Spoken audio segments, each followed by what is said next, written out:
Introduction. Why carry on with this continuous struggle? I could feel that a deep longing for annihilation, for non-existence, was now becoming much stronger than the instinctive desire to continue to live. I cannot live with myself any longer. This was the thought that kept repeating itself in my mind. Then suddenly I became aware of what a peculiar thought it was. Am I one or two? If I cannot live with myself, there must be two of me, the I and the self that I cannot live with. Maybe, I thought, only one of them is real. I was so stunned by this strange realization that my mind stopped. I was fully conscious, but there were no more thoughts. Then I felt drawn into what seemed like a vortex of energy.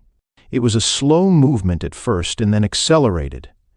I was gripped by an intense fear, and my body started to shake. I heard the words, "resist nothing," as if spoken inside my chest. I could feel myself being sucked into a void.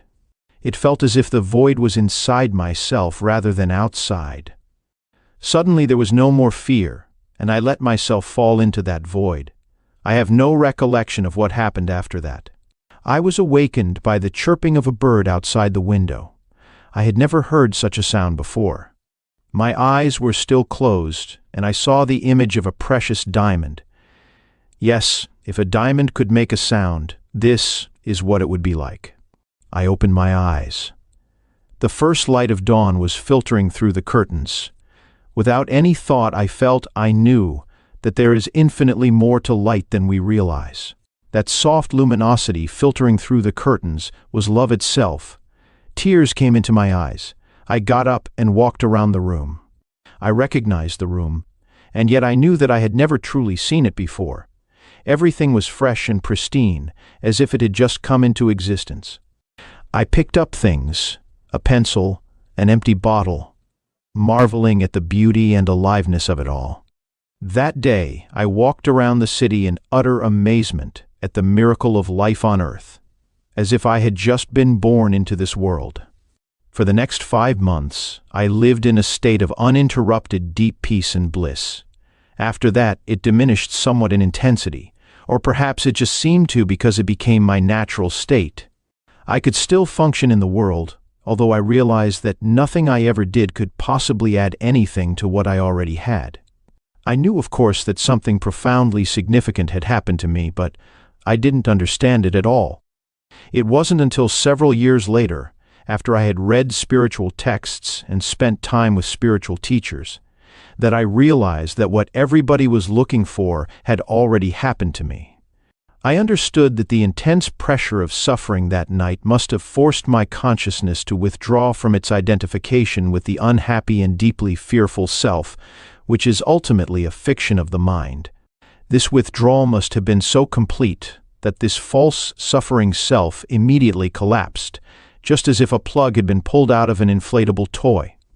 What was left then was my true nature as the ever-present I am, consciousness in its pure state prior to identification with form. Later I also learned to go into that inner, timeless and deathless realm that I had originally perceived as a void and remain fully conscious. I dwelt in states of such indescribable bliss and sacredness that even the original experience I just described pales in comparison. A time came when, for a while, I was left with nothing on the physical plane. I had no relationships, no job, no home, no socially defined identity. I spent almost 2 years sitting on park benches in a state of the most intense joy. But even the most beautiful experiences come and go. More fundamental, perhaps, than any experience is the undercurrent of peace that has never left me since then. Sometimes it is very strong, almost palpable, and others can feel it too. At other times it is somewhere in the background, like a distant melody. Later, people would occasionally come up to me and say, "I want what you have. Can you give it to me, or show me how to get it?" And I would say, "You have it already. You just can't feel it because your mind is making too much noise." That answer later grew into the book that you are holding in your hands. Before I knew it, I had an external identity again. I had become a spiritual teacher. The truth that is within you, this book represents the essence of my work, as far as it can be conveyed in words. with individuals and small groups of spiritual seekers during the past years in Europe and in North America. In deep love and appreciation, I would like to thank those exceptional people for their courage, their willingness to embrace inner change, their challenging questions, and their readiness to listen. This book would not have come into existence without them. They belong to what is as yet a small but fortunately growing minority of spiritual pioneers, people who are reaching a point where they become capable of breaking out of inherited collective mind patterns that have kept humans in bondage to suffering for eons. I trust that this book will find its way to those who are ready for such radical inner transformation, and so act as a catalyst for it. I also hope that it will reach many others who will find its content worthy of consideration, although they may not be ready to fully live or practice it. It is possible that at a later time, the seed that was sown when reading this book will merge with the seed of enlightenment that each human being carries within, and suddenly that seed will sprout and come alive within them.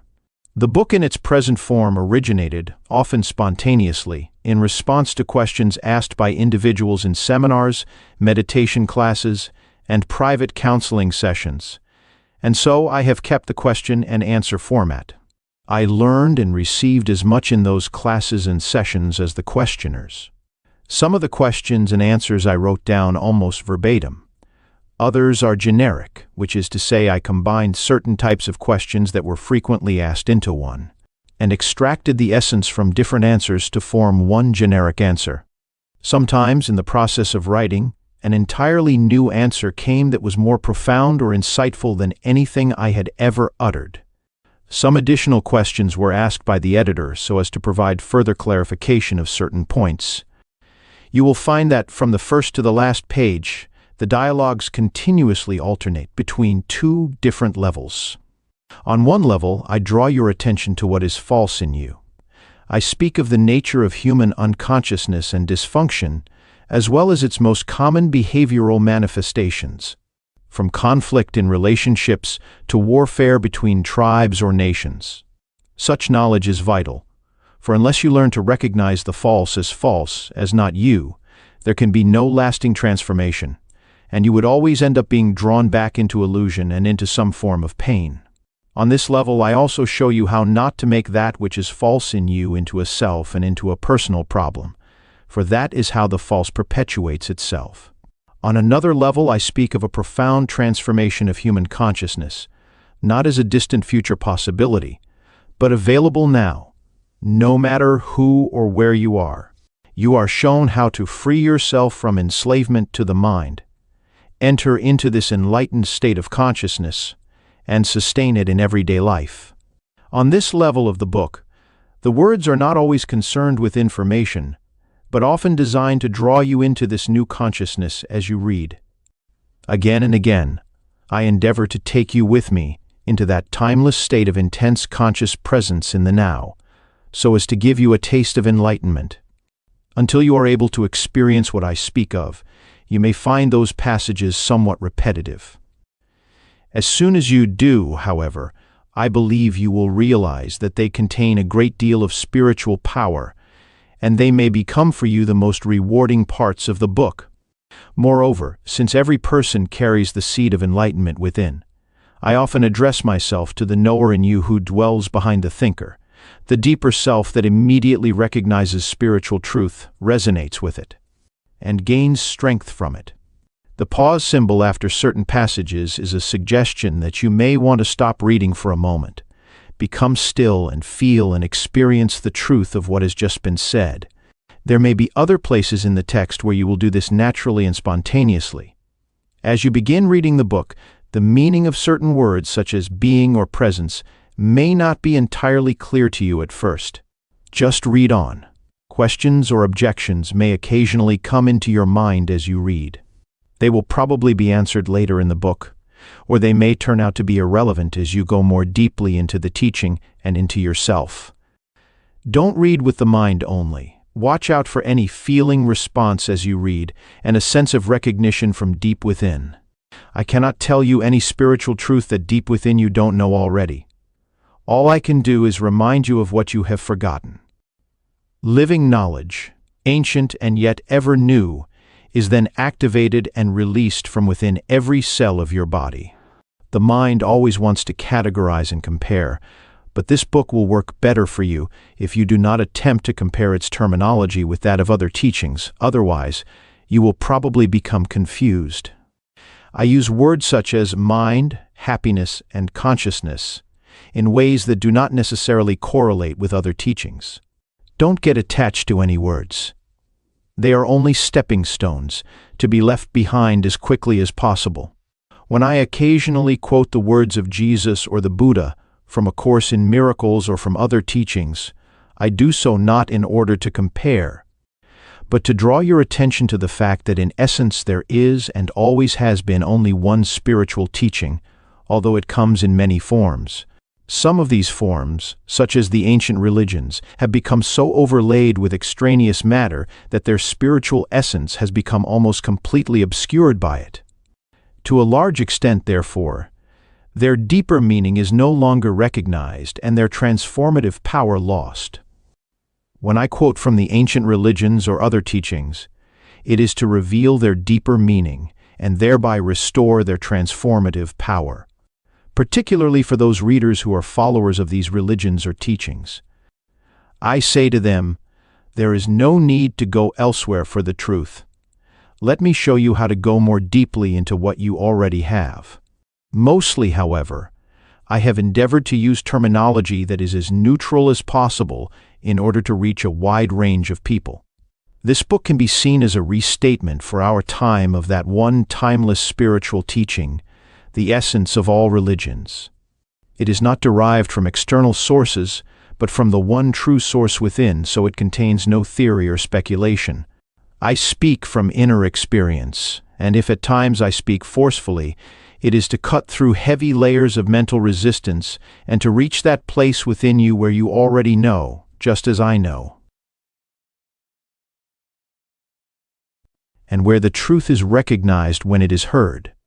There is then a feeling of exaltation and heightened aliveness, as something within you says, yes, I know this is true. I have little use for the past and rarely think about it, however. I would briefly like to tell you how I came to be a spiritual teacher and how this book came into existence. Until my 30th year, I lived in a state of almost continuous anxiety, interspersed with periods of suicidal depression. It feels now as if I am talking about some past lifetime or somebody else's life. One night not long after my 29th birthday, I woke up in the early hours with a feeling of absolute dread. I had woken up with such a feeling many times before, but this time it was more intense than it had ever been. The silence of the night, the vague outlines of the furniture in the dark room, the distant noise of a passing train. Everything felt so alien, so hostile, and so utterly meaningless that it created in me a deep loathing of the world. The most loathsome thing of all, however, was my own existence. What was the point in continuing to live with this burden of misery? Chapter 1 You are not your mind, the greatest obstacle to enlightenment. Enlightenment, what is that? A beggar had been sitting by the side of a road for over 30 years.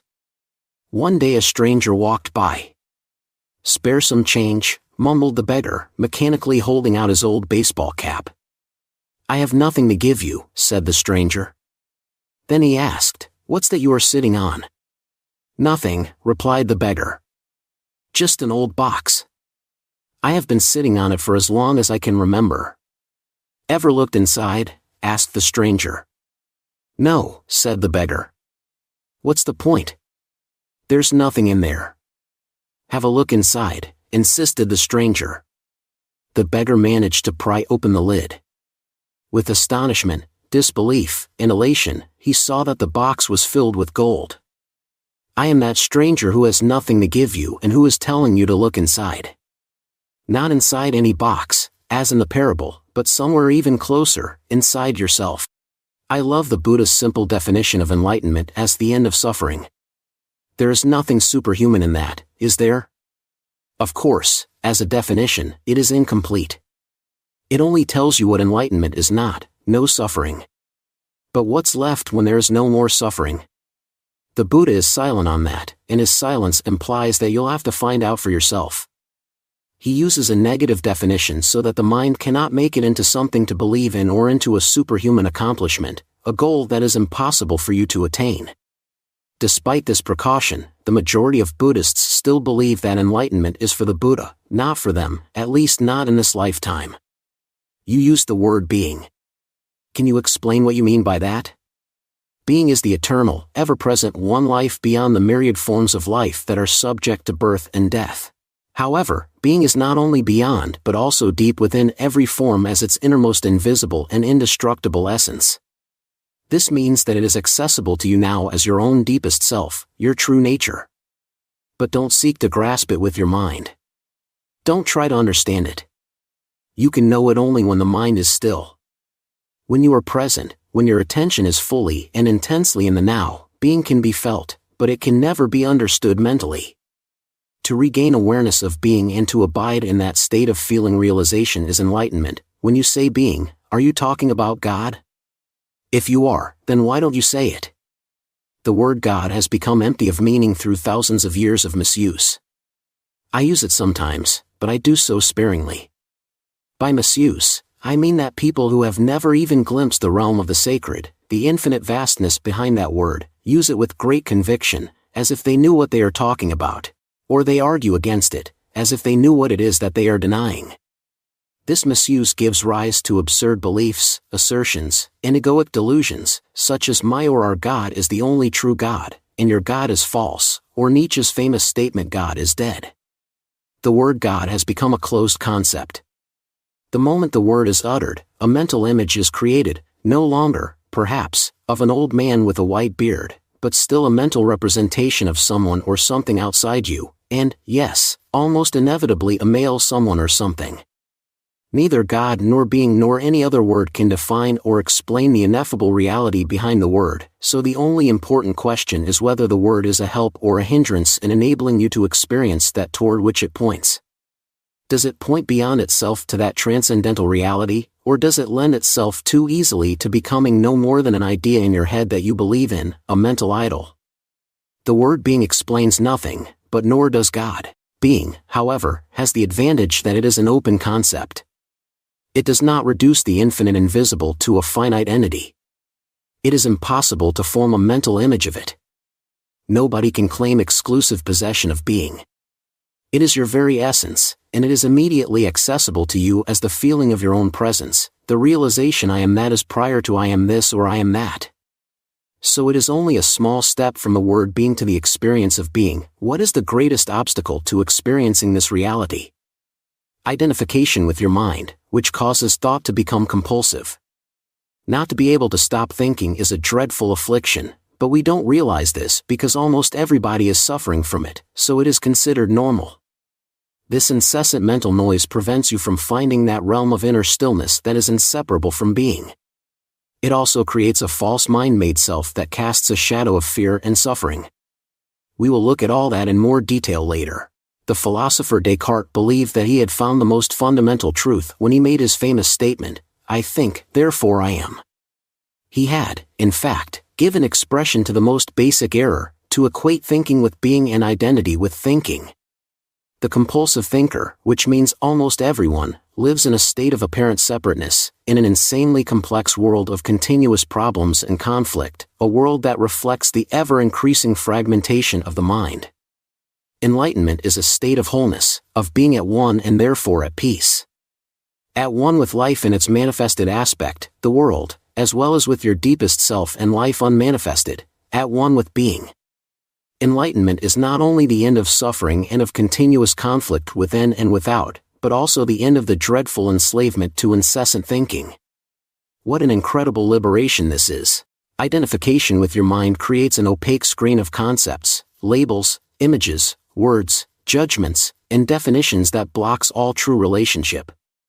It comes between you and yourself, between you and your fellow man and woman, between you and nature, between you and God.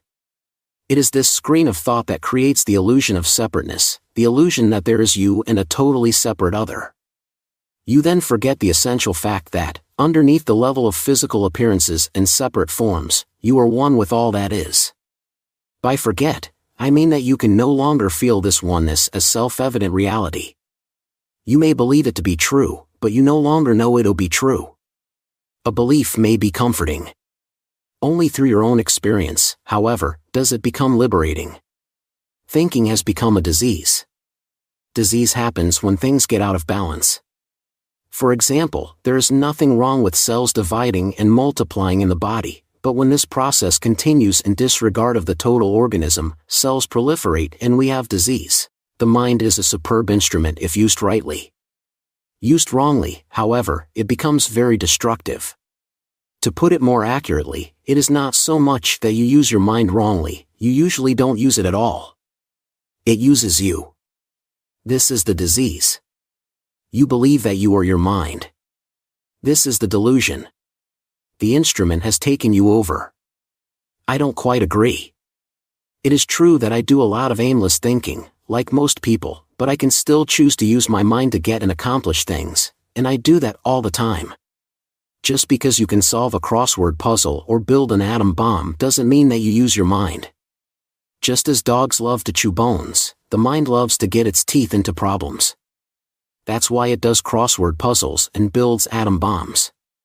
You have no interest in either. Let me ask you this, can you be free of your mind whenever you want to? Have you found the off button? You mean stop thinking altogether? No, I can't, except maybe for a moment or two. Then the mind is using you. You are unconsciously identified with it, so you don't even know that you are its slave. It's almost as if you were possessed without knowing it, and so you take the possessing entity to be yourself. The beginning of freedom is the realization that you are not the possessing entity, the thinker. Knowing this enables you to observe the entity. The moment you start watching the thinker, a higher level of consciousness becomes activated. You then begin to realize that there is a vast realm of intelligence beyond thought, that thought is only a tiny aspect of that intelligence. You also realize that all the things that truly matter, beauty, love, creativity, joy, inner peace, arise from beyond the mind. You begin to awaken. Freeing yourself from your mind, what exactly do you mean by watching the thinker? When someone goes to the doctor and says, "I hear a voice in my head," he or she will most likely be sent to a psychiatrist. The fact is that, in a very similar way, virtually everyone hears a voice, or several voices, in their head all the time, the involuntary thought processes that you don't realize you have the power to stop.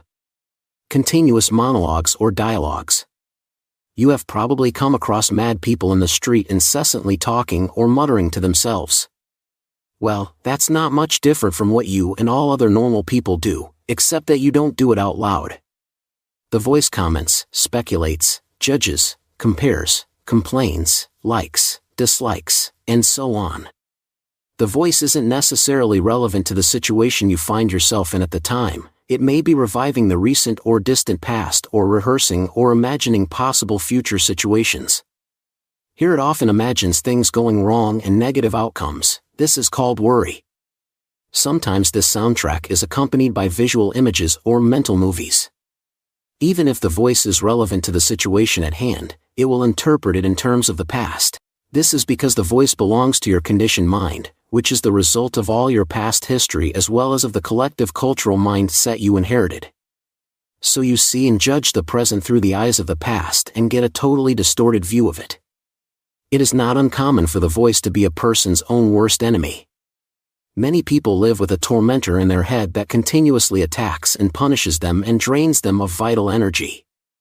It is the cause of untold misery and unhappiness, as well as of disease. The good news is that you can free yourself from your mind. This is the only true liberation. You can take the first step right now.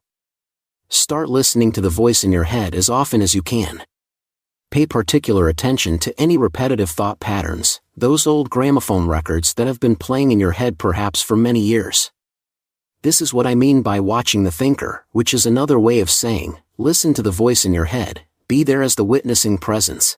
When you listen to that voice, listen to it impartially. That is to say, do not judge. Do not judge or condemn what you hear, for doing so would mean that the same voice has come in again through the back door. You'll soon realize, there is the voice, and here I am listening to it, watching it. This I am realization, this sense of your own presence, is not a thought. It arises from beyond the mind. So when you listen to a thought, you are aware not only of the thought but also of yourself as the witness of the thought. A new dimension of consciousness has come in. As you listen to the thought, you feel a conscious presence, your deeper self, behind or underneath the thought, as it were. The thought then loses its power over you and quickly subsides, because you are no longer energizing the mind through identification with it. This is the beginning of the end of involuntary and compulsive thinking. When a thought subsides, you experience a discontinuity in the mental stream, a gap of no mind. At first, the gaps will be short, a few seconds perhaps, but gradually they will become longer. When these gaps occur, you feel a certain stillness and peace inside you. This is the beginning of your natural state of felt oneness with being, which is usually obscured by the mind. With practice, the sense of stillness and peace will deepen. In fact, there is no end to its depth. You will also feel a subtle emanation of joy arising from deep within. The joy of being. It is not a trance-like state. Not at all. There is no loss of consciousness here. The opposite is the case. If the price of peace were a lowering of your consciousness, and the price of stillness a lack of vitality and alertness, then they would not be worth having. In this state of interconnectedness, you are much more alert, more awake than in the mind-identified state. You are fully present. It also raises the vibrational frequency of the energy field that gives life to the physical body. As you go more deeply into this realm of no mind, as it is sometimes called in the East, you realize the state of pure consciousness.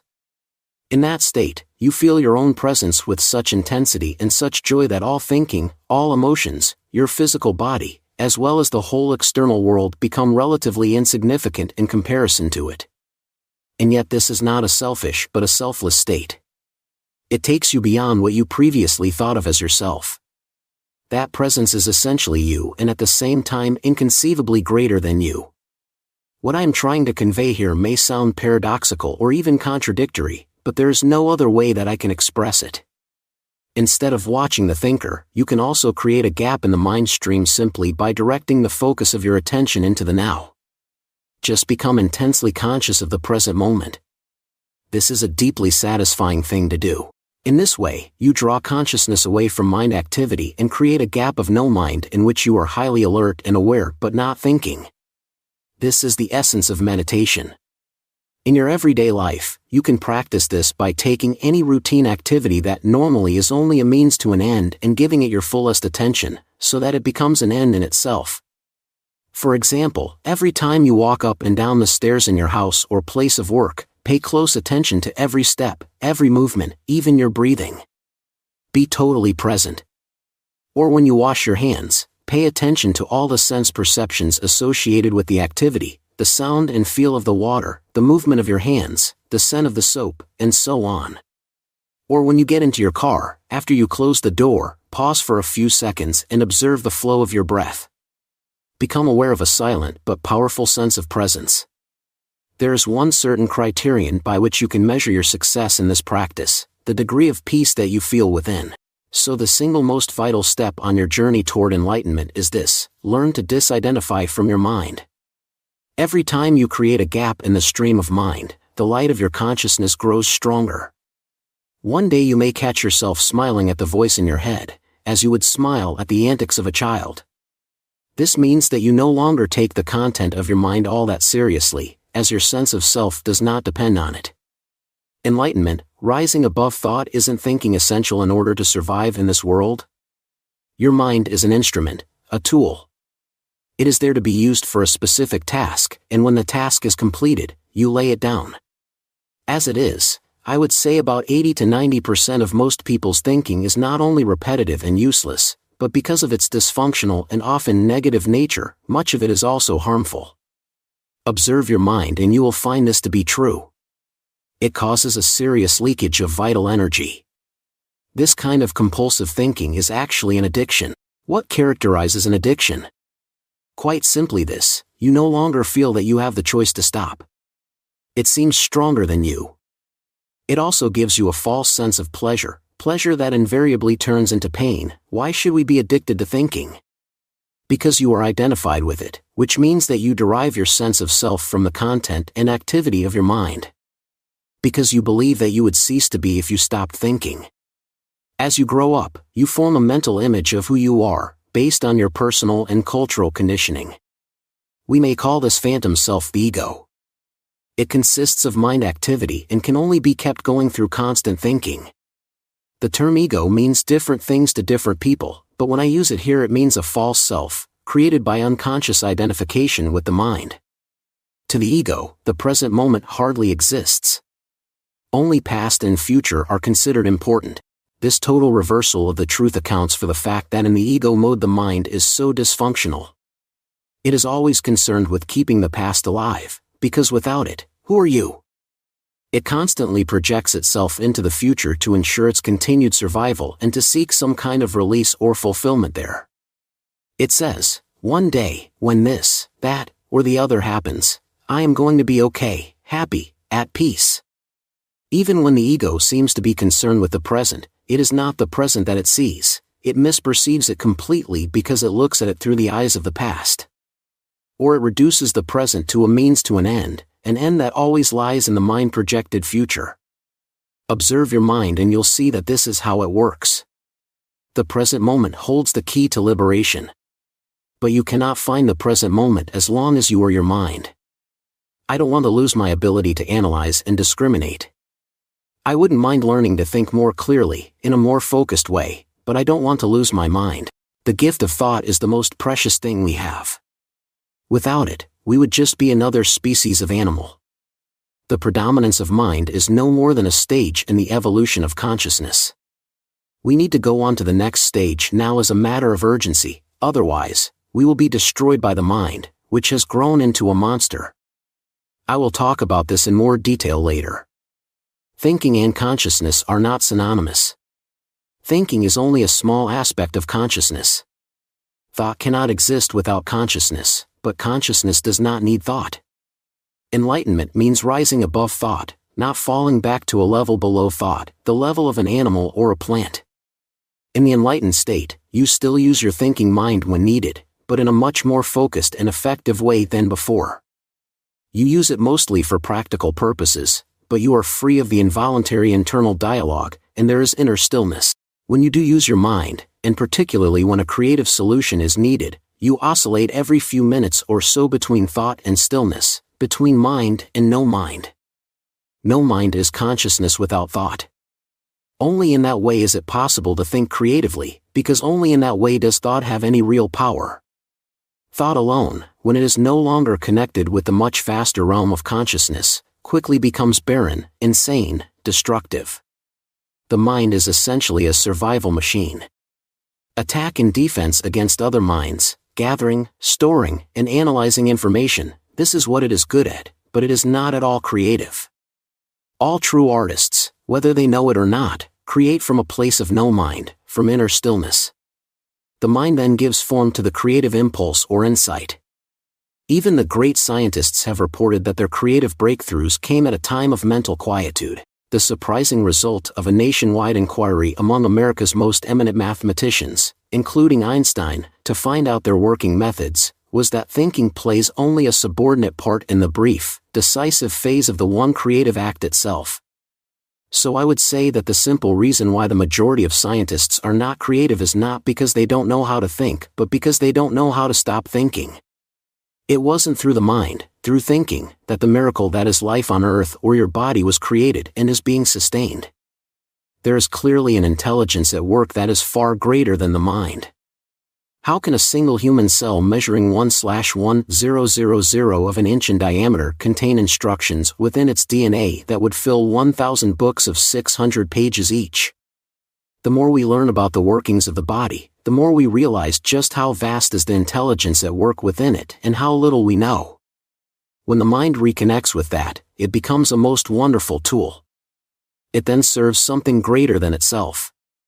Emotion, the body's reaction to your mind. What about emotions? I get caught up in my emotions more than I do in my mind. Mind, in the way I use the word, is not just thought. It includes your emotions as well as all unconscious mental emotional reactive patterns. Emotion arises at the place where mind and body meet. It is the body's reaction to your mind, or you might say, a reflection of your mind in the body. For example, an attack thought or a hostile thought will create a buildup of energy in the body that we call anger. The body is getting ready to fight. The thought that you are being threatened, physically or psychologically, causes the body to contract, and this is the physical side of what we call fear. Research has shown that strong emotions even cause changes in the biochemistry of the body. These biochemical changes represent the physical or material aspect of the emotion. Of course, you are not usually conscious of all your thought patterns, and it is often only through watching your emotions that you can bring them into awareness. The more you are identified with your thinking, your likes and dislikes, judgments and interpretations, which is to say the less present you are as the watching consciousness, the stronger the emotional energy charge will be, whether you are aware of it or not. If you cannot feel your emotions, if you are cut off from them, you will eventually experience them on a purely physical level, as a physical problem or symptom. A great deal has been written about this in recent years, so we don't need to go into it here. A strong unconscious emotional pattern may even manifest as an external event that appears to just happen to you.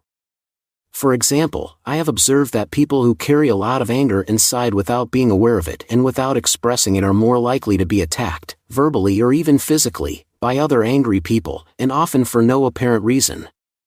They have a strong emanation of anger that certain people pick up subliminally and that triggers their own latent anger. If you have difficulty feeling your emotions, start by focusing attention on the inner energy field of your body. Feel the body from within. This will also put you in touch with your emotions. We will explore this in more detail later. You say that an emotion is the mind's reflection in the body.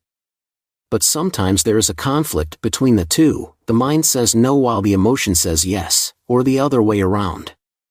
If you really want to know your mind, the body will always give you a truthful reflection, so look at the emotion, or rather feel it in your body. If there is an apparent conflict between them, the thought will be the lie, the emotion will be the truth. Not the ultimate truth of who you are, but the relative truth of your state of mind at that time. Conflict between surface thoughts and unconscious mental processes is certainly common. You may not yet be able to bring your unconscious mind activity into awareness as thoughts, but it will always be reflected in the body as an emotion, and of this you can become aware. To watch an emotion in this way is basically the same as listening to or watching a thought, which I described earlier. The only difference is that, while a thought is in your head, an emotion has a strong physical component and so is primarily felt in the body. You can then allow the emotion to be there without being controlled by it. You no longer are the emotion, you are the watcher, the observing presence. If you practice this, all that is unconscious in you will be brought into the light of consciousness. So observing our emotions is as important as observing our thoughts, yes. Make it a habit to ask yourself, what's going on inside me at this moment? That question will point you in the right direction. But don't analyze, just watch. Focus your attention within. Feel the energy of the emotion. If there is no emotion present, take your attention more deeply into the inner energy field of your body. It is the doorway into being.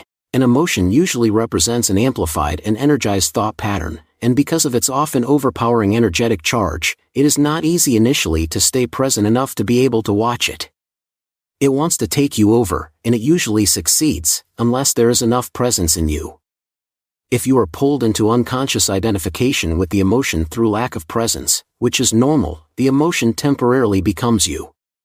Often a vicious circle builds up between your thinking and the emotion. They feed each other. The thought pattern creates a magnified reflection of itself in the form of an emotion, and the vibrational frequency of the emotion keeps feeding the original thought pattern.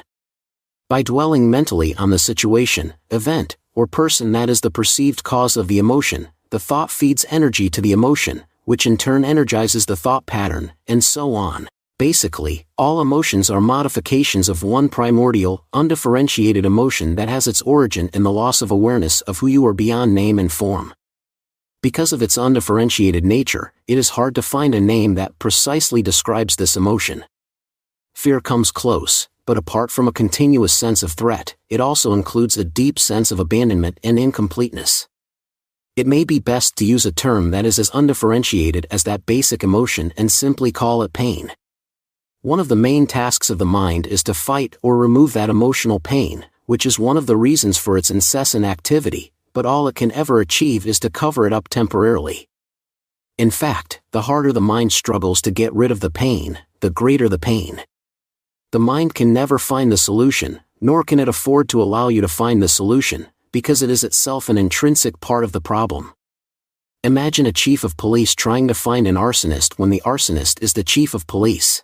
You will not be free of that pain until you cease to derive your sense of self from identification with the mind, which is to say from ego. The mind is then toppled from its place of power and being reveals itself as your true nature. Yes, I know what you are going to ask. I was going to ask, what about positive emotions such as love and joy? They are inseparable from your natural state of interconnectedness with being. Glimpses of love and joy or brief moments of deep peace are possible whenever a gap occurs in the stream of thought. For most people, such gaps happen rarely and only accidentally, in moments when the mind is rendered speechless, sometimes triggered by great beauty, extreme physical exertion, or even great danger. Suddenly, there is inner stillness. And within that stillness there is a subtle but intense joy, there is love, there is peace. Usually, such moments are short-lived, as the mind quickly resumes its noise-making activity that we call thinking. Love, joy, and peace cannot flourish until you have freed yourself from mind dominance. But they are not what I would call emotions. They lie beyond the emotions, on a much deeper level. So you need to become fully conscious of your emotions and be able to feel them before you can feel that which lies beyond them. Emotion literally means disturbance. The word comes from the Latin emovere, meaning to disturb. Love, joy, and peace are deep states of being, or rather three aspects of the state of interconnectedness with being. As such, they have no opposite. This is because they arise from beyond the mind. Emotions, on the other hand, being part of the dualistic mind, are subject to the law of opposites. This simply means that you cannot have good without bad. So in the unenlightened, mind-identified condition, what is sometimes wrongly called joy is the usually short-lived pleasure side of the continuously alternating pain/pleasure cycle. Pleasure is always derived from something outside you, whereas joy arises from within. The very thing that gives you pleasure today will give you pain tomorrow, or it will leave you, so its absence will give you pain. And what is often referred to as love may be pleasurable and exciting for a while, but it is an addictive clinging, an extremely needy condition that can turn into its opposite at the flick of a switch. Many love relationships, after the initial euphoria has passed, actually oscillate between love and hate, attraction and attack. Real love doesn't make you suffer. How could it? It doesn't suddenly turn into hate, nor does real joy turn into pain. As I said, even before you are enlightened, before you have freed yourself from your mind, you may get glimpses of true joy, true love, or of a deep inner peace, still but vibrantly alive. These are aspects of your true nature, which is usually obscured by the mind. Even within a normal addictive relationship, there can be moments when the presence of something more genuine, something incorruptible, can be felt. But they will only be glimpses, soon to be covered up again through mind interference. It may then seem that you had something very precious and lost it, or your mind may convince you that it was all an illusion anyway. The truth is that it wasn't an illusion, and you cannot lose it. It is part of your natural state, which can be obscured but can never be destroyed by the mind. Even when the sky is heavily overcast, the sun hasn't disappeared. It's still there on the other side of the clouds. The Buddha says that pain or suffering arises through desire or craving, and that to be free of pain we need to cut the bonds of desire. All cravings are the mind seeking salvation or fulfillment in external things and in the future as a substitute for the joy of being.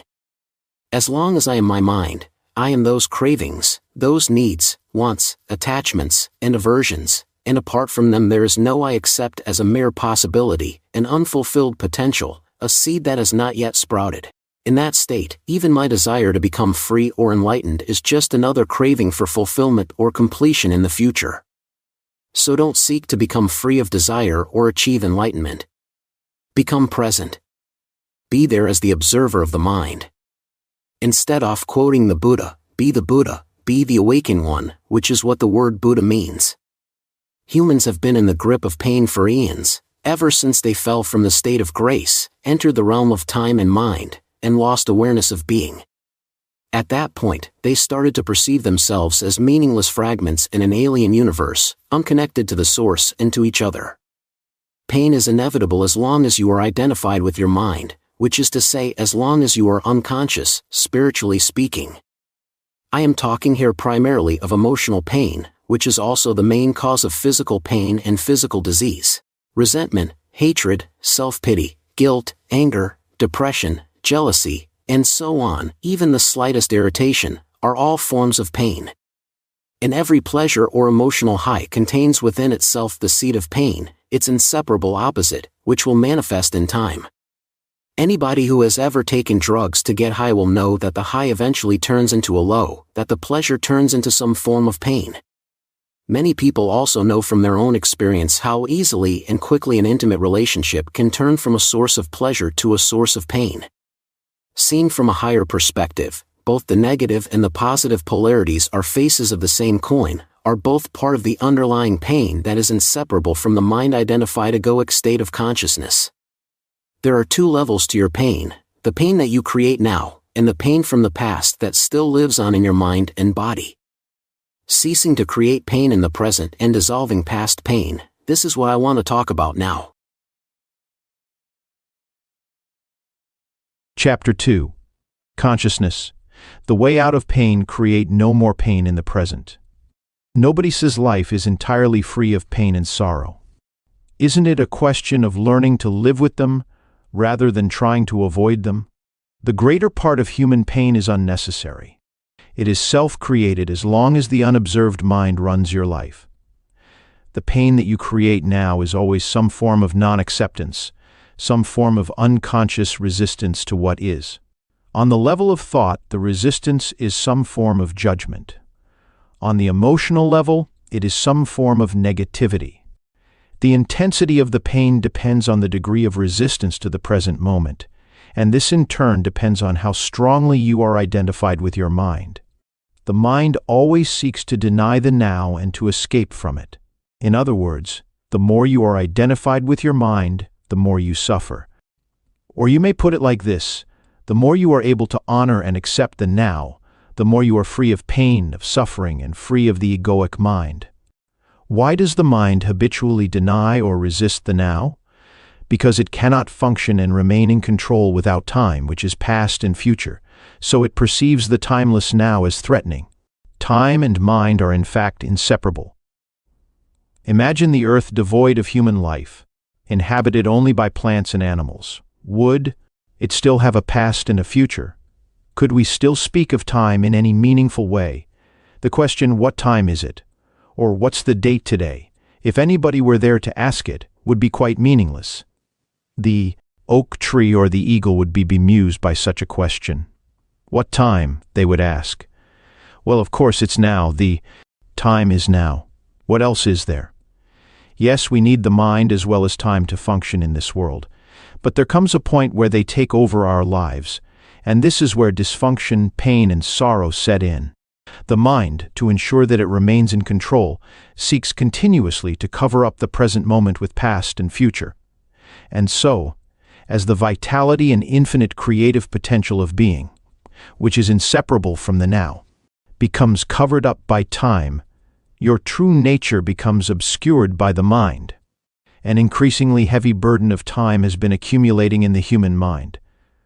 All individuals are suffering under this burden. But they also keep adding to it every moment whenever they ignore or deny that precious moment, or reduce it to a means of getting to some future moment, which only exists in the mind, never in actuality. The accumulation of time in the collective and individual human mind also holds a vast amount of residual pain from the past. If you no longer want to create pain for yourself and others, if you no longer want to add to the residue of past pain that still lives on in you, then don't create any more time, or at least no more than is necessary to deal with the practical aspects of your life. How to stop creating time. Realize deeply that the present moment is all you ever have. Make the now the primary focus of your life.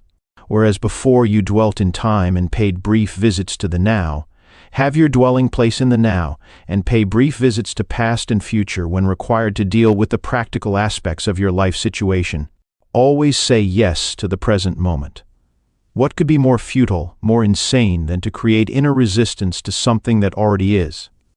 What could be more insane than to oppose life itself, which is now and always now? Surrender to what is. Say yes to life, and see how life suddenly starts working for you rather than against you. The present moment is sometimes unacceptable, unpleasant, or awful. It is as it is. Observe how the mind labels it, and how this labeling process, this continuous sitting in judgment, creates pain and unhappiness.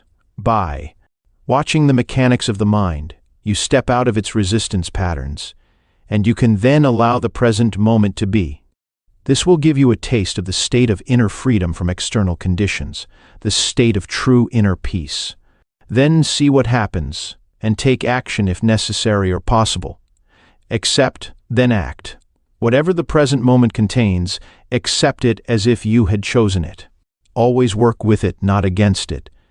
Make it your friend and ally, not your enemy. This will miraculously transform your whole life.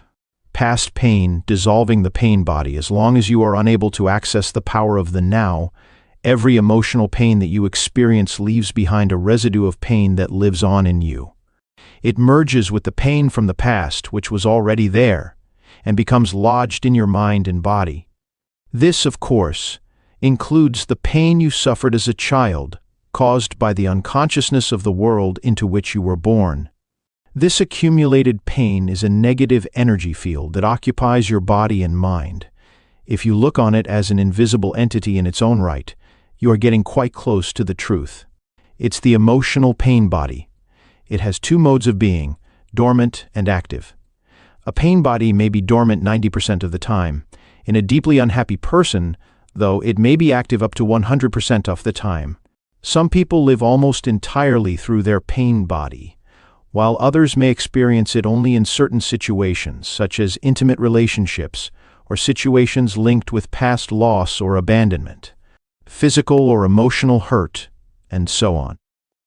Anything can trigger it, particularly if it resonates with a pain pattern from your past. When it is ready to awaken from its dormant stage, even a thought or an innocent remark made by someone close to you can activate it. Some pain bodies are obnoxious but relatively harmless, for example, like a child who won't stop whining. Others are vicious and destructive monsters, true demons. Some are physically violent, many more are emotionally violent. Some will attack people around you or close to you, while others may attack you, their host. Thoughts and feelings you have about your life then become deeply negative and self-destructive. Illnesses and accidents are often created in this way.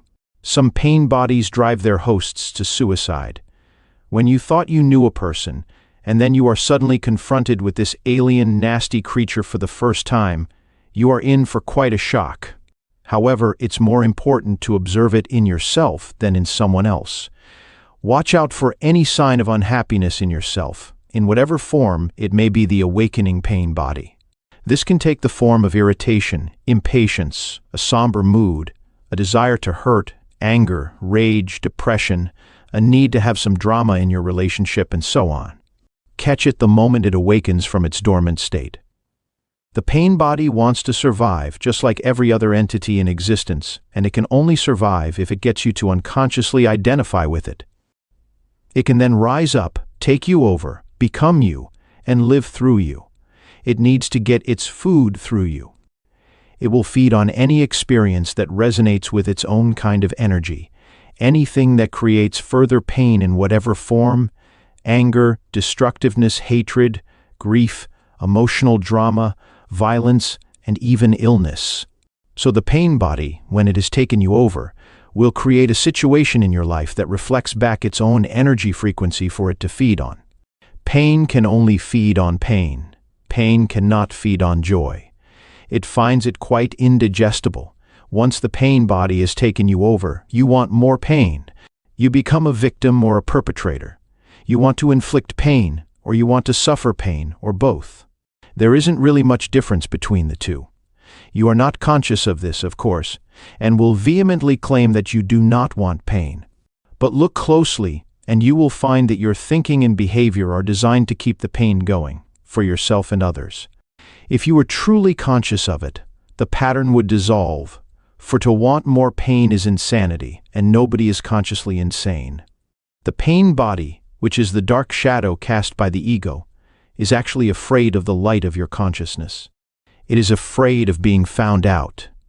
Its survival depends on your unconscious identification with it, as well as on your unconscious fear of facing the pain that lives in you.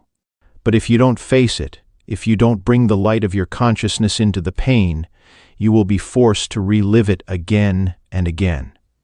The pain body may seem to you like a dangerous monster that you cannot bear to look at, but I assure you that it is an insubstantial phantom that cannot prevail against the power of your presence.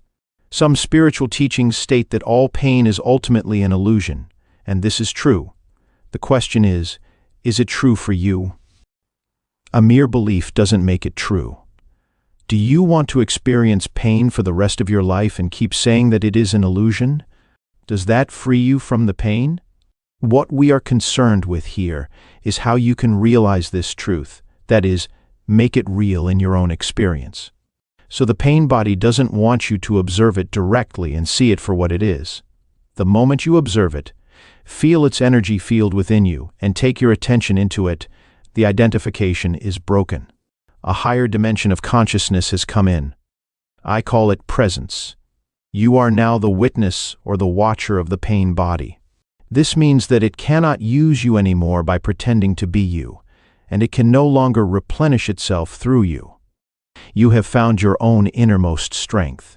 You have accessed the power of now. What happens to the pain body when we become conscious enough to break our identification with it? Unconsciousness creates it. Consciousness transmutes it into itself. St. Paul expressed this universal principle beautifully. Everything is shown up by being exposed to the light, and whatever is exposed to the light itself becomes light. Just as you cannot fight the darkness, you cannot fight the pain body. Trying to do so would create inner conflict and thus further pain. Watching it is enough. Watching it implies accepting it as part of what is at that moment. The pain body consists of trapped life energy that is split off from your total energy field and has temporarily become autonomous through the unnatural process of mind identification. It has turned in on itself and become anti-life, like an animal trying to devour its own tail. Why do you think our civilization has become so life-destructive? But even the life-destructive forces are still life energy. When you start to disidentify and become the watcher, the pain body will continue to operate for a while and will try to trick you into identifying with it again. Although you are no longer energizing it through your identification, it has a certain momentum, just like a spinning wheel that will keep turning for a while even when it is no longer being propelled. At this stage, it may also create physical aches and pains in different parts of the body, but they won't last. Stay present, stay conscious. Be the ever-alert guardian of your inner space. You need to be present enough to be able to watch the pain body directly and feel its energy. It then cannot control your thinking. The moment your thinking is aligned with the energy field of the pain body, you are identified with it, and again feeding it with your thoughts. For example, if anger is the predominant energy vibration of the pain body, and you think angry thoughts, dwelling on what someone did to you or what you were going to do to him or her, then you have become unconscious. And the pain body has become you. Where there is anger, there is always pain underneath. Or when a dark mood comes upon you and you start getting into a negative mind pattern and thinking how dreadful your life is, your thinking has become aligned with the pain body, and you have become unconscious and vulnerable to the pain body's attack. Unconscious, the way that I use the word here, means to be identified with some mental or emotional pattern. It implies a complete absence of the watcher. Thought's sustained conscious attention severs the link between the pain body and your thought processes and brings about the process of transmutation. is as if the pain becomes fuel for the flame of your consciousness, which then burns more brightly as a result. This is the esoteric meaning of the ancient art of alchemy, the transmutation of base metal into gold, of suffering into consciousness. The split within is healed, and you become whole again. Your responsibility then is not to create further pain. Let me summarize the process. Focus attention on the feeling inside you. Know that it is the pain body. Accept that it is there. Don't think about it. Don't let the feeling turn into thinking. Don't judge or analyze. Don't make an identity for yourself out of it. Stay present and continue to be the observer of what is happening inside you. Become aware not only of the emotional pain but also of the one who observes, the silent watcher. This is the power of the now, the power of your own conscious presence. Then see what happens. For many women, the pain body awakens particularly at the time preceding the menstrual flow. I will talk about this and the reason for it in more detail later. Right now, let me just say this. If you are able to stay alert and present at that time and watch whatever you feel within, rather than be taken over by it, it affords an opportunity for the most powerful spiritual practice, and a rapid transmutation of all past pain becomes possible. Ego identification with the pain body. The process that I have just described is profoundly powerful yet simple. It could be taught to a child, and hopefully one day it will be one of the first things children learn in school. Once you have understood the basic principle of being present as the watcher of what happens inside you, and you understand it by experiencing it, you have at your disposal the most potent transformational tool. It is not to deny that you may encounter intense inner resistance to disidentifying from your pain.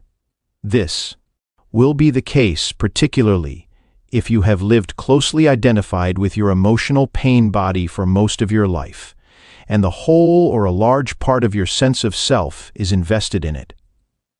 What this means is that you have made an unhappy self out of your pain body and believe that this mind-made fiction is who you are. In that case, unconscious fear of losing your identity will create strong resistance to any disidentification. In other words, you would rather be in pain, be the pain body, than take a leap into the unknown and risk losing the familiar unhappy self. If this applies to you, observe the resistance within yourself. Observe the attachment to your pain. Be very alert. Observe the peculiar pleasure you derive from being unhappy. Observe the compulsion to talk or think about it. The resistance will cease if you make it conscious. You can then take your attention into the pain body, stay present as the witness, and so initiate its transmutation. Only you can do this. Nobody can do it for you.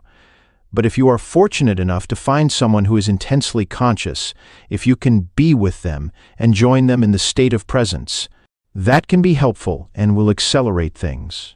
In this way, your own light will quickly grow stronger. When a log that has only just started to burn is placed next to one that is burning fiercely, and after a while they are separated again. The first log will be burning with much greater intensity. After all, it is the same fire.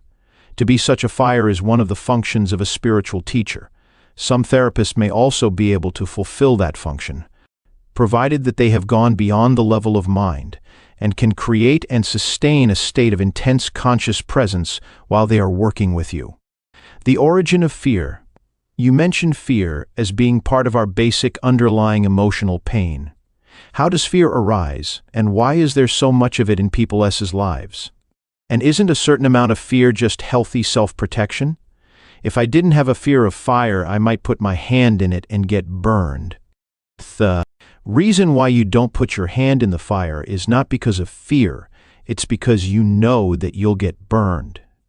You don't need fear to avoid unnecessary danger, just a minimum of intelligence and common sense. For such practical matters, it is useful to apply the lessons learned in the past.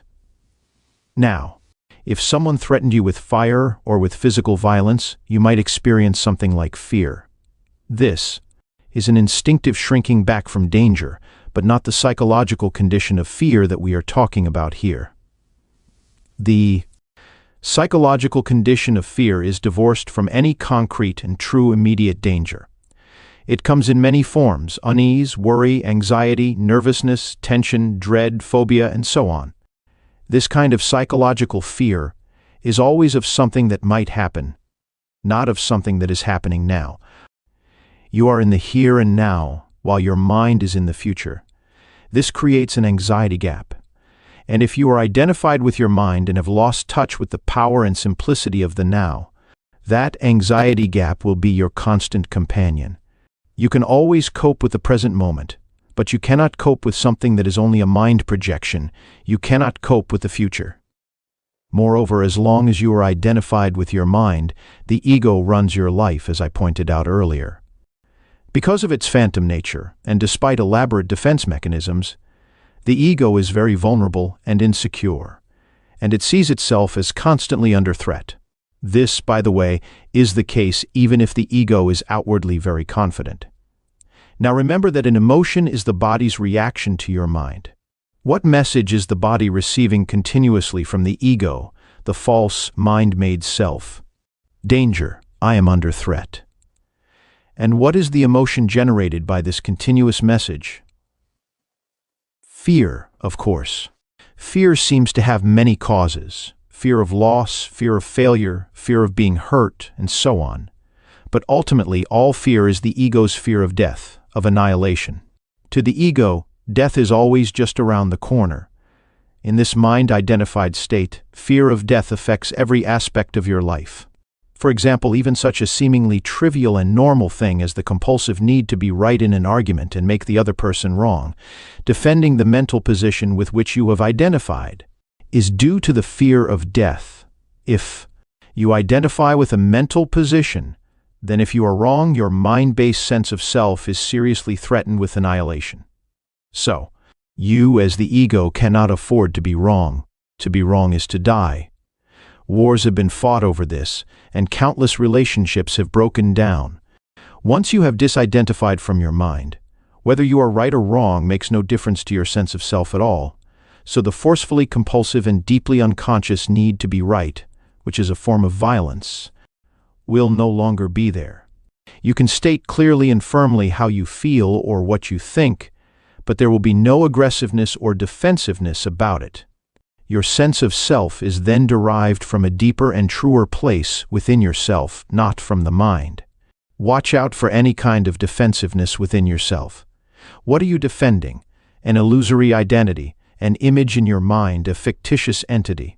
By making this pattern conscious, by witnessing it, you disidentify from it. In the light of your consciousness, the unconscious pattern will then quickly dissolve. This is the end of all arguments and power games, which are so corrosive to relationships. Power over others is weakness disguised as strength. True power is within, and it is available to you now. So anyone who is identified with their mind and therefore disconnected from their true power, their deeper self rooted in being, will have fear as their constant companion.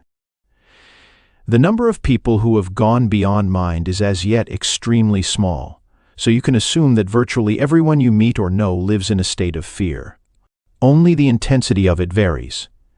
It fluctuates between anxiety and dread at one end of the scale and a vague unease and distant sense of threat at the other.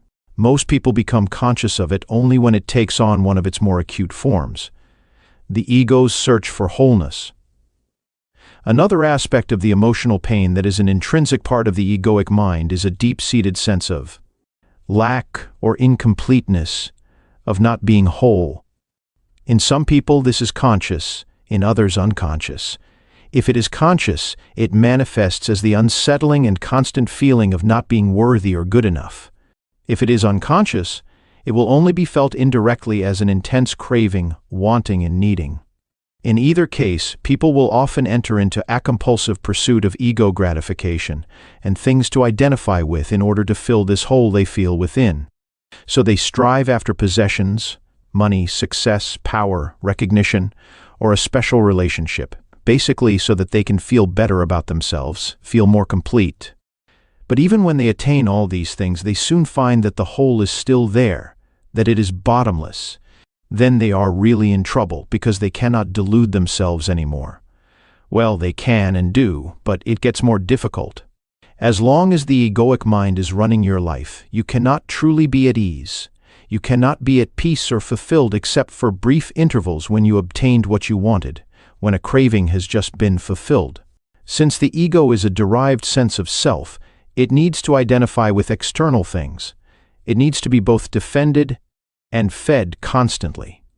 The most common ego identifications have to do with possessions, the work you do, social status and recognition, knowledge and education, physical appearance, special abilities, relationships, personal and family history, belief systems, and often also political, nationalistic, racial, religious, and other collective identifications.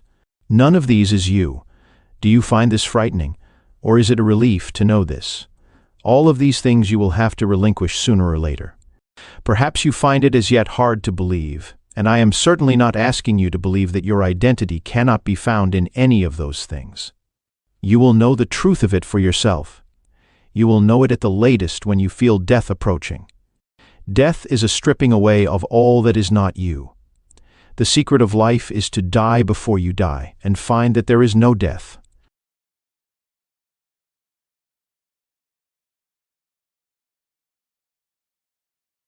Chapter 3. Moving deeply into the now. Don't seek yourself in the mind. I feel that there is still a great deal. I need to learn about the workings of my mind before I can get anywhere near full consciousness or spiritual enlightenment. No, you don't. The problems of the mind cannot be solved on the level of the mind.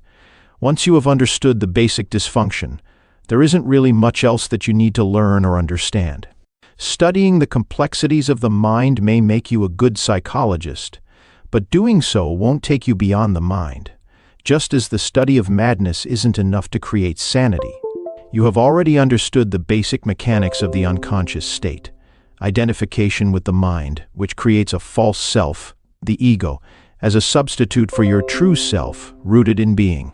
You become as a branch cut off from the vine, as Jesus puts it.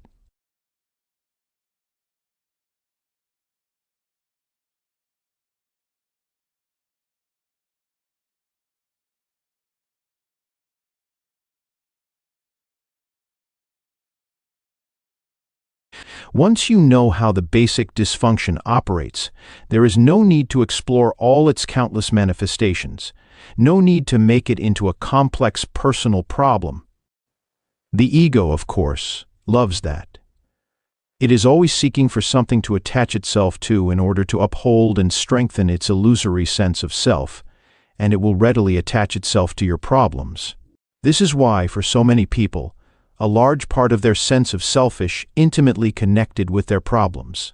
Once this has happened, the last thing they want is to become free of them. That would mean loss of self. There can be a great deal of unconscious ego investment in pain and suffering. So once you recognize the root of unconsciousness as identification with the mind, which of course includes the emotions, you step out of it. You become present. When you are present, you can allow the mind to be as it is without getting entangled in it. The mind in itself is not dysfunctional. It is a wonderful tool. Dysfunction sets in when you seek yourself in it and mistake it for who you are. It then becomes the egoic mind and takes over your whole life. In the delusion of time, it seems almost impossible to disidentify from the mind. We are all immersed in it. How do you teach a fish to fly? Here is the key. End the delusion of time. Time and mind are inseparable. Remove time from the mind and it stops, unless you choose to use it. To be identified with your mind is to be trapped in time, the compulsion to live almost exclusively through memory and anticipation. This creates an endless preoccupation with past and future, and an unwillingness to honor and acknowledge the present moment and allow it to be. The compulsion arises because the past gives you an identity, and the future holds the promise of salvation, of fulfillment in whatever form. Both are illusions. But without a sense of time, how would we function in this world? There would be no goals to strive toward anymore. I wouldn't even know who I am, because my past makes me who I am today. I think time is something very precious, and we need to learn to use it wisely rather than waste it. Time isn't precious at all because it is an illusion. What you perceive as precious is not time, but the one point that is out of time, the now. That is precious indeed.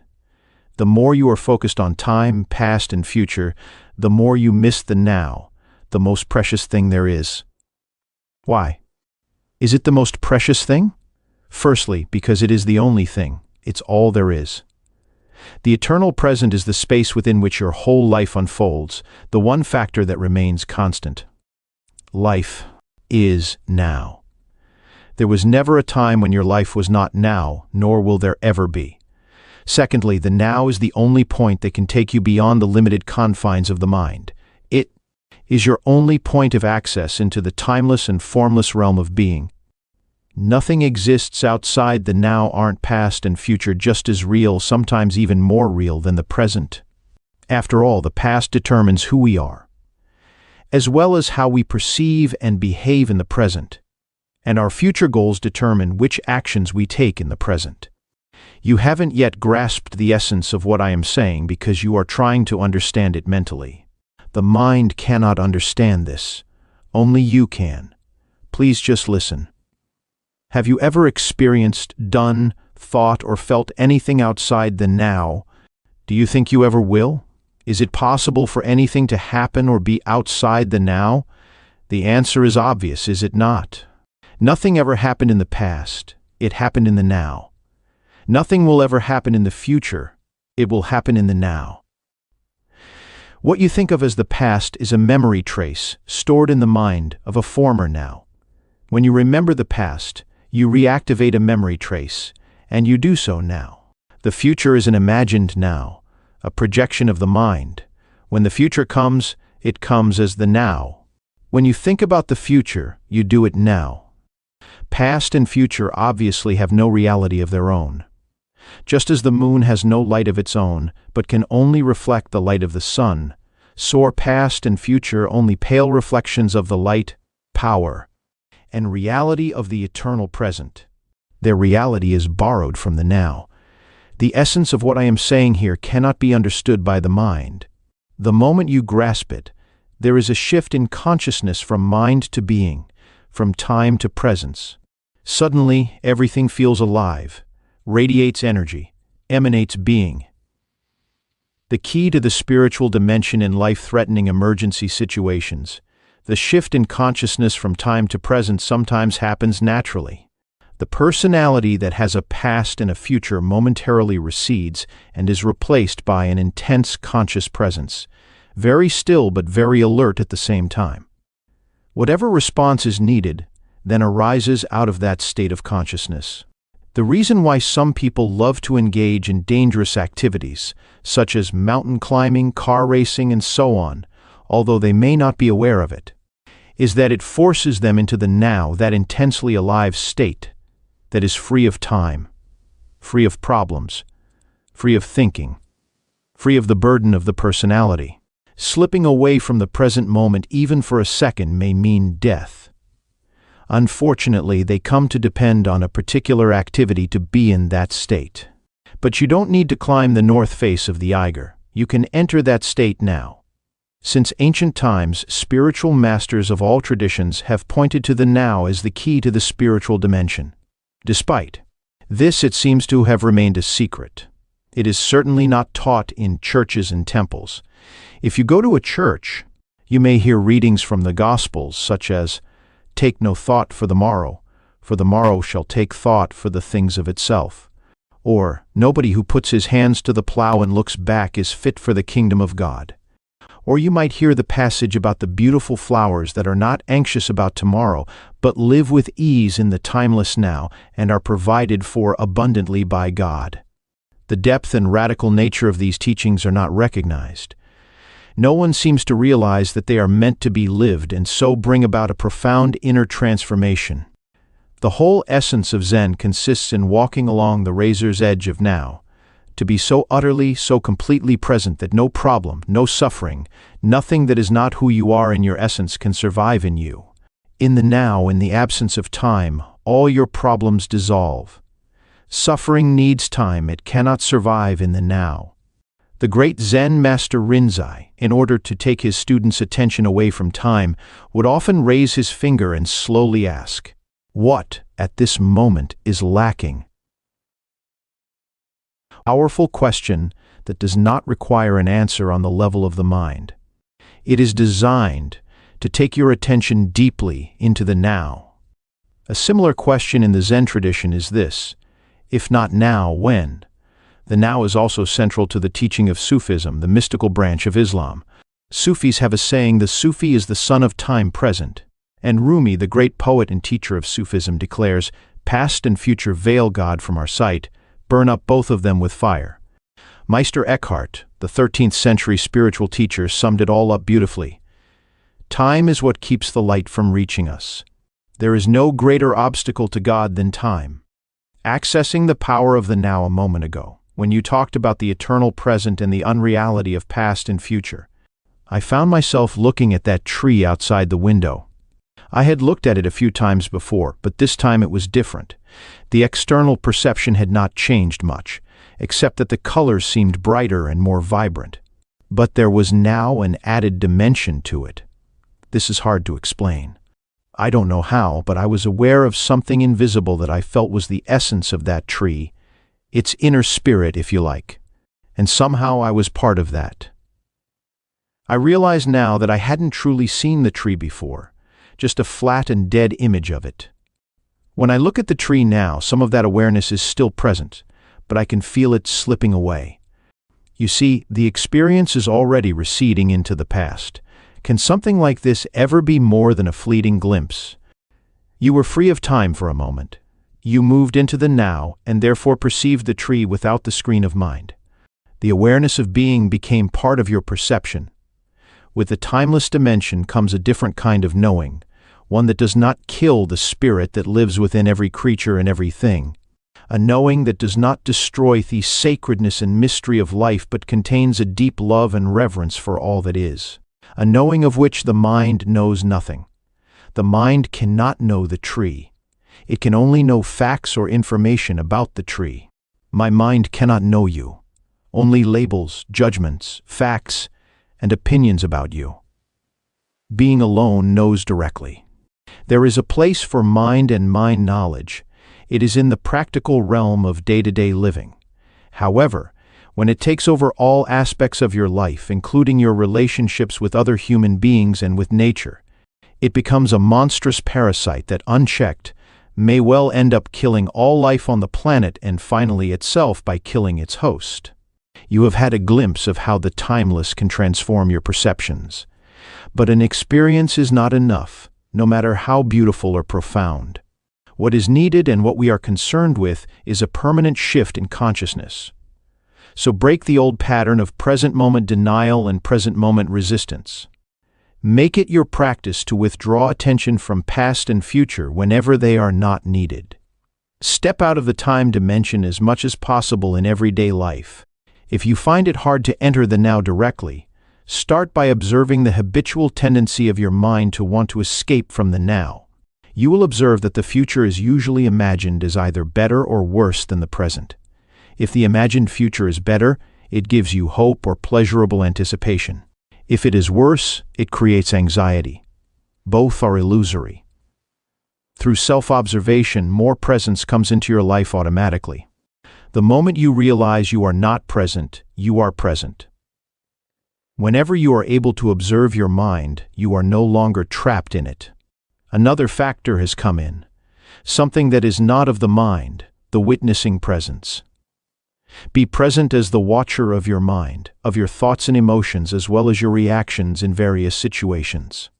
Be at least as interested in your reactions as in the situation or person that causes you to react. Notice also how often your attention is in the past or future. Don't judge or analyze what you observe. Watch the thought, feel the emotion, observe the reaction. Don't make a personal problem out of them. You will then feel something more powerful than any of those things that you observe, the still observing presence itself behind the content of your mind, the silent watcher. Intense presence is needed when certain situations trigger a reaction with a strong emotional charge, such as when your self-image is threatened, a challenge comes into your life that triggers fear, things go wrong, or an emotional complex from the past is brought up. In those instances, the tendency is for you to become unconscious. The reaction or emotion takes you over, you become it. You act it out. You justify, make wrong, attack, defend, except that it isn't you, it's the reactive pattern, the mind in its habitual survival mode. Identification. With the mind gives it more energy. Observation of the mind withdraws energy from it. Identification. With the mind creates more time. Observation of the mind opens up the dimension of the timeless. The energy that is withdrawn from the mind turns into presence. Once you can feel what it means to be present, it becomes much easier to simply choose to step out of the time dimension whenever time is not needed for practical purposes and move more deeply into the now. This does not impair your ability to use time, past or future, when you need to refer to it for practical matters. Nor does it impair your ability to use your mind. In fact, it enhances it. When you do use your mind, it will be sharper, more focused. Letting go of psychological time, learn to use time in the practical aspects of your life. We may call this clock time, but immediately return to present moment awareness when those practical matters have been dealt with. In this way, there will be no buildup of psychological time, which is identification with the past and continuous compulsive projection into the future. Clock. Time is not just making an appointment or planning a trip. It includes learning from the past so that we don't repeat the same mistakes over and over, setting goals and working toward them, predicting the future by means of patterns and laws, physical, mathematical, and so on, learned from the past and taking appropriate action on the basis of our predictions. But even here, within the sphere of practical living, where we cannot do without reference to past and future, the present moment remains the essential factor. Any lesson from the past becomes relevant and is applied now. Any planning as well as working toward achieving a particular goal is done now. The enlightened person's main focus of attention is always the now, but they are still peripherally aware of time. In other words, they continue to use clock time but are free of psychological time. Be alert as you practice this so that you do not unwittingly transform clock time into psychological time. For example, if you made a mistake in the past and learn from it now, you are using clock time. On the other hand, if you dwell on it mentally, and self-criticism, remorse, or guilt come up, then you are making the mistake into me and mine. You make it part of your sense of self, and it has become psychological time, which is always linked to a false sense of identity. Non-forgiveness necessarily implies a heavy burden of psychological time. If you set yourself a goal and work toward it, you are using clock time. You are aware of where you want to go, but you honor and give your fullest attention to the step that you are taking at this moment. If you then become excessively focused on the goal, perhaps because you are seeking happiness, fulfillment, or a more complete sense of self in it, the now is no longer honored. It becomes reduced to a mere stepping stone to the future with no intrinsic value. Clock time then turns into psychological time. Your life's journey is no longer an adventure, just an obsessive need to arrive, to attain, to make it. You no longer see or smell the flowers by the wayside either, nor are you aware of the beauty and the miracle of life that unfolds all around you when you are present in the now. I can see the supreme importance of the now, but I cannot quite go along with you when you say that time is a complete illusion. When I say time is an illusion, my intention is not to make a philosophical statement. I am just reminding you of a simple fact, a fact so obvious that you may find it hard to grasp and may even find it meaningless.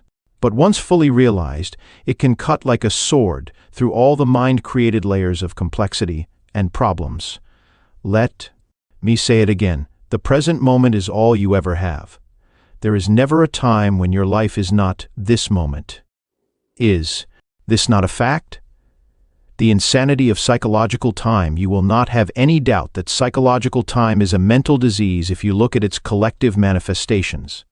They occur, for example, in the form of ideologies such as communism, National Socialism, or any nationalism, or rigid religious belief systems, which operate under the implicit assumption that the highest good lies in the future, and that therefore the end justifies the means.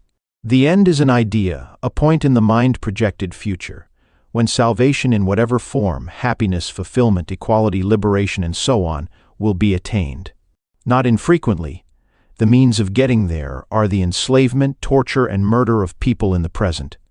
For example, it is estimated that as many as 50 million people were murdered to further the cause of communism, to bring about a better world in Russia, China, and other countries.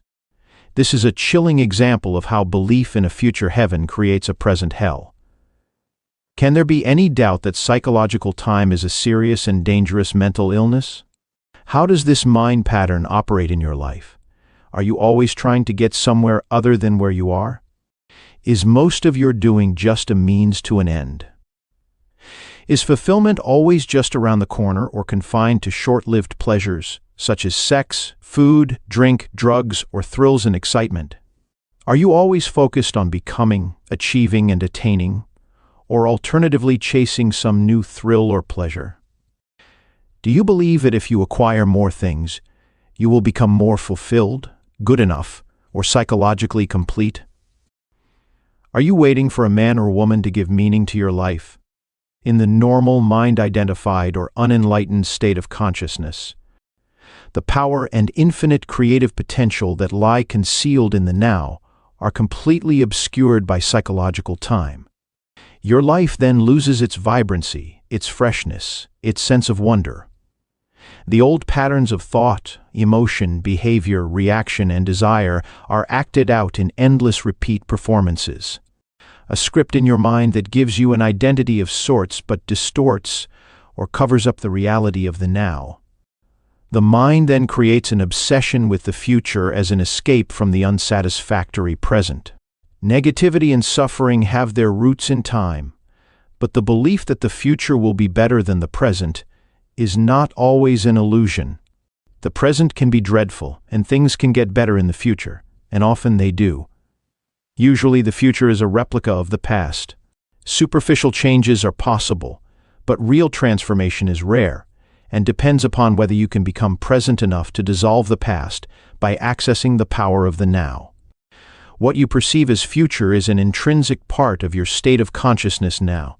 If your mind carries a heavy burden of past, you will experience more of the same. The past perpetuates itself through lack of presence. The quality of your consciousness at this moment is what shapes the future, which, of course, can only be experienced as the now.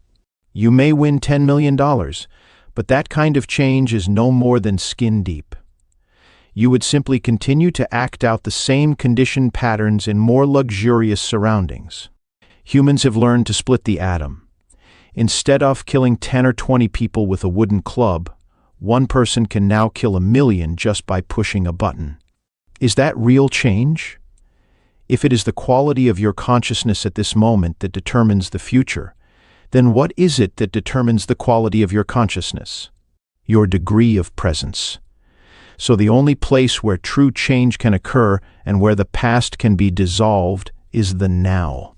All negativity is caused by an accumulation of psychological time and denial of the present.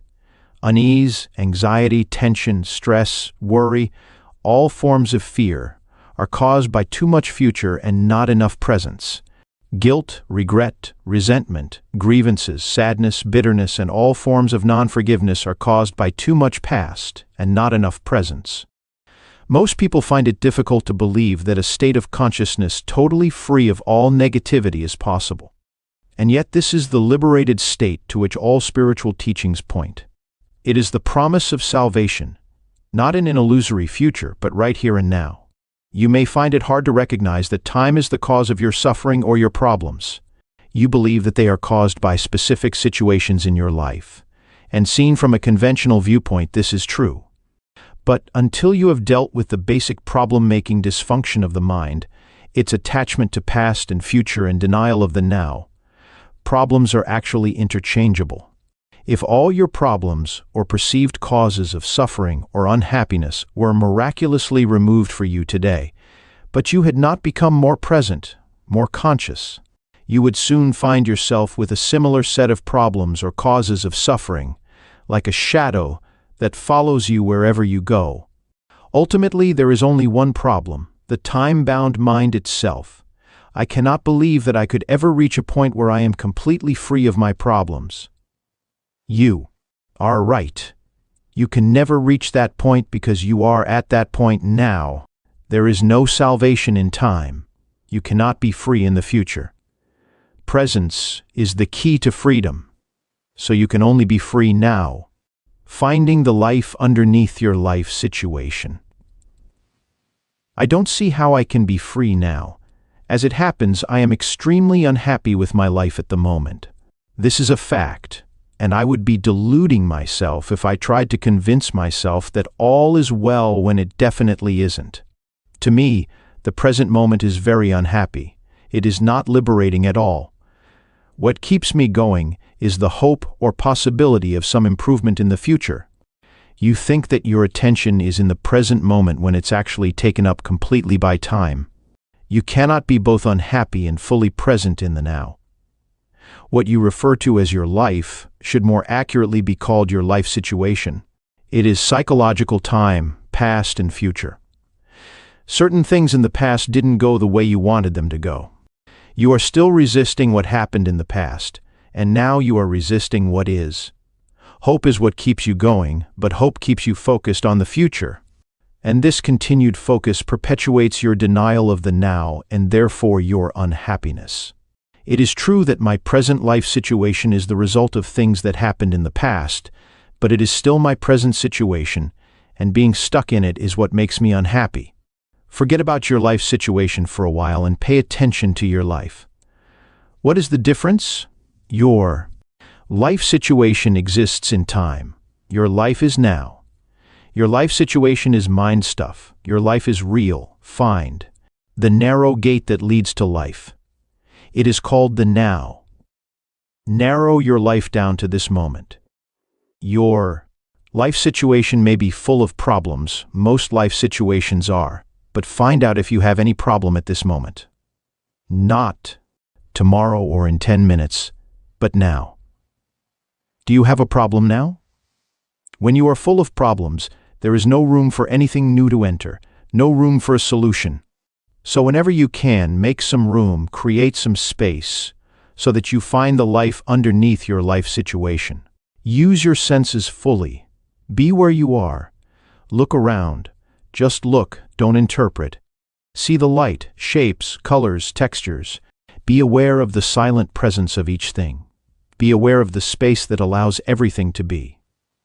Listen to the sounds, don't judge them. Listen to the silence underneath the sounds. Touch something, anything, and feel and acknowledge its being. Observe the rhythm of your breathing. Feel the air flowing in and out. Feel the life energy inside your body. Allow everything to be, within and without. Allow the isness of all things. Move deeply into the now. You are leaving behind the deadening world of mental abstraction, of time. You are getting out of the insane mind that is draining you of life energy, just as it is slowly poisoning and destroying the earth. You are awakening out of the dream of time into the present. All problems or illusions of the mind, it feels as if a heavy burden has been lifted. A sense of lightness. I feel clear. But my problems are still there waiting for me, aren't they? They haven't been solved. Am I not just temporarily evading them? If you found yourself in paradise, it wouldn't be long before your mind would say yes, but. Ultimately, this is not about solving your problems. It's about realizing that there are no problems. Only situations to be dealt with now, or to be left alone and accepted as part of the isness of the present moment until they change or can be dealt with. Problems are mind-made and need time to survive. They cannot survive in the actuality of the now. Focus your attention on the now and tell me what problem you have at this moment. I am not getting any answer because it is impossible to have a problem when your attention is fully in the now. A situation that needs to be either dealt with or accepted, yes. Why make it into a problem? Why make anything into a problem?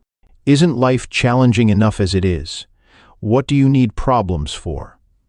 The mind unconsciously loves problems because they give you an identity of sorts. This is normal, and it is insane. Problem means that you are dwelling on a situation mentally without there being a true intention or possibility of taking action now, and that you are unconsciously making it part of your sense of self. You become so overwhelmed by your life situation that you lose your sense of life, of being. Or you are carrying in your mind the insane burden of 100 things that you will or may have to do in the future instead of focusing your attention on the one thing that you can do now. When you create a problem, you create pain. All it takes is a simple choice, a simple decision. No matter what happens, I will create no more pain for myself. I will create no more problems. Although it is a simple choice, it is also very radical. You won't make that choice unless you are truly fed up with suffering, unless you have truly had enough. And you won't be able to go through with it unless you access the power of the now. If you create no more pain for yourself, then you create no more pain for others. You also no longer contaminate the beautiful earth, your inner space, and the collective human psyche with the negativity of problem-making. If you have ever been in a life or death emergency situation, you will know that it wasn't a problem. The mind didn't have time to fool around and make it into a problem. In a true emergency, the mind stops. You become totally present in the now, and something infinitely more powerful takes over. This is why there are many reports of ordinary people suddenly becoming capable of incredibly courageous deeds. In any emergency, either you survive or you don't. Either way, it is not a problem. Some people get angry when they hear me say that problems are illusions. I am threatening to take away their sense of who they are. They have invested much time in a false sense of self. For many years, they have unconsciously defined their whole identity in terms of their problems or their suffering. Who would they be without it? A great deal of what people say, think, or do is actually motivated by fear, which of course is always linked with having your focus on the future and being out of touch with the now. As there are no problems in the now, there is no fear either. Should a situation arise that you need to deal with now, your action will be clear and incisive if it arises out of present moment awareness. It is also more likely to be effective. It will not be a reaction coming from the past conditioning of your mind, but an intuitive response to the situation. In other instances, when the time-bound mind would have reacted, you will find it more effective to do nothing.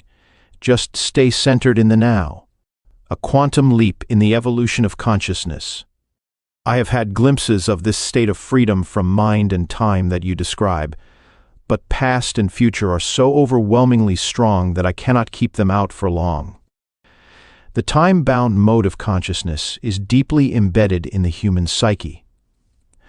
But what we are doing here is part of a profound transformation that is taking place in the collective consciousness of the planet and beyond. The awakening of consciousness from the dream of matter, form, and separation. The ending of time. We are breaking mind patterns that have dominated human life for eons. Mind patterns that have created unimaginable suffering on a vast scale. I am not using the word evil. It is more helpful to call it unconsciousness or insanity. This breaking up of the old mode of consciousness, or rather unconsciousness, is it something we have to do, or will it happen anyway? I mean, is this change inevitable? That's a question of perspective. The doing and the happening is in fact a single process. Because you are one with the totality of consciousness, you cannot separate the two. But there is no absolute guarantee that humans will make it. The process isn't inevitable or automatic. Your cooperation is an essential part of it. However you look at it, it is a quantum leap in the evolution of consciousness, as well as our only chance of survival as a race. The joy of being to alert you that you have allowed yourself to be taken over by psychological time, you can use a simple criterion. Ask yourself, is there joy, ease, and lightness in what I am doing? If there isn't, then time is covering up the present moment, and life is perceived as a burden or a struggle. If there is no joy, ease, or lightness in what you are doing, it does not necessarily mean that you need to change what you are doing. It may be sufficient to change the how. How is always more important than what. See if you can give much more attention to the doing than to the result that you want to achieve through it. Give your fullest attention to whatever the moment presents. This implies that you also completely accept what is, because you cannot give your full attention to something and at the same time resist it. As soon as you honor the present moment, all unhappiness and struggle dissolve, and life begins to flow with joy and ease. When you act out of present moment awareness, whatever you do becomes imbued with a sense of quality, care, and love, even the most simple action. So do not be concerned with the fruit of your action, just give attention to the action itself. The fruit will come of its own accord. This is a powerful spiritual practice. In the Bhagavad Gita, one of the oldest and most beautiful spiritual teachings in existence, non-attachment to the fruit of your action is called karma yoga. It is described as the path of consecrated action. When the compulsive striving away from the now ceases, the joy of being flows into everything you do. The moment your attention turns to the now, you feel a presence, a stillness, a peace. You no longer depend on the future for fulfillment and satisfaction. You don't look to it for salvation. Therefore, you are not attached to the results. Neither failure nor success has the power to change your inner state of being. You have found the life underneath your life situation. In the absence of psychological time, your sense of self is derived from being, not from your personal past. Therefore, the psychological need to become anything other than who you are already is no longer there. In the world, on the level of your life situation, you may indeed become wealthy, knowledgeable, successful, free of this or that, but in the deeper dimension of being, you are complete and whole now in that state of wholeness. Would we still be able or willing to pursue external goals? Of course, but you will not have illusory expectations that anything or anybody in the future will save you or make you happy. As far as your life situation is concerned, there may be things to be attained or acquired. That's the world of form, of gain and loss. Yet on a deeper level you are already complete, and when you realize that, there is a playful, joyous energy behind what you do. Being free of psychological time, you no longer pursue your goals with grim determination, driven by fear, anger, discontent, or the need to become someone. Nor will you remain inactive through fear of failure, which to the ego is loss of self. When your deeper sense of self is derived from being, when you are free of becoming as a psychological need, neither your happiness nor your sense of self depends on the outcome, and so there is freedom from fear. You don't seek permanency where it cannot be found, in the world of form, of gain and loss, birth and death. You don't demand that situations, conditions, places, or people should make you happy, and then suffer when they don't live up to your expectations. Everything is honored, but nothing matters. Forms are born and die, yet you are aware of the eternal underneath the forms. You know that nothing real can be threatened.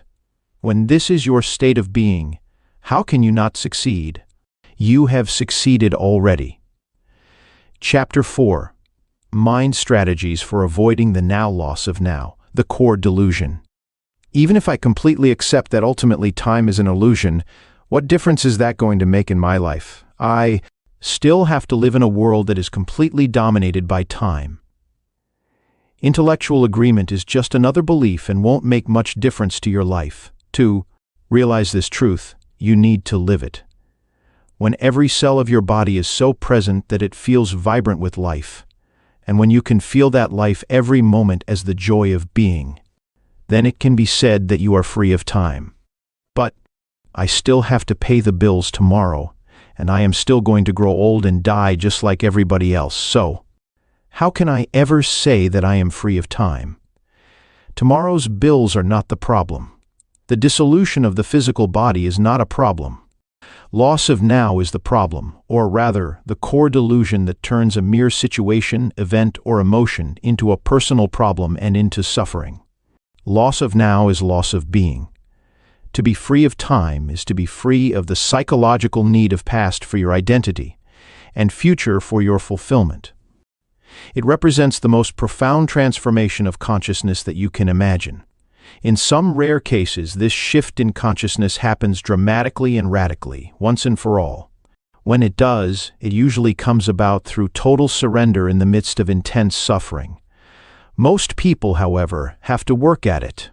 When you have had your first few glimpses of the timeless state of consciousness, you begin to move back and forth between the dimensions of time and presence. First, you become aware of just how rarely your attention is truly in the now, but to know that you are not present is a great success. That knowing is presence, even if initially it only lasts for a couple of seconds of clock time before it is lost again. Then, with increasing frequency, you choose to have the focus of your consciousness in the present moment rather than in the past or future, and whenever you realize that you had lost the now, you are able to stay in it not just for a couple of seconds, but for longer periods, as perceived from the external perspective of clock time. So before you are firmly established in the state of presence, which is to say before you are fully conscious, you shift back and forth for a while between consciousness and unconsciousness, between the state of presence and the state of mind identification. You lose the now and you return to it, again and again. Eventually, presence becomes your predominant state. For most people, presence is experienced either never at all or only accidentally and briefly on rare occasions, without being recognized for what it is. Most humans alternate not between consciousness and unconsciousness, but only between different levels of unconsciousness. Ordinary unconsciousness and deep unconsciousness. What do you mean by different levels of unconsciousness? As you probably know, in sleep you constantly move between the phases of dreamless sleep and the dream state. Similarly, in wakefulness, most people only shift between ordinary unconsciousness and deep unconsciousness. What I call ordinary unconsciousness means being identified with your thought processes and emotions, your reactions, desires, and aversions. It is most people's normal state. In that state, you are run by the egoic mind, and you are unaware of being. It is a state not of acute pain or unhappiness, but of an almost continuous low level of unease, discontent, boredom, or nervousness, a kind of background static. You may not realize this because it is so much a part of normal living, just as you are not aware of a continuous low background noise, such as the hum of an air conditioner, until it stops. When it suddenly does stop, there is a sense of relief. Many people use alcohol, drugs, sex, food, work, television, or even shopping as anesthetics in an unconscious attempt to remove the basic unease. When this happens, an activity that might be very enjoyable if used in moderation becomes imbued with a compulsive or addictive quality, and all that is ever achieved through it is extremely short-lived symptom relief. The unease of ordinary unconsciousness turns into the pain of deep unconsciousness, a state of more acute and more obvious suffering or unhappiness. When things go wrong, when the ego is threatened, or there is a major challenge, threat, or loss, real or imagined, in your life situation or conflict in a relationship, it is an intensified version of ordinary unconsciousness, different from it not in kind, but in degree.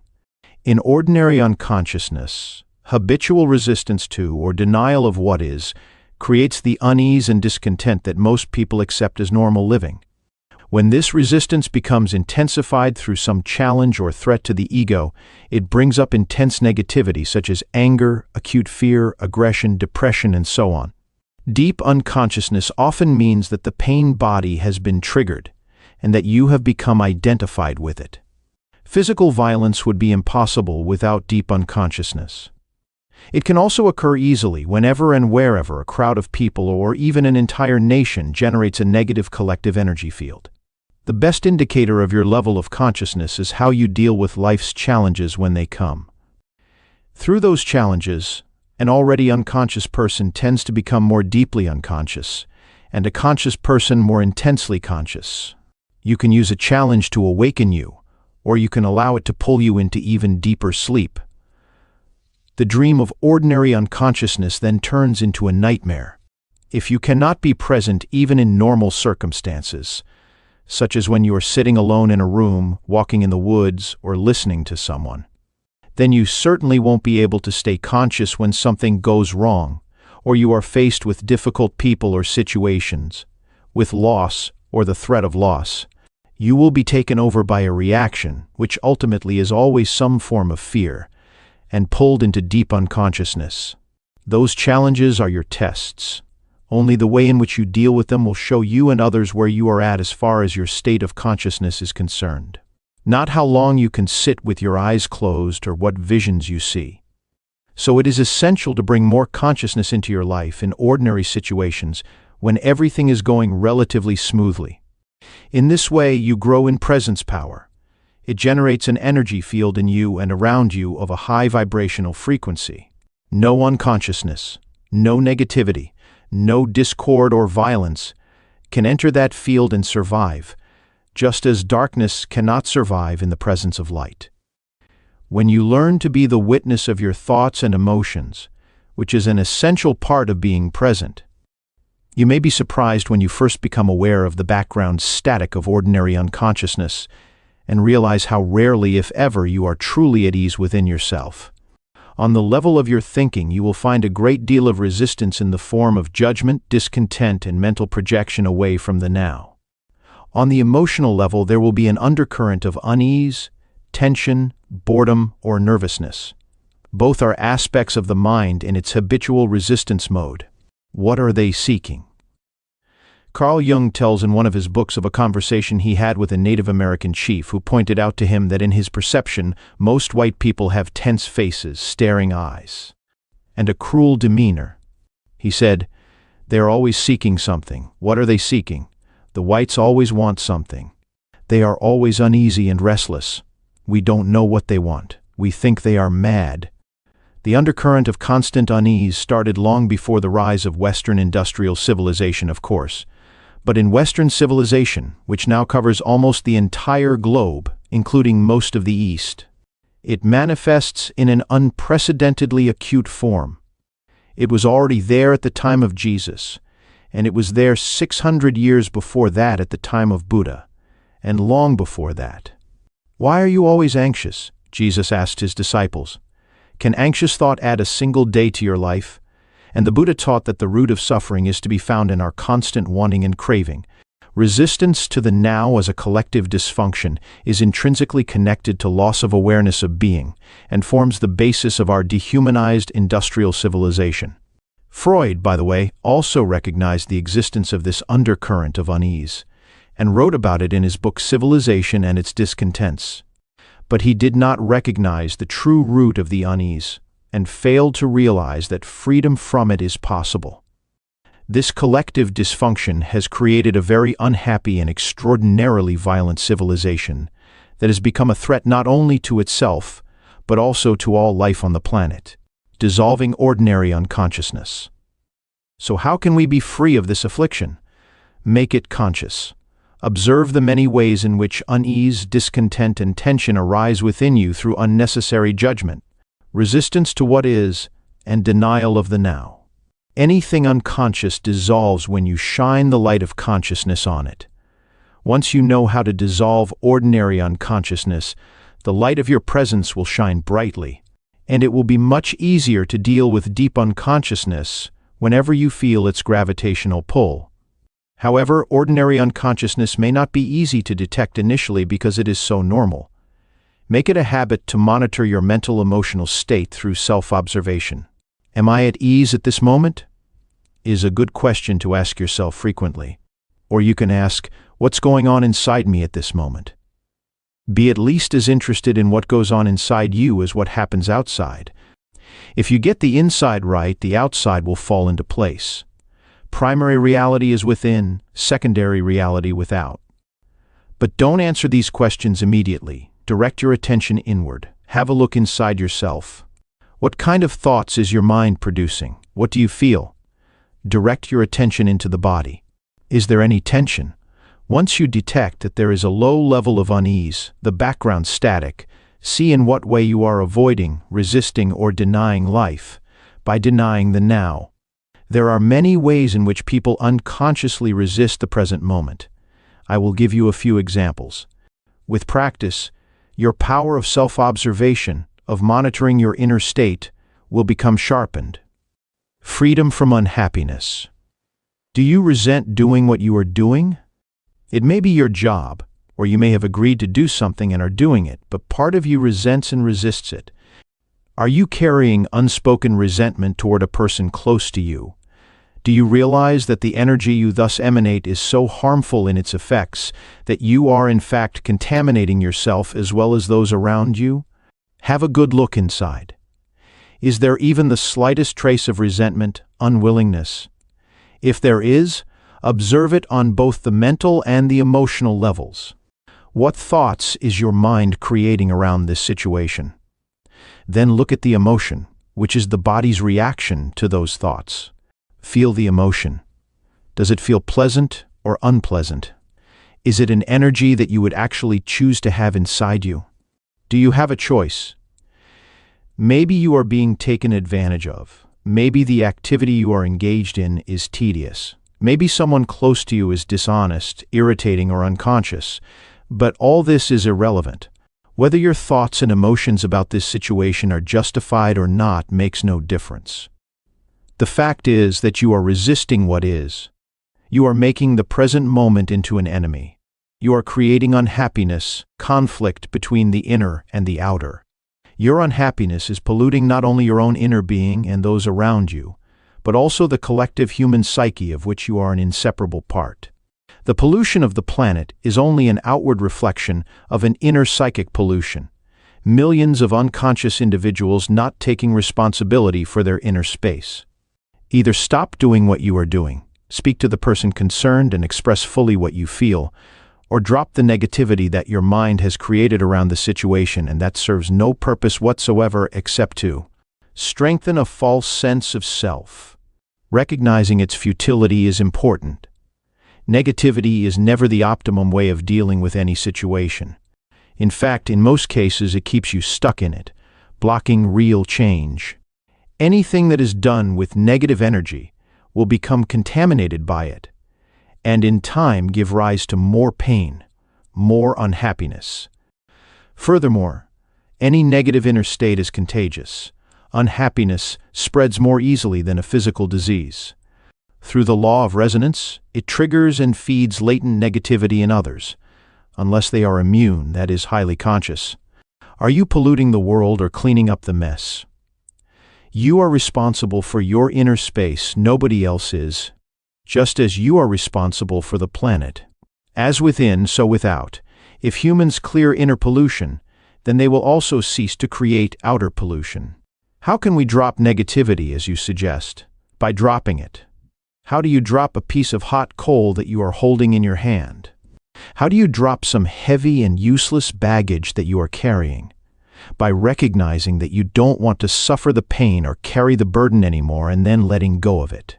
Deep unconsciousness, such as the pain body, or other deep pain, such as the loss of a loved one, usually needs to be transmuted through acceptance combined with the light of your presence, your sustained attention. Many patterns in ordinary unconsciousness, on the other hand, can simply be dropped once you know that you don't want them and don't need them anymore.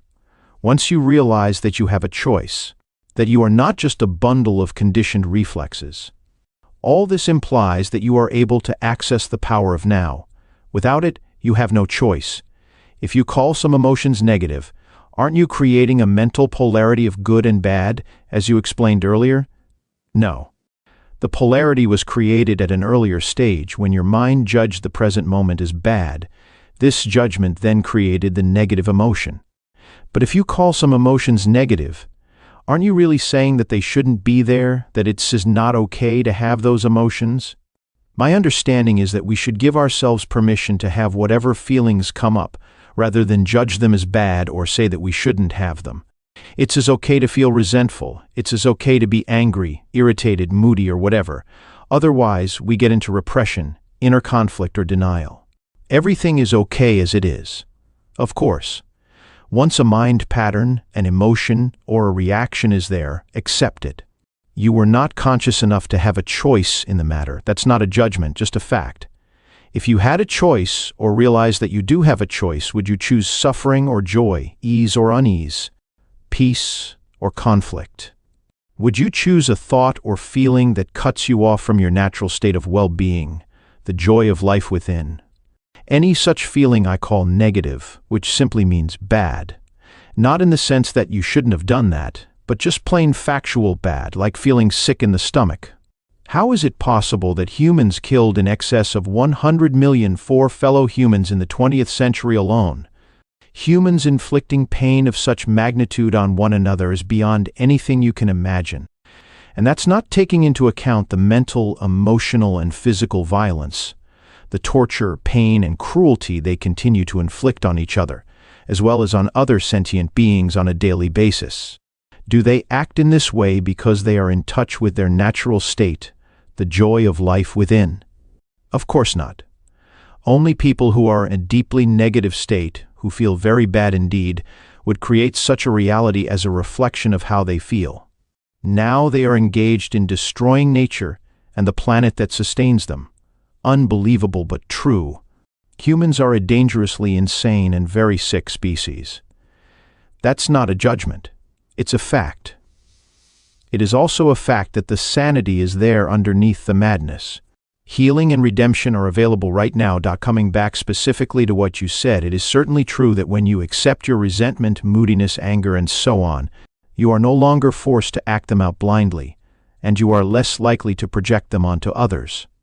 But I wonder if you are not deceiving yourself. When you have been practicing acceptance for a while, as you have, there comes a point when you need to go on to the next stage, where those negative emotions are not created anymore. If you don't, your acceptance just becomes a mental label that allows your ego to continue to indulge in unhappiness, and so strengthen its sense of separation from other people, your surroundings, your here and now. As you know, separation is the basis for the ego's sense of identity. True acceptance would transmute those feelings at once. And if you really knew deeply that everything is okay, as you put it, and which of course is true, then would you have those negative feelings in the first place? Without judgment, without resistance to what is, they would not arise. You have an idea in your mind that everything is okay, but deep down you don't really believe it. And so the old mental-emotional patterns of resistance are still in place. That's what makes you feel bad. That's as okay too. Are you defending your right to be unconscious, your right to suffer? Don't worry, nobody is going to take that away from you. Once you realize that a certain kind of food makes you sick, would you carry on eating that food and keep asserting that it is okay to be sick? Wherever you are, be there totally. Can you give some more examples of ordinary unconsciousness? See if you can catch yourself complaining, in either speech or thought, about a situation you find yourself in. What other people do or say, your surroundings, your life situation, even the weather. To complain is always non-acceptance of what is. It invariably carries an unconscious negative charge. When you complain, you make yourself into a victim. When you speak out, you are in your power. So change the situation by taking action or be speaking out if necessary or possible. Leave the situation or accept it. All else is madness. Ordinary unconsciousness is always linked in some way with denial of the now. The now, of course, also implies the here. Are you resisting your here and now? Some people would always rather be somewhere else. Their here is never good enough. Through self-observation, find out if that is the case in your life. Wherever you are, be there totally. If you find your here and now intolerable and it makes you unhappy, you have three options: remove yourself from the situation, change it, or accept it totally. If you want to take responsibility for your life, you must choose one of those three options, and you must choose now. Then accept the consequences. No excuses, no negativity, no psychic pollution. Keep your inner space clear. If you take any action, leaving or changing your situation, drop the negativity first, if at all possible. Action, arising out of insight into what is required, is more effective than action arising out of negativity. Any action is often better than no action, especially if you have been stuck in an unhappy situation for a long time. If it is a mistake, at least you learn something, in which case it's no longer a mistake. If you remain stuck, you learn nothing. Is fear preventing you from taking action? Acknowledge the fear, watch it, take your attention into it, be fully present with it. Doing so cuts the link between the fear and your thinking. Don't let the fear rise up into your mind. Use the power of the now. Fear cannot prevail against it. If there is truly nothing that you can do to change your here and now and you can't remove yourself from the situation, then accept your here and now totally by dropping all inner resistance. The false, unhappy self that loves feeling miserable, resentful, or sorry for itself can then no longer survive. This is called surrender. Surrender is not weakness. There is great strength in it. Only a surrendered person has spiritual power. Through surrender, you will be free internally of the situation. You may then find that the situation changes without any effort on your part. In any case, you are free. Or is there something that you should be doing but are not doing it? Get up and do it now. Alternatively, completely accept your inactivity, laziness, or passivity at this moment, if that is your choice. Go into it fully. Enjoy it. Be as lazy or inactive as you can. If you go into it fully and consciously, you will soon come out of it. Or maybe you won't.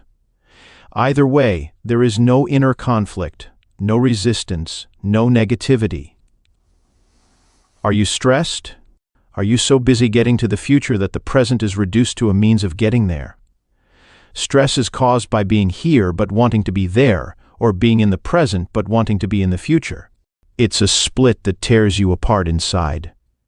To create and live with such an inner split is insane. The fact that everyone else is doing it doesn't make it any less insane. If you have to, you can move fast, work fast, or even run, without projecting yourself into the future and without resisting the present. As you move, work, run, do it totally. Enjoy the flow of energy, the high energy of that moment. Now you are no longer stressed, no longer splitting yourself in two, just moving, running, working, and enjoying it. Or you can drop the whole thing and sit on a park bench. But when you do, watch your mind. It may say you should be working, you are wasting time. Observe the mind. Smile at it. Does the past take up a great deal of your attention? Do you frequently talk and think about it, either positively or negatively? The great things that you have achieved, your adventures or experiences, or your victim story and the dreadful things that were done to you, or maybe what you did to someone else? Are your thought processes creating guilt, pride, resentment, anger, regret, or self-pity? Then you are not only reinforcing a false sense of self, but also helping to accelerate your body's aging process by creating an accumulation of past in your psyche. Verify this for yourself by observing those around you who have a strong tendency to hold on to the past. Die to the past every moment. You don't need it. Only refer to it when it is absolutely relevant to the present. Feel the power of this moment and the fullness of being. Feel your presence. Are you worried? Do you have many what-if thoughts? You are identified with your mind, which is projecting itself into an imaginary future situation and creating fear. There is no way that you can cope with such a situation, because it doesn't exist. It's a mental phantom.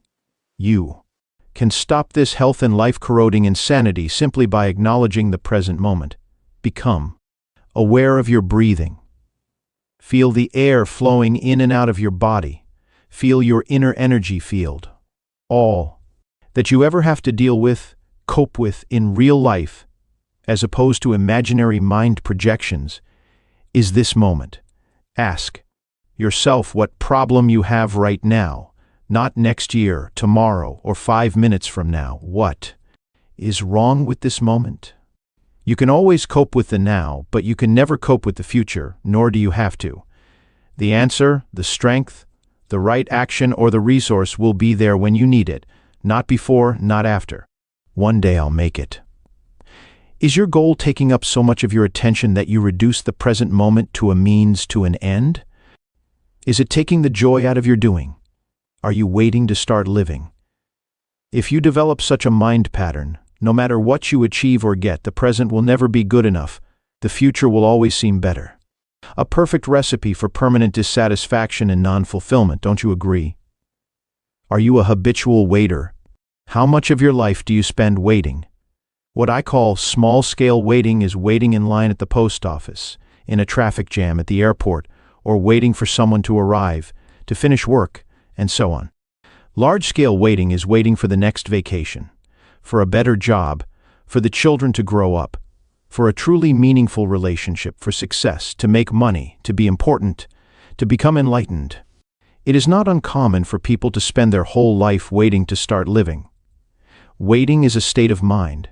Basically, it means that you want the future. You don't want the present. You don't want what you've got, and you want what you haven't got.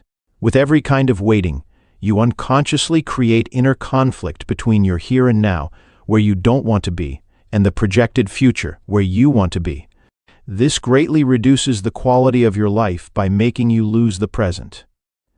There is nothing wrong with striving to improve your life situation. You can improve your life situation, but you cannot improve your life. Life is primary. Life is your deepest inner being. It is already whole, complete, perfect. Your life situation consists of your circumstances and your experiences. There is nothing wrong with setting goals and striving to achieve things. The mistake lies in using it as a substitute for the feeling of life, for being. The only point of access for that is the now. You are then like an architect who pays no attention to the foundation of a building but spends a lot of time working on the superstructure. For example, many people are waiting for prosperity. It cannot come in the future. When you honor, acknowledge, and fully accept your present reality, where you are, who you are, what you are doing right now, when you fully accept what you have got, you are grateful for what you have got, grateful for what is, grateful for being. Gratitude for the present moment and the fullness of life now is true prosperity. It cannot come in the future. Then, in time, that prosperity manifests for you in various ways. If you are dissatisfied with what you have got, or even frustrated or angry about your present lack, that may motivate you to become rich. But even if you do make millions, you will continue to experience the inner condition of lack, and deep down you will continue to feel unfulfilled. You may have many exciting experiences that money can buy, but they will come and go and always leave you with an empty feeling and the need for further physical or psychological gratification. You won't abide in being, and so feel the fullness of life now. That alone is true prosperity. So give up waiting as a state of mind. When you catch yourself slipping into waiting, snap out of it. Come into the present moment. Just be and enjoy being. If you are present, there is never any need for you to wait for anything. So next time somebody says, "Sorry to have kept you waiting," you can reply, "That's all right, I wasn't waiting. I was just standing here enjoying myself. Enjoy in myself." These are just a few of the habitual mind strategies for denying the present moment that are part of ordinary unconsciousness. They are easy to overlook because they are so much a part of normal living, the background static of perpetual discontent. But the more you practice monitoring your inner mental emotional state, the easier it will be to know when you have been trapped in past or future, which is to say, unconscious, and to awaken out of the dream of time into the present. But beware, the false, unhappy self, based on mind identification, lives on time. It knows that the present moment is its own death and so feels very threatened by it. It will do all it can to take you out of it. It will try to keep you trapped in time, the inner purpose of your life's journey. I can see the truth of what you are saying. But I still think that we must have purpose on our life's journey. Otherwise, we just drift. And purpose means future, doesn't it? How do we reconcile that with living in the present? When you are on a journey, it is certainly helpful to know where you are going, or at least the general direction in which you are moving. But don't forget, the only thing that is ultimately real about your journey is the step that you are taking at this moment. That's all there ever is. Your life's journey has an outer purpose and an inner purpose. The outer purpose is to arrive at your goal or destination, to accomplish what you set out to do, to achieve this or that, which, of course, implies future. But if your destination, or the steps you are going to take in the future, take up so much of your attention that they become more important to you than the step you are taking now, then you completely miss the journey's inner purpose, which has nothing to do with where you are going or what you are doing, but everything to do with how. It has nothing to do with future, but everything to do with the quality of your consciousness at this moment. The outer purpose belongs to the horizontal dimension of space and time. The inner purpose concerns a deepening of your being in the vertical dimension of the timeless now. Your outer journey may contain 1,000,000 steps. Your inner journey only has one, the step you are taking right now.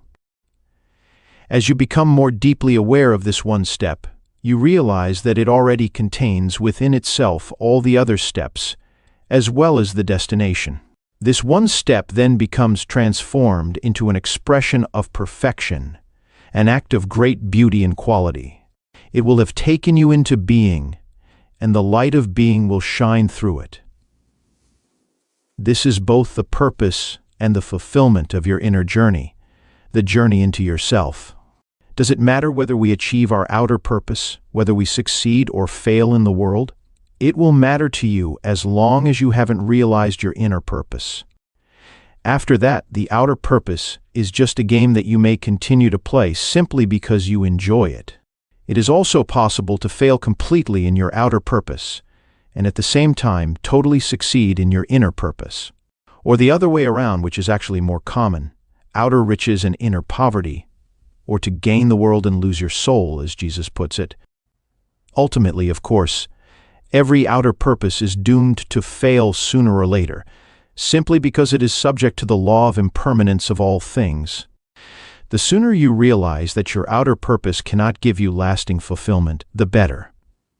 When you have seen the limitations of your outer purpose, you give up your unrealistic expectation that it should make you happy, and you make it subservient to your inner purpose. The past cannot survive in your presence. You mentioned that thinking or talking about the past unnecessarily is one of the ways in which we avoid the present.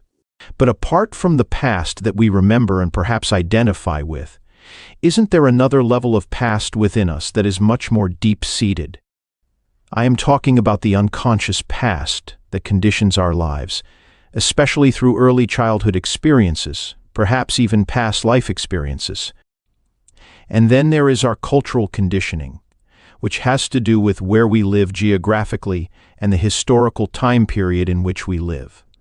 All these things determine how we see the world, how we react, what we think, what kind of relationships we have, how we live our lives. How could we ever become conscious of all that or get rid of it? How long would that take? And even if we did, what would there be left? What is left when illusion ends? There is no need to investigate the unconscious past in you, except as it manifests at this moment as a thought, an emotion, a desire, a reaction, or an external event that happens to you. Whatever you need to know about the unconscious past in you, the challenges of the present will bring it out. If you delve into the past, it will become a bottomless pit. There is always more. You may think that you need more time to understand the past or become free of it. In other words, that the future will eventually free you of the past. This is a delusion. Only the present can free you of the past. More time cannot free you of time. Access the power of now. That is the key. What is the power of now? None other than the power of your presence, your consciousness liberated from thought forms. So deal with the past on the level of the present.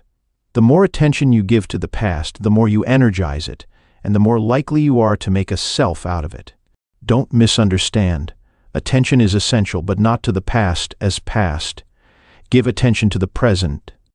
Give attention to your behavior, to your reactions, moods, thoughts, emotions, fears, and desires as they occur in the present. Theirs is the past in you. If you can be present enough to watch all those things, not critically or analytically, but non-judgmentally, then you are dealing with the past and dissolving it through the power of your presence. You cannot find yourself by going into the past. You find yourself by coming into the present. Isn't it helpful to understand the past, and so understand why we do certain things, react in certain ways, or why we unconsciously create our particular kind of drama, patterns in relationships, and so on?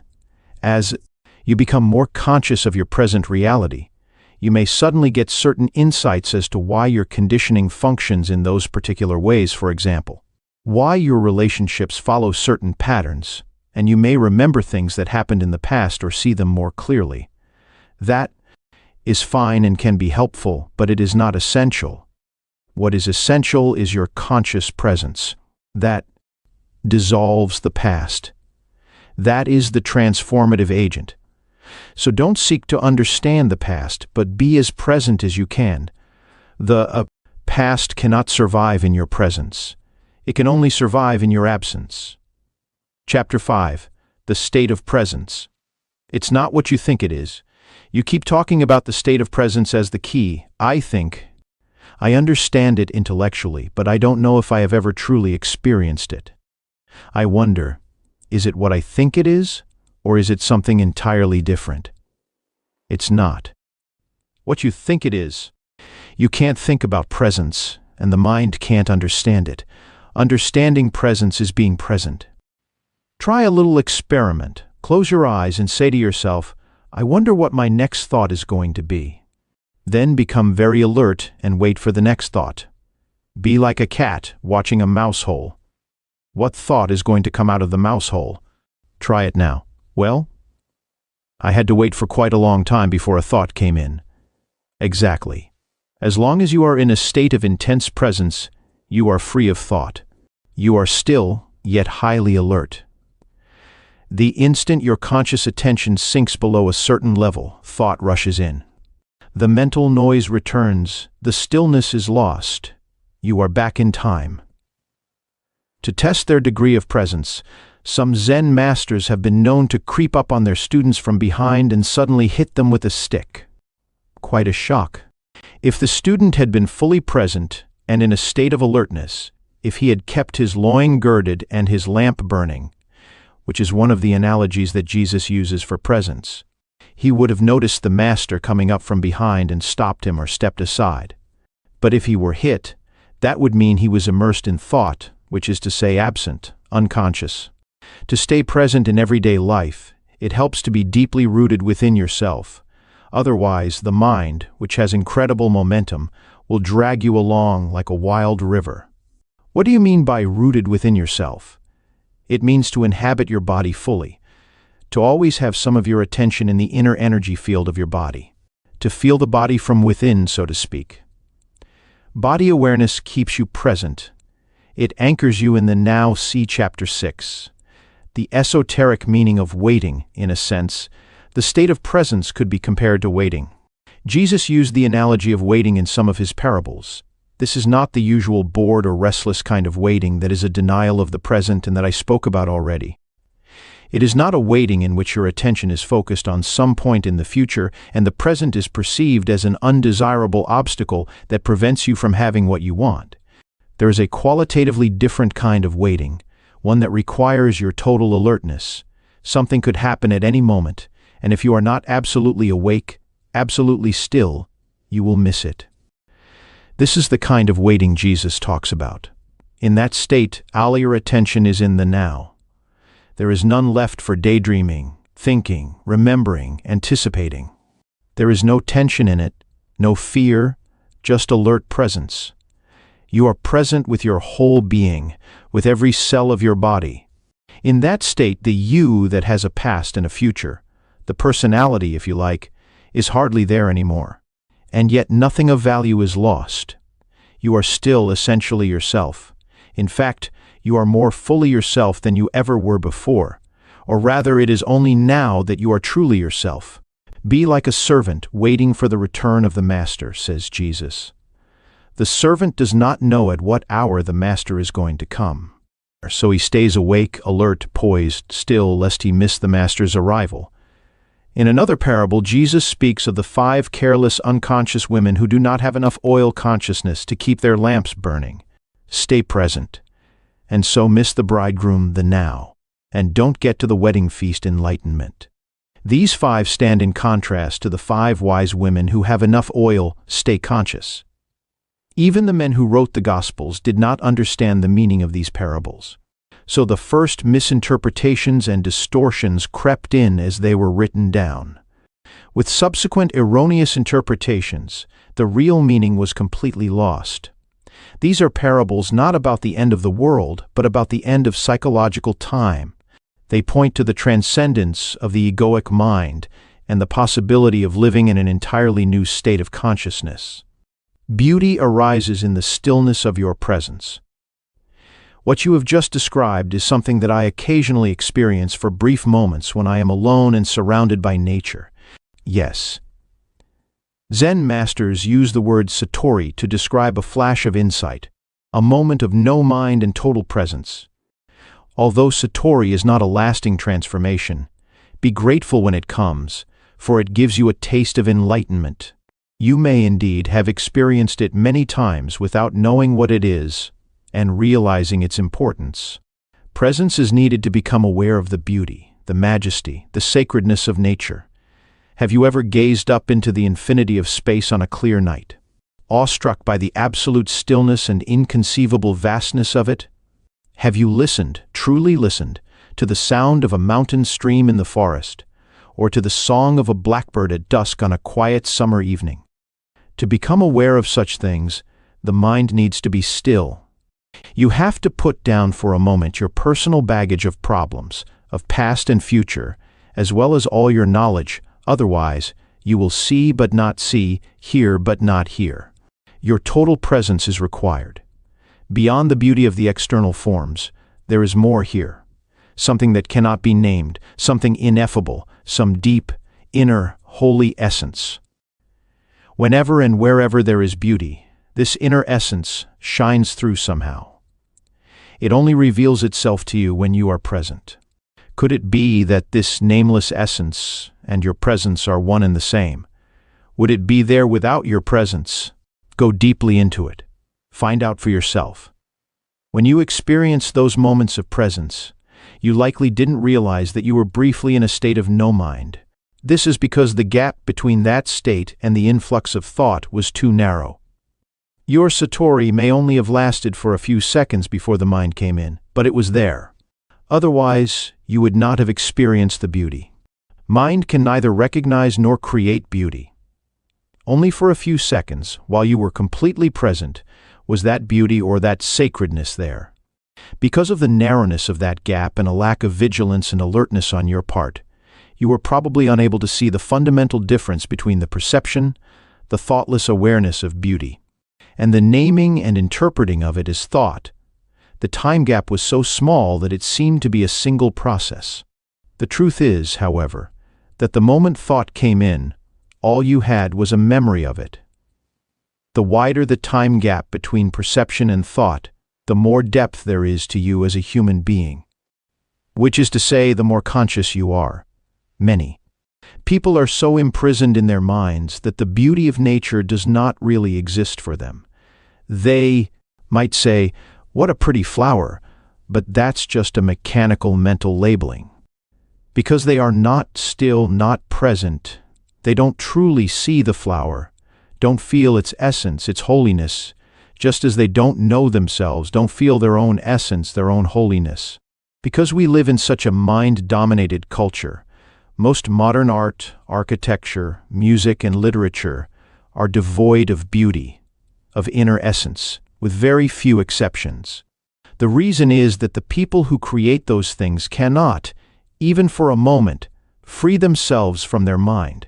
So they are never in touch with that place within where true creativity and beauty arise. The mind left to itself creates monstrosities, and not only in art galleries. Look at our urban landscapes and industrial wastelands. No civilization has ever produced so much ugliness. Realizing pure consciousness is presence the same as being.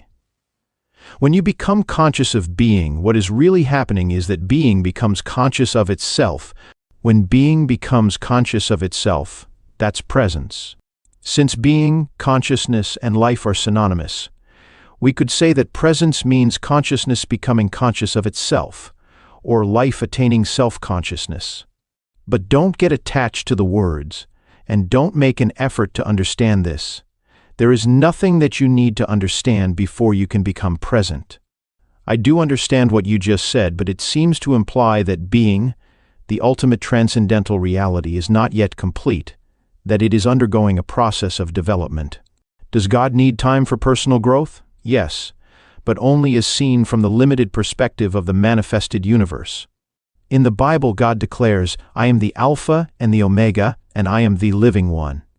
In the timeless realm where God dwells, which is also your home, the beginning and the end, the Alpha and the Omega are one, and the essence of everything that ever has been and ever will be is eternally present in an unmanifested state of oneness and perfection, totally beyond anything the human mind can ever imagine or comprehend. In our world of seemingly separate forms, however, timeless perfection is an inconceivable concept. Here, even consciousness, which is the light emanating from the eternal source, seems to be subject to a process of development, but this is due to our limited perception. It is not so in absolute terms. Nevertheless, let me continue to speak for a moment about the evolution of consciousness in this world. Everything that exists has being, has God essence, has some degree of consciousness. Even a stone has rudimentary consciousness, otherwise it would not be, and its atoms and molecules would disperse. Everything is alive. The sun, the earth, plants, animals, humans, all are expressions of consciousness in varying degrees, consciousness manifesting as form. The world arises when consciousness takes on shapes and forms, thought forms and material forms. Look at the millions of life forms on this planet alone. In the sea, on land, in the air, and then each life form is replicated millions of times. To what end? Is someone or something playing a game with form? This is what the ancient seers of India asked themselves. They saw the world as Lila, a kind of divine game that God is playing. The individual life forms are obviously not very important in this game. In the sea, most life forms don't survive for more than a few minutes after being born. The human form turns to dust pretty quickly too, and when it is gone, it is as if it had never been. Is that tragic or cruel? Only if you create a separate identity for each form, if you forget that its consciousness is God essence expressing itself in form. But you don't truly know that until you realize your own God essence as pure consciousness. If a fish is born in your aquarium and you call him John, write out a birth certificate, tell him about his family history, and 2 minutes later he gets eaten by another fish. That's tragic. But it's only tragic because you projected a separate self where there was none. You got hold of a fraction of a dynamic process, a molecular dance, and made a separate entity out of it. Consciousness takes on the disguise of forms until they reach such complexity that it completely loses itself in them. In present-day humans, consciousness is completely identified with its disguise. It only knows itself as form, and therefore lives in fear of the annihilation of its physical or psychological form. This is the egoic mind, and this is where considerable dysfunction sets in. It now looks as if something had gone very wrong somewhere along the line of evolution. But even this is part of Lila, the divine game. Finally, the pressure of suffering created by this apparent dysfunction forces consciousness to disidentify from form and awakens it from its dream of form. It regains self-consciousness, but it is at a far deeper level than when it lost it. This process is explained by Jesus in his parable of the lost son, who leaves his father's home, squanders his wealth, becomes destitute, and is then forced by his suffering to return home. When he does, his father loves him more than before. The son's state is the same as it was before, yet not the same. It has an added dimension of depth. The parable describes a journey from unconscious perfection, through apparent imperfection and evil to conscious perfection. Can you now see the deeper and wider significance of becoming present as the watcher of your mind? Whenever you watch the mind, you withdraw consciousness from mind forms, and it then becomes what we call the watcher or the witness. Consequently, the watcher, pure consciousness beyond form, becomes stronger, and the mental formations become weaker. When we talk about watching the mind, we are personalizing an event that is truly of cosmic significance. Through you, consciousness is awakening out of its dream of identification with form and withdrawing from form. This foreshadows, but is already part of, an event that is probably still in the distant future as far as chronological time is concerned. The event is called the end of the world. When consciousness frees itself from its identification with physical and mental forms, it becomes what we may call pure or enlightened consciousness, or presence. This has already happened in a few individuals, and it seems destined to happen soon on a much larger scale, although there is no absolute guarantee that it will happen.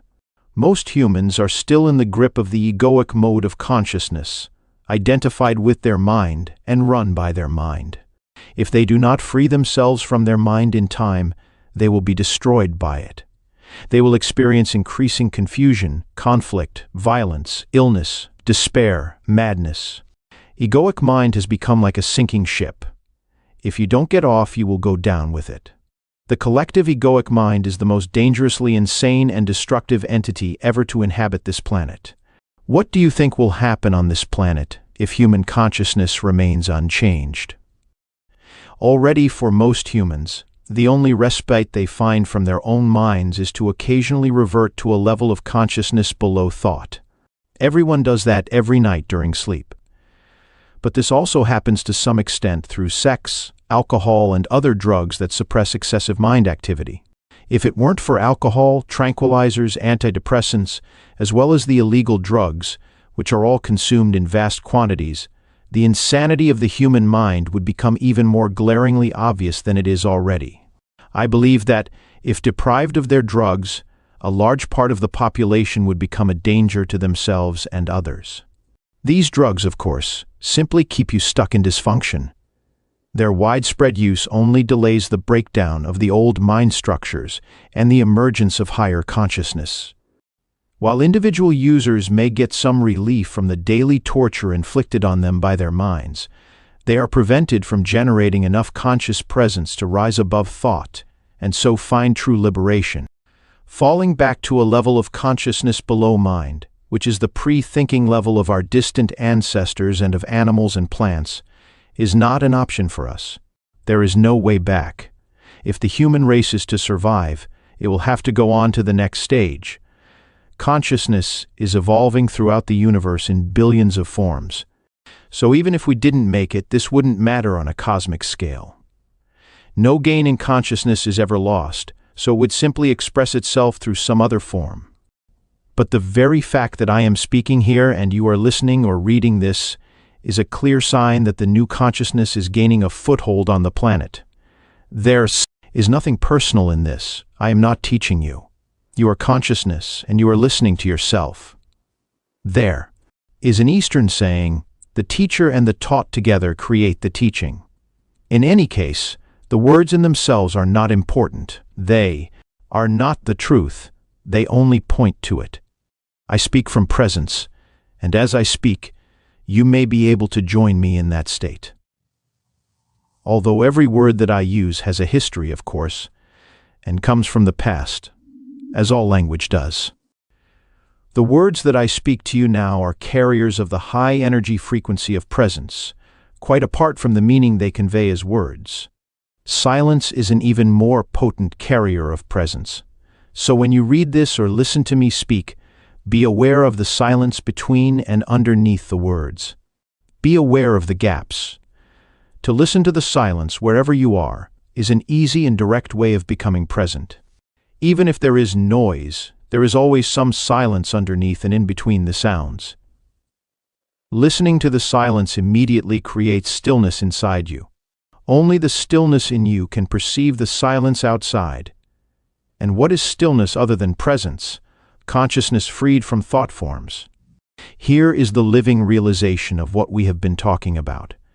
Christ, the reality of your divine presence, don't get attached to any one word. You can substitute Christ for presence, if that is more meaningful to you.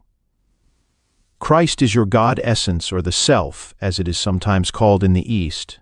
The only difference between Christ and presence is that Christ refers to your indwelling divinity regardless of whether you are conscious of it or not, whereas presence means your awakened divinity or God essence. Many misunderstandings and false beliefs about Christ will clear if you realize that there is no past or future in Christ. To say that Christ was or will be is a contradiction in terms. Jesus was. He was a man who lived 2,000 years ago and realized divine presence, his true nature. And so he said, "Before Abraham was, I am." He did not say, "I already existed before Abraham was born." That would have meant that he was still within the dimension of time and form identity. The words "I am" used in a sentence that starts in the past tense indicate a radical shift, a discontinuity in the temporal dimension. It is a Zen-like statement of great profundity. Jesus attempted to convey directly, not through discursive thought, the meaning of presence, of self-realization.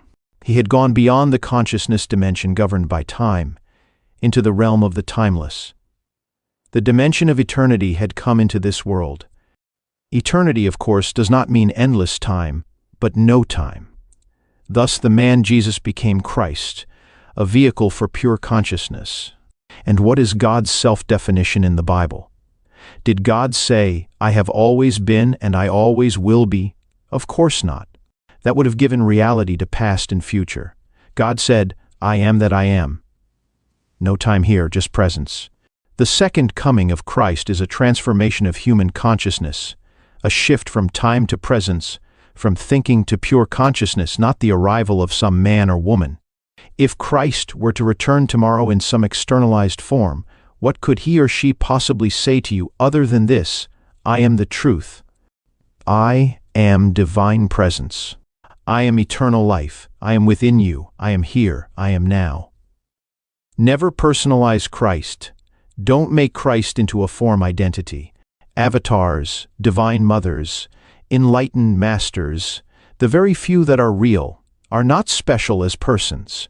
Without a false self to uphold, defend, and feed, they are more simple, more ordinary than the ordinary man or woman. Anyone with a strong ego would regard them as insignificant, or more likely, not see them at all. If you are drawn to an enlightened teacher, it is because there is already enough presence in you to recognize presence in another. There were many people who did not recognize Jesus or the Buddha, as there are and always have been many people who are drawn to false teachers. Egos are drawn to bigger egos. Darkness cannot recognize light. Only light can recognize light. So don't believe that the light is outside you or that it can only come through one particular form. If only your master is an incarnation of God, then who are you? Any kind of exclusivity is identification with form, and identification with form means ego, no matter how well disguised. Use the master's presence to reflect your own identity beyond name and form back to you, and to become more intensely present yourself. You will soon realize that there is no mine or yours in presence. Presence is one. Group work can also be helpful for intensifying the light of your presence. A group of people coming together in a state of presence generates a collective energy field of great intensity. It not only raises the degree of presence of each member of the group, but also helps to free the collective human consciousness from its current state of mind dominance. This will make the state of presence increasingly more accessible to individuals. However, unless at least one member of the group is already firmly established in it, and thus can hold the energy frequency of that state, the egoic mind can easily reassert itself and sabotage the group's endeavors. Although group work is invaluable, it is not enough, and you must not come to depend on it. Nor must you come to depend on a teacher or a master, except during the transitional period, when you are learning the meaning and practice of presence. Chapter 3. Moving deeply into the now, don't seek yourself in the mind. I feel that there is still a great deal. I need to learn about the workings of my mind before I can get anywhere near full consciousness or spiritual. Enlightenment. No, you don't. The problems of the mind cannot be solved on the level of the mind. Once you have understood the basic dysfunction, there isn't really much else that you need to learn or understand. Studying the complexities of the mind may make you a good psychologist, but doing so won't take you beyond the mind, just as the study of madness isn't enough to create sanity. You have already understood the basic mechanics of the unconscious state, identification with the mind, which creates a false self, the ego, as a substitute for your true self rooted in being. You become as a branch cut off from the vine, as Jesus puts it. The ego's needs are endless. It feels vulnerable and threatened, and so lives in a state of fear and want. Chapter 6. The inner body being is your deepest self. You spoke earlier about the importance of having deep roots within or inhabiting the body. Can you explain what you meant by that? The body can become a point of access into the realm of being. Let's go into that more deeply now. I am still not quite sure if I fully understand what you mean by being. Water. What do you mean by that? I don't understand it. This is what a fish would say if it had a human mind. Please stop trying to understand being. You have already had significant glimpses of being, but the mind will always try to squeeze it into a little box and then put a label on it. It cannot be done. It cannot become an object of knowledge. In being, subject and object merge into one. Being can be felt as the ever-present I am that is beyond name and form. To feel and thus to know that you are, and to abide in that deeply rooted state is enlightenment, is the truth that Jesus says will make you free. Free from what? Free from the illusion that you are nothing more than your physical body and your mind. This illusion of the self, as the Buddha calls it, is the core error. Free from fear in its countless disguises as the inevitable consequence of that illusion. The fear that is your constant tormentor as long as you derive your sense of self only from this ephemeral and vulnerable form. And free from sin, which is the suffering you unconsciously inflict on yourself and others, as long as this illusory sense of self governs what you think, say, and do. Look, beyond the words "I don't like the word sin," it implies that I am being judged and found guilty. I can understand that. Over the centuries, many erroneous views and interpretations have accumulated around words such as sin, due to ignorance, misunderstanding, or a desire to control, but they contain an essential core of truth. If you are unable to look beyond such interpretations, and so cannot recognize the reality to which the word points, then don't use it. Don't get stuck on the level of words. A word is no more than a means to an end. It's an abstraction. Not unlike a signpost, it points beyond itself. The word honey isn't honey. You can study and talk about honey for as long as you like, but you won't really know it until you taste it. After you have tasted it, the word becomes less important to you. You won't be attached to it anymore. Similarly, you can talk or think about God continuously for the rest of your life, but does that mean you know or have even glimpsed the reality to which the word points? It really is no more than an obsessive attachment to a signpost, a mental idol. The reverse also applies if, for whatever reason, you dislike the word honey, that might prevent you from ever tasting it.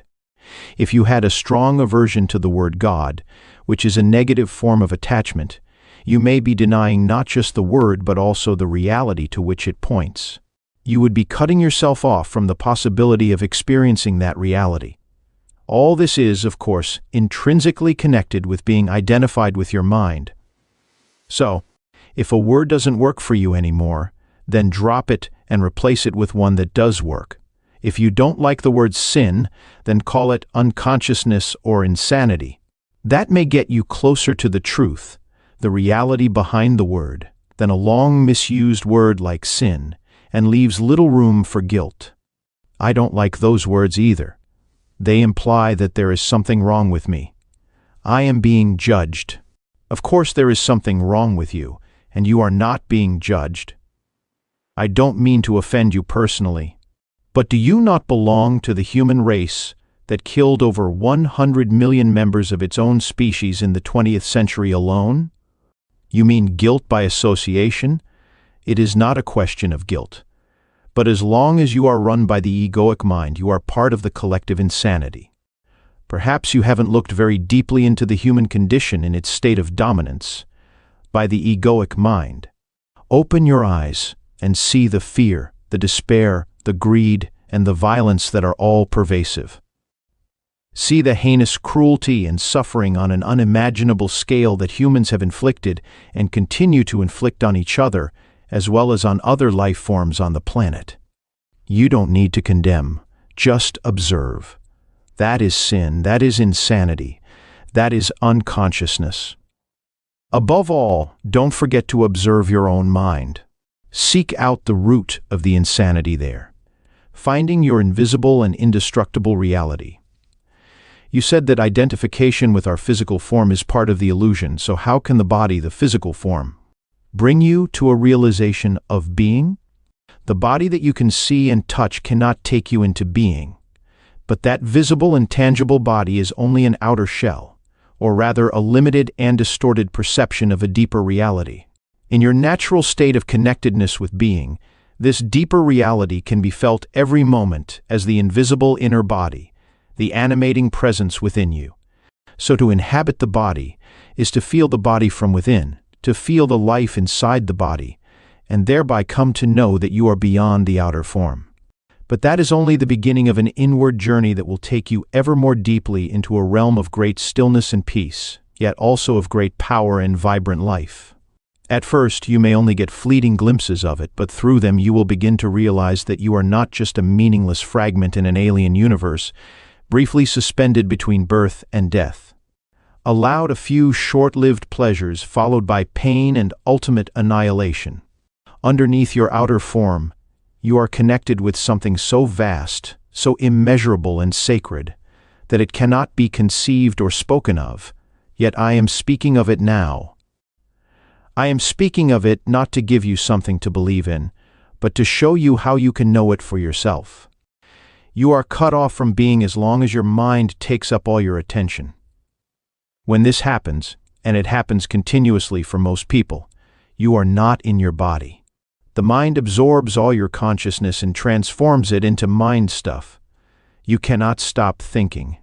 Compulsive thinking has become a collective disease.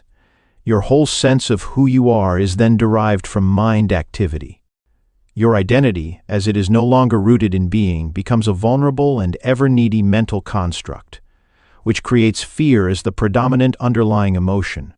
The one thing that truly matters is then missing from your life: awareness of your deeper self, your invisible and indestructible reality. To become conscious of being, you need to reclaim consciousness from the mind. This is one of the most essential tasks on your spiritual journey. It will free vast amounts of consciousness that previously had been trapped in useless and compulsive thinking. A very effective way of doing this is simply to take the focus of your attention away from thinking and direct it into the body, where being can be felt in the first instance as the invisible energy field that gives life to what you perceive as the physical body. Connecting with the inner body, please. Try it now.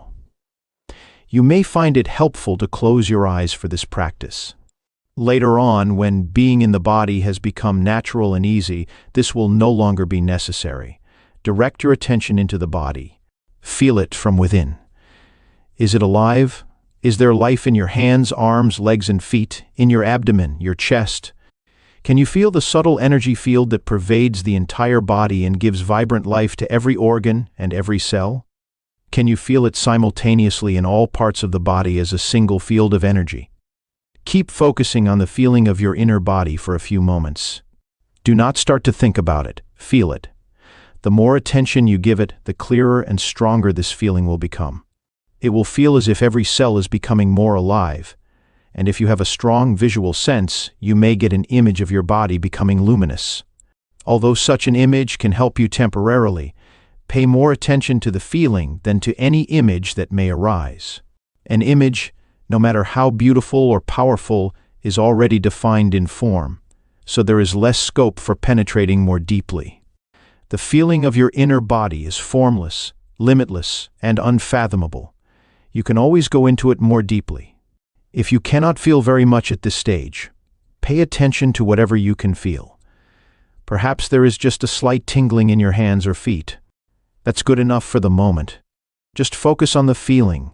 Your body is coming alive. Later, we will practice some more.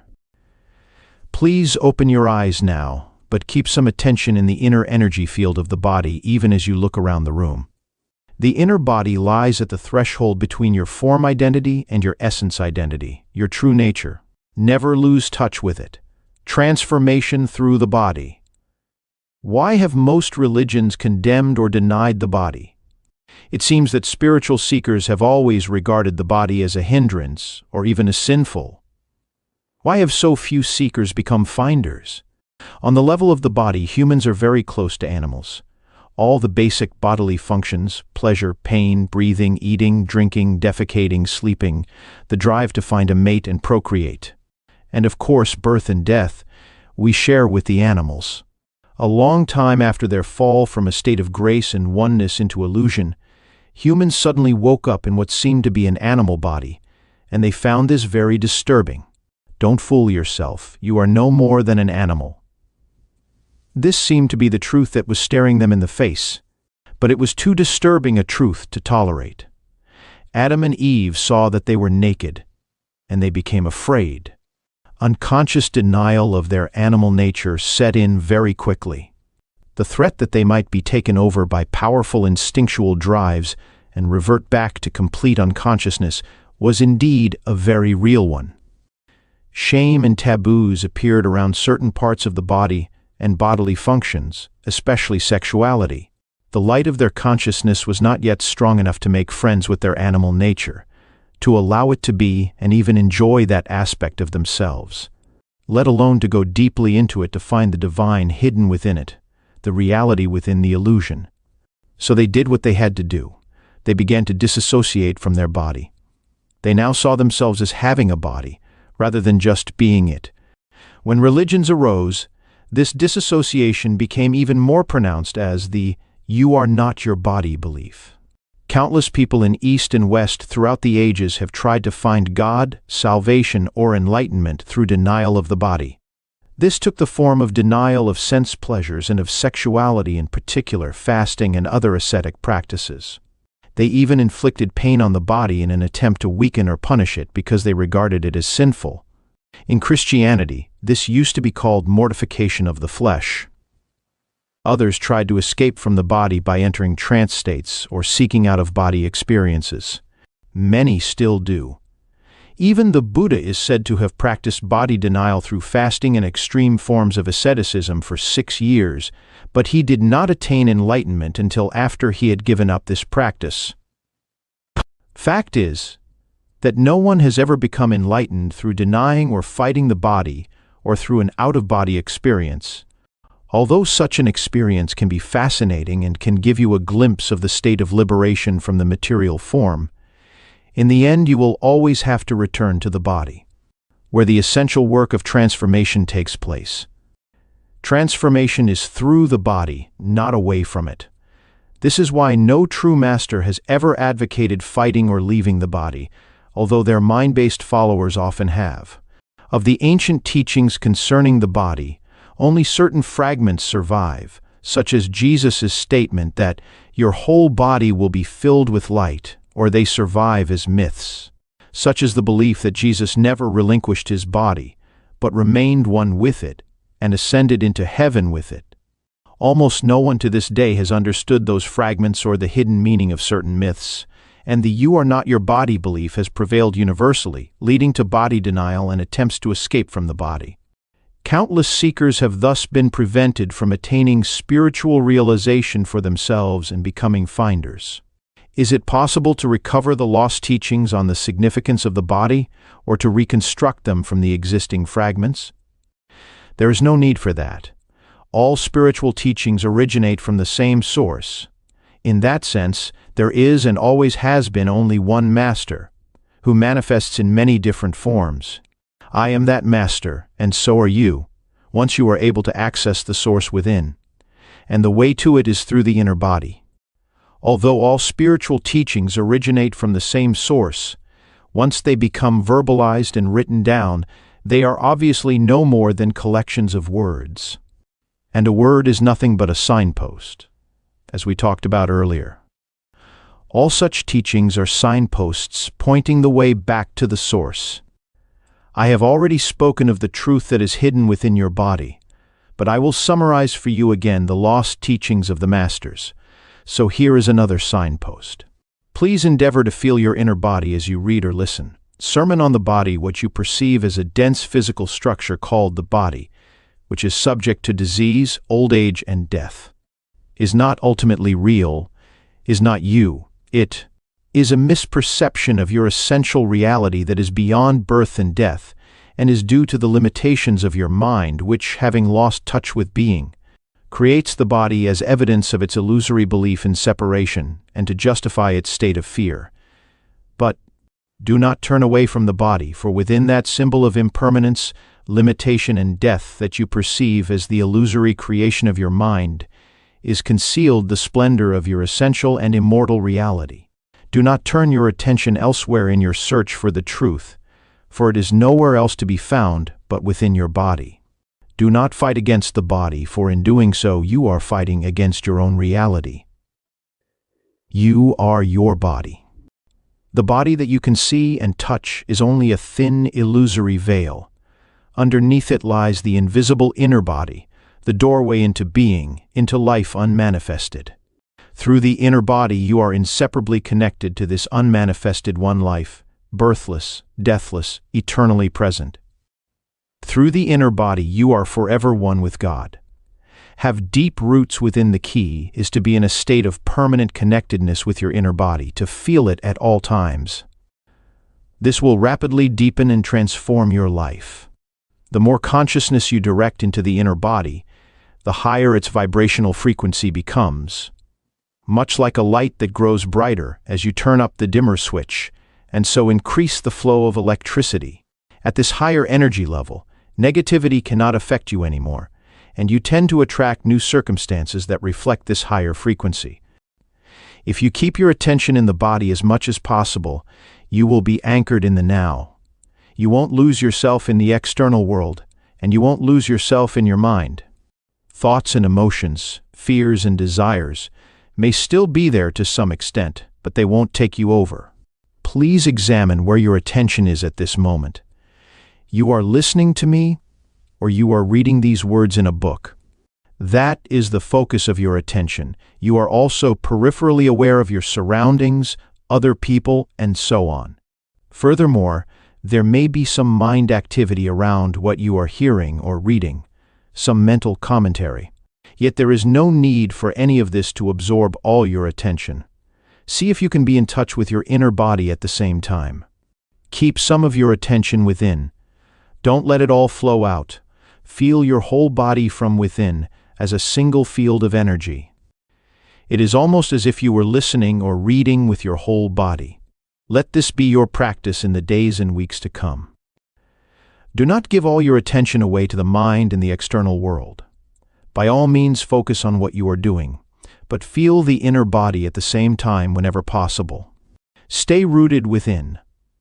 Then observe how this changes your state of consciousness and the quality of what you are doing. Whenever you are waiting, wherever it may be, use that time to feel the inner body. In this way, traffic jams and lines become very enjoyable. Instead of mentally projecting yourself away from the now, go more deeply into the now by going more deeply into the body. The art of inner body awareness will develop into a completely new way of living, a state of permanent connectedness with being, and will add a depth to your life that you have never known before. It is easy to stay present as the observer of your mind when you are deeply rooted within your body. No matter what happens on the outside, nothing can shake you anymore. Unless you stay present, and inhabiting your body is always an essential aspect of it, you will continue to be run by your mind. The script in your head that you learned a long time ago, the conditioning of your mind, will dictate your thinking and your behavior. You may be free of it for brief intervals, but rarely for long.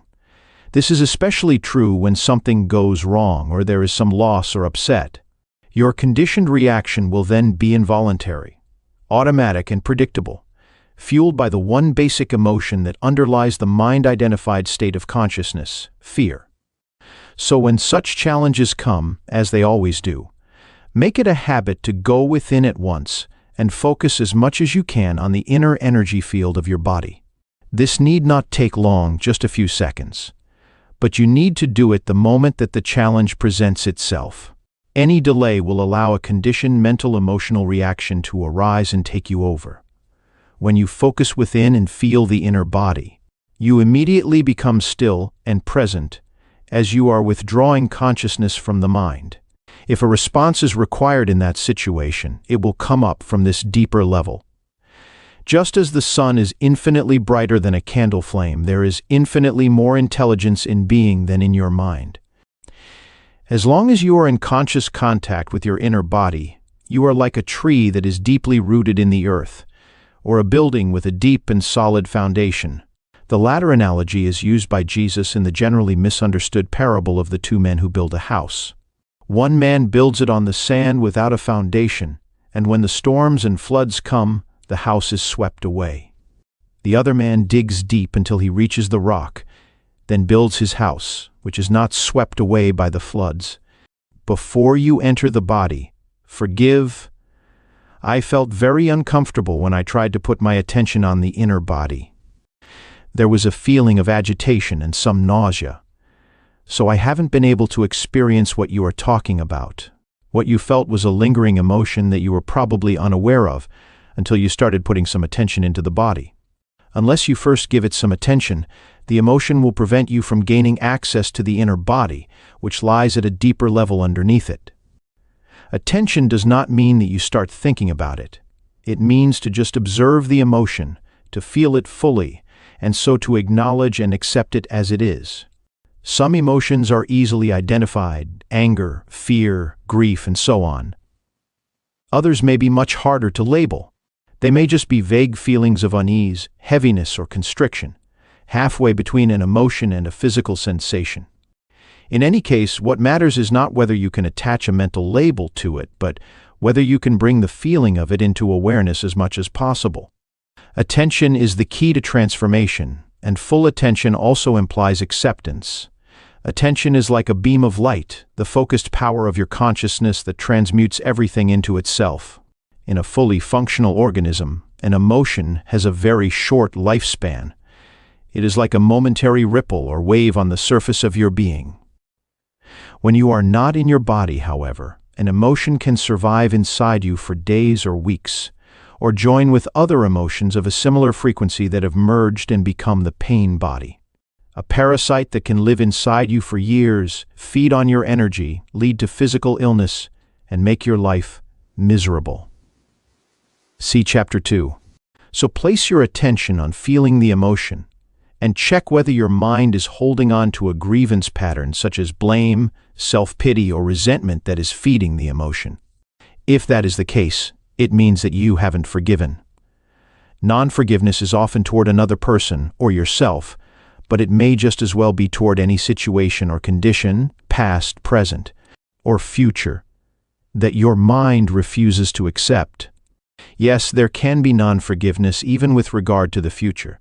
This is the mind's refusal to accept uncertainty, to accept that the future is ultimately beyond its control.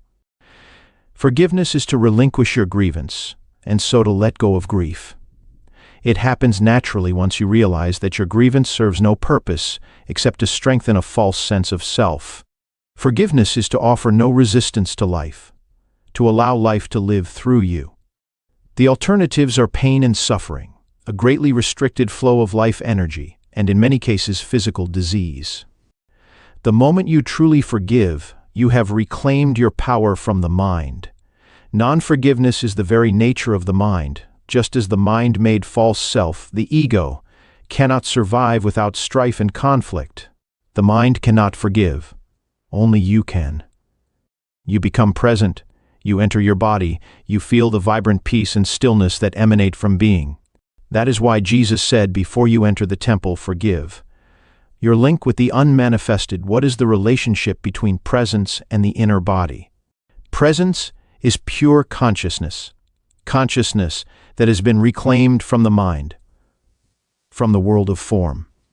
The inner body is your link with the unmanifested, and in its deepest aspect is the unmanifested, the source from which consciousness emanates, as light emanates from the sun. Awareness of the inner body is consciousness remembering its origin and returning to the source. Is the unmanifested the same as being? Yes. The word unmanifested attempts, by way of negation, to express that which cannot be spoken, thought, or imagined. It points to what it is by saying what it is not. Being, on the other hand, is a positive term. Please don't get attached to either of these words or start believing in them. They are no more than signposts. You said that presence is consciousness that has been reclaimed from the mind. Who does the reclaiming? You do. But since in your essence you are consciousness, we might as well say that it is an awakening of consciousness from the dream of form. This does not mean that your own form will instantly vanish in an explosion of light. You can continue in your present form yet be aware of the formless and deathless deep within you. I must admit that this is way beyond my comprehension, and yet on some deeper level I seem to know what you are talking about. It's more like a feeling than anything else. Am I deceiving myself? No, you are not. Feeling will get you closer to the truth of who you are than thinking. I cannot tell you anything that deep within you don't already know. When you have reached a certain stage of inner connectedness, you recognize the truth when you hear it. If you haven't reached that stage yet, the practice of body awareness will bring about the deepening that is necessary. Slowing down the aging process. In the meantime, awareness of the inner body has other benefits in the physical realm. One of them is a significant slowing down of the aging of the physical body.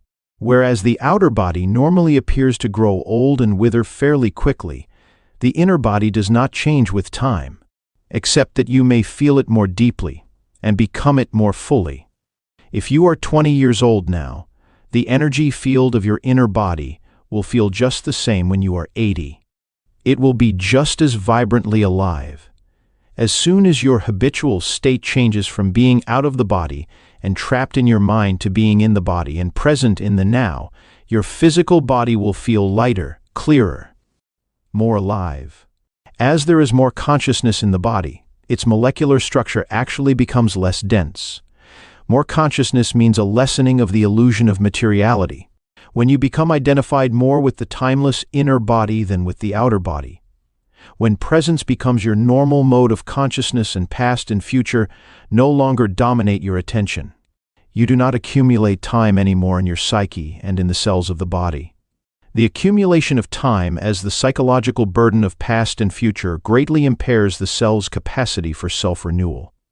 So if you inhabit the inner body, the outer body will grow old at a much slower rate. And even when it does, your timeless essence will shine through the outer form, and you will not give the appearance of an old person. Is there any scientific evidence for this? Try it out and you will be the evidence. Strengthening the immune system. Another benefit of this practice in the physical realm is a great strengthening of the immune system, which occurs when you inhabit the body. The more consciousness you bring into the body, the stronger the immune system becomes. It is as if every cell awakens and rejoices. The body loves your attention. It is also a potent form of self-healing. Most illnesses creep in when you are not present in the body. If the master is not present in the house, all kinds of shady characters will take up residence there. When you inhabit your body, it will be hard for unwanted guests to enter. It is not only your physical immune system that becomes strengthened, your psychic immune system is greatly enhanced as well. The latter protects you from the negative mental-emotional force fields of others, which are highly contagious. Inhabiting the body protects you not by putting up a shield, but by raising the frequency vibration of your total energy field, so that anything that vibrates at a lower frequency, such as fear, anger, depression, and so on, now exists in what is virtually a different order of reality. It doesn't enter your field of consciousness anymore. Or if it does, you don't need to offer any resistance to it because it passes right through you. Please don't just accept or reject what I am saying. Put it to the test. There is a simple but powerful self-healing meditation that you can do whenever you feel the need to boost your immune system. It is particularly effective if used when you feel the first symptoms of an illness, but it also works with illnesses that are already entrenched if you use it at frequent intervals and with an intense focus. It will also counteract any disruption of your energy field by some form of negativity. However, it is not a substitute for the moment-to-moment practice of being in the body, otherwise its effect will only be temporary. Here it is. When you are unoccupied for a few minutes, and especially last thing at night before falling asleep and first thing in the morning before getting up, flood your body with consciousness. Close your eyes. Lie flat on your back. Choose different parts of your body to focus your attention on briefly at first. Hands, feet, arms, legs, abdomen, chest, head, and so on. Feel the life energy inside those parts as intensely as you can. Stay with each part for 15 seconds or so. Then let your attention run through the body like a wave a few times, from feet to head and back again.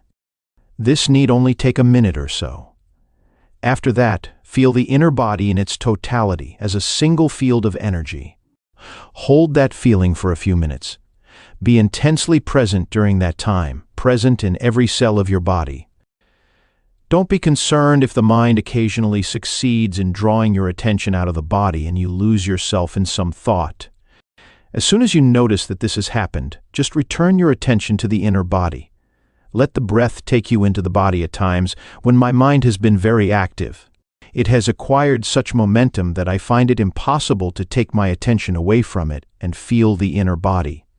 This happens particularly when I get into a worry or anxiety pattern. Do you have any suggestions? If at any time you are finding it hard to get in touch with the inner body, it is usually easier to focus on your breathing first. Conscious breathing, which is a powerful meditation in its own right, will gradually put you in touch with the body. Follow the breath with your attention as it moves in and out of your body. Breathe into the body and feel your abdomen expanding and contracting slightly with each inhalation and exhalation.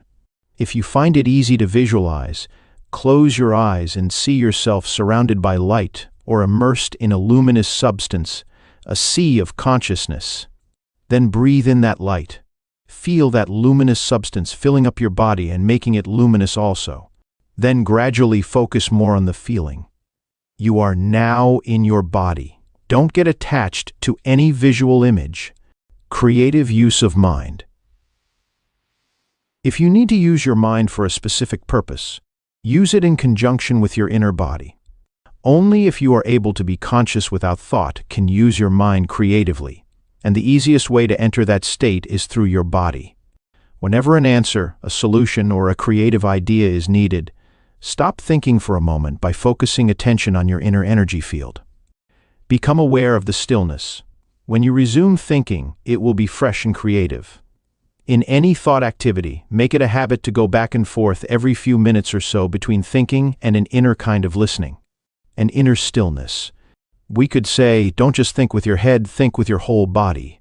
The art of listening, when listening to another person, don't just listen with your mind, listen with your whole body. Feel the energy field of your inner body as you listen. That takes attention away from thinking and creates a still space that enables you to truly listen without the mind interfering. You are giving the other person space, space to be. It is the most precious gift you can give. Most people don't know how to listen because the major part of their attention is taken up by thinking.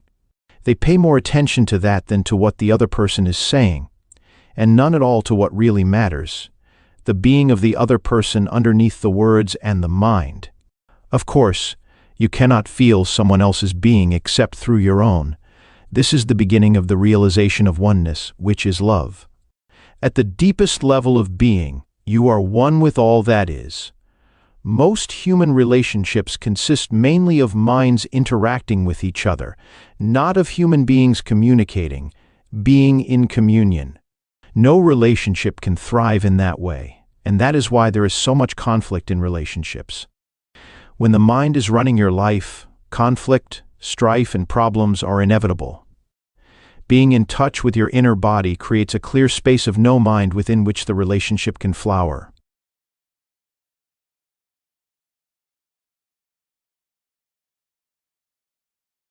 Chapter 7. Chapter 7. Portals into the unmanifested, going deeply into the body. I can feel the energy inside my body, especially in my arms and legs, but I don't seem to be able to go more deeply, as you suggested earlier. Make it into a meditation. It needn't take long. 10 to 15 minutes of clock time should be sufficient. Make sure first that there are no external distractions, such as telephones or people who are likely to interrupt you. Sit on a chair, but don't lean back. Keep the spine erect. Doing so will help you to stay alert. Alternatively, choose your own favorite position for meditation. Make sure the body is relaxed. Close your eyes. Take a few deep breaths. Feel yourself breathing into the lower abdomen, as it were. Observe how it expands and contracts slightly with each in and out breath. Then become aware of the entire inner energy field of the body. Don't think about it, feel it. By doing this, you reclaim consciousness from the mind. If you find it helpful, use the light visualization I described earlier. When you can feel the inner body clearly as a single field of energy, let go, if possible, of any visual image and focus exclusively on the feeling. If you can, also drop any mental image you may still have of the physical body. All that is left then is an all-encompassing sense of presence or beingness, and the inner body is felt to be without a boundary. Then take your attention even more deeply into that feeling. Become one with it. Merge with the energy field, so that there is no longer a perceived duality of the observer and the observed, of you and your body. The distinction between inner and outer also dissolves now, so there is no inner body anymore. By going deeply into the body, you have transcended the body. Stay in this realm of pure being for as long as feels comfortable. Then become aware again of the physical body, your breathing and physical senses, and open your eyes. Look at your surroundings for a few minutes in a meditative way, that is, without labeling them mentally, and continue to feel the inner body as you do so. Having access to that formless realm is truly liberating. It frees you from bondage to form and identification with form. It is life in its undifferentiated state prior to its fragmentation into multiplicity. We may call it the unmanifested, the invisible source of all things, the being within all beings. It is a realm of deep stillness and peace, but also of joy and intense aliveness. Whenever you are present, you become transparent to some extent to the light, the pure consciousness that emanates from this source. You also realize that the light is not separate from who you are, but constitutes your very essence. The source of qi is the unmanifested, what in the East is called qi, a kind of universal life energy. No, it isn't. The unmanifested is the source of qi. Qi is the inner energy field of your body. It is the bridge between the outer you and the source. It lies halfway between the manifested, the world of form, and the unmanifested. Qi can be likened to a river or an energy stream. If you take the focus of your consciousness deeply into the inner body, you are tracing the course of this river back to its source. Qi is movement. The unmanifested is stillness. When you reach a point of absolute stillness, which is nevertheless vibrant with life, you have gone beyond the inner body and beyond qi to the source itself, the unmanifested. Qi is the link between the unmanifested and the physical universe. So if you take your attention deeply into the inner body, you may reach this point, this singularity, where the world dissolves into the unmanifested, and the unmanifested takes on form as the energy stream of qi, which then becomes the world. This is the point of birth and death. When your consciousness is directed outward, mind and world arise. When it is directed inward, it realizes its own source and returns home into the unmanifested. Then, when your consciousness comes back to the manifested world, you reassume the form identity that you temporarily relinquished.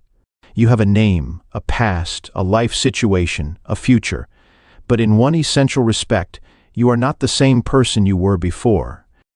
You will have glimpsed a reality within yourself that is not of this world, although it isn't separate from it, just as it isn't separate from you. Now let your spiritual practice be this. As you go about your life, Don't give 100% of your attention to the external world and to your mind. Keep some within. I have spoken about this already. Feel the inner body even when engaged in everyday activities, especially when engaged in relationships or when you are relating with nature. Feel the stillness deep inside it. Keep the portal open. It is quite possible to be conscious of the unmanifested throughout your life. You feel it as a deep sense of peace somewhere in the background, a stillness that never leaves you, no matter what happens out here. You become a bridge between the unmanifested and the manifested, between God and the world. This is the state of connectedness with the source that we call enlightenment. Don't get the impression that the unmanifested is separate from the manifested. How could it be? It is the life within every form, the inner essence of all that exists. It pervades this world. Let me explain. Dreamless sleep. You take a journey into the unmanifested every night when you enter the phase of deep dreamless sleep. You merge with the source. You draw from it the vital energy that sustains you for a while when you return to the manifested, the world of separate forms. This energy is much more vital than food. Man does not live by bread alone. But in dreamless sleep, you don't go into it consciously. Although the bodily functions are still operating, you no longer exist in that state. Can you imagine what it would be like to go into dreamless sleep with full consciousness? It is impossible to imagine it because that state has no content. The unmanifested does not liberate you until you enter it consciously. That's why Jesus did not say, "The truth will make you free," but rather, "You will know the truth, and the truth will make you free." This is not a conceptual truth. It is the truth of eternal life beyond form, which is known directly or not at all. But don't attempt to stay conscious in dreamless sleep. It is highly unlikely that you will succeed. At most, you may remain conscious during the dream phase, but not beyond that. This is called lucid dreaming, which may be interesting and fascinating, but it is not liberating. So use your inner body as a portal through which you enter the unmanifested, and keep that portal open so that you stay connected with the source at all times. It makes no difference, as far as the inner body is concerned, whether your outer physical body is old or young, frail or strong. The inner body is timeless. If you are not yet able to feel the inner body, use one of the other portals, although ultimately they are all one. Some I have spoken about at length already, but I'll mention them again briefly here. Other portals. The now can be seen as the main portal. It is an essential aspect of every other portal, including the inner body. You cannot be in your body without being intensely present in the now. Time and the manifested are as inextricably linked as are the timeless now and the unmanifested. When you dissolve psychological time through intense present moment awareness, you become conscious of the unmanifested both directly and indirectly. Directly, you feel it as the radiance and power of your conscious presence. No content, just presence. Indirectly, you are aware of the unmanifested in and through the sensory realm. In other words, you feel the God essence in every creature, every flower, every stone, and you realize all that is holy. This is why Jesus, speaking entirely from his essence or Christ identity, says in the Gospel of Thomas, "Split a piece of wood, I am there. Lift up a stone, and you will find me there." Another portal into the unmanifested is created through the cessation of thinking. This can start with a very simple thing, such as taking one conscious breath or looking, in a state of intense alertness, at a flower, so that there is no mental commentary running at the same time. There are many ways to create a gap in the incessant stream of thought. This is what meditation is all about. Thought is part of the realm of the manifested. Continuous mind activity keeps you imprisoned in the world of form and becomes an opaque screen that prevents you from becoming conscious of the unmanifested. Conscious of the formless and timeless God essence in yourself and in all things and all creatures. When you are intensely present, you don't need to be concerned about the cessation of thinking, of course, because the mind then stops automatically. That's why I said the now is an essential aspect of every other portal. Surrender, the letting go of mental emotional resistance to what is, also becomes a portal into the unmanifested. The reason for this is simple. Inner resistance cuts you off from other people, from yourself, from the world around you. It strengthens the feeling of separateness on which the ego depends for its survival. The stronger the feeling of separateness, the more you are bound to the manifested, to the world of separate forms. The more you are bound to the world of form, the harder and more impenetrable your form identity becomes. The portal is closed, and you are cut off from the inner dimension, the dimension of depth. In the state of surrender, your form identity softens and becomes somewhat transparent, as it were, so the unmanifested can shine through you. It's up to you to open a portal in your life that gives you conscious access to the unmanifested. Get in touch with the energy field of the inner body. Be intensely present. Disidentify from the mind. Surrender to what is. These are all portals you can use, but you only need to use one. Surely love must also be one of those portals? No, it isn't. As soon as one of the portals is open, love is present in you as the feeling realization of oneness.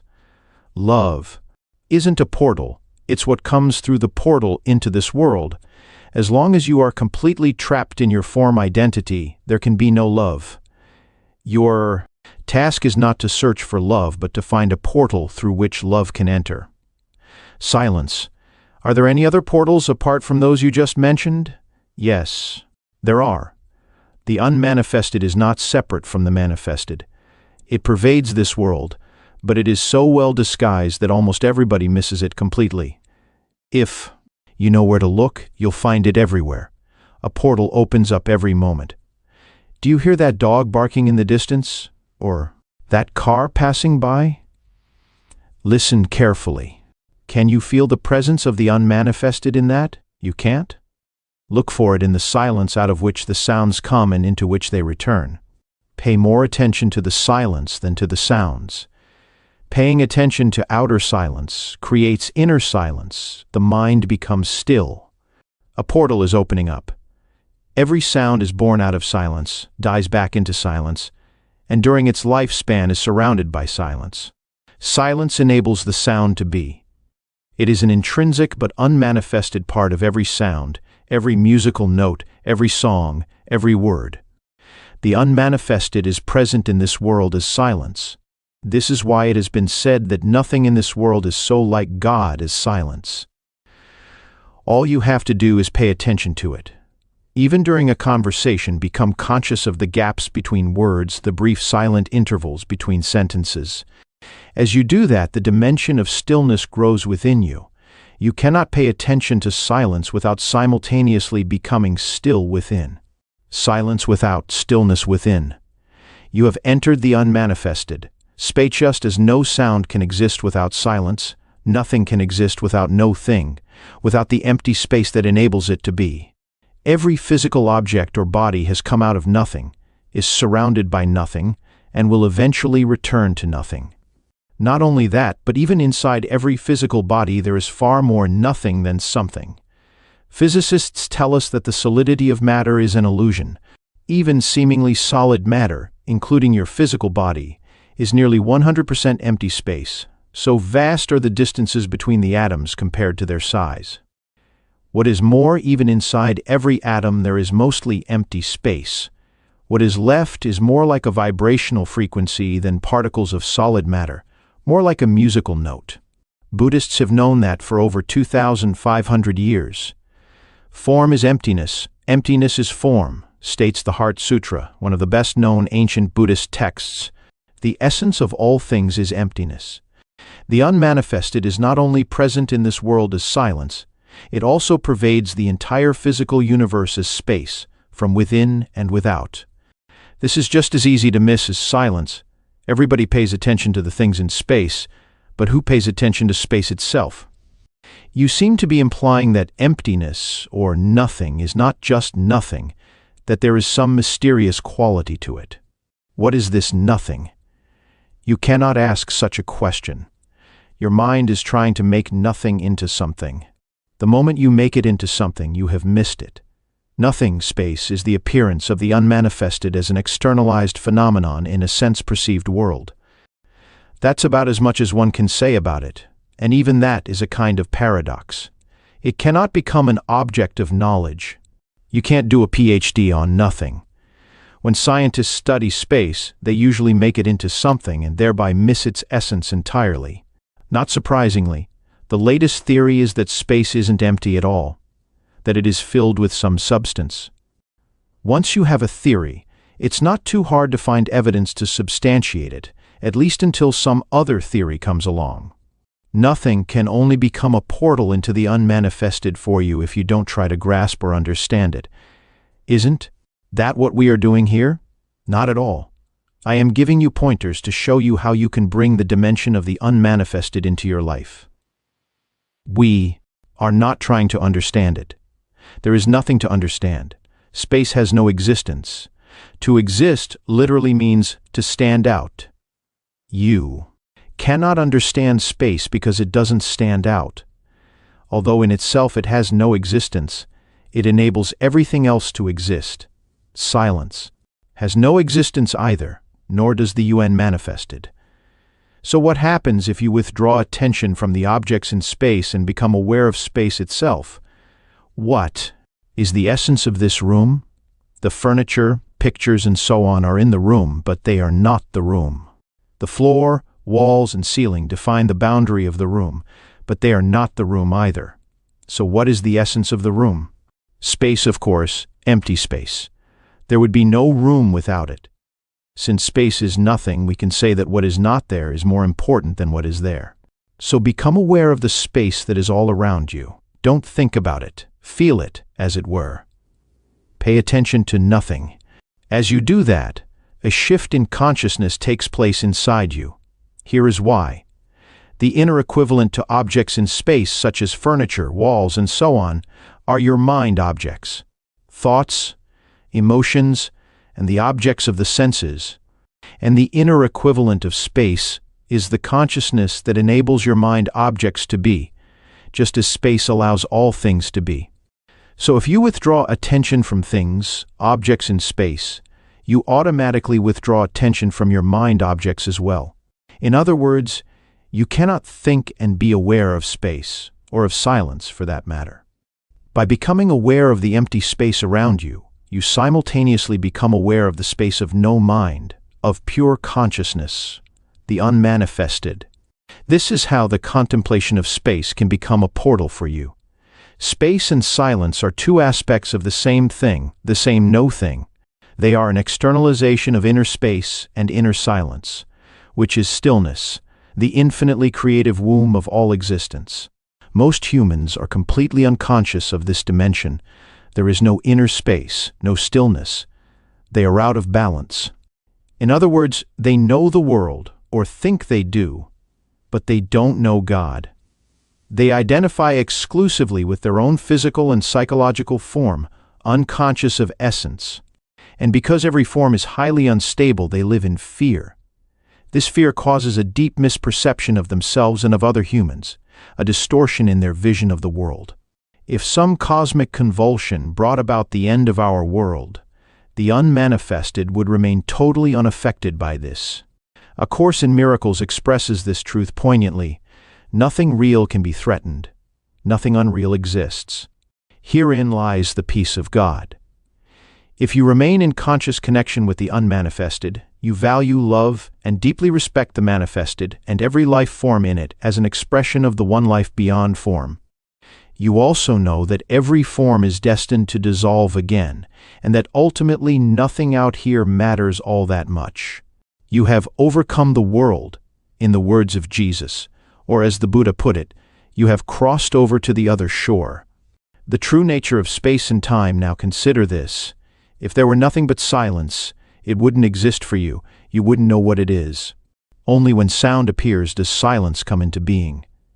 Similarly, if there were only space without any objects in space, it wouldn't exist for you.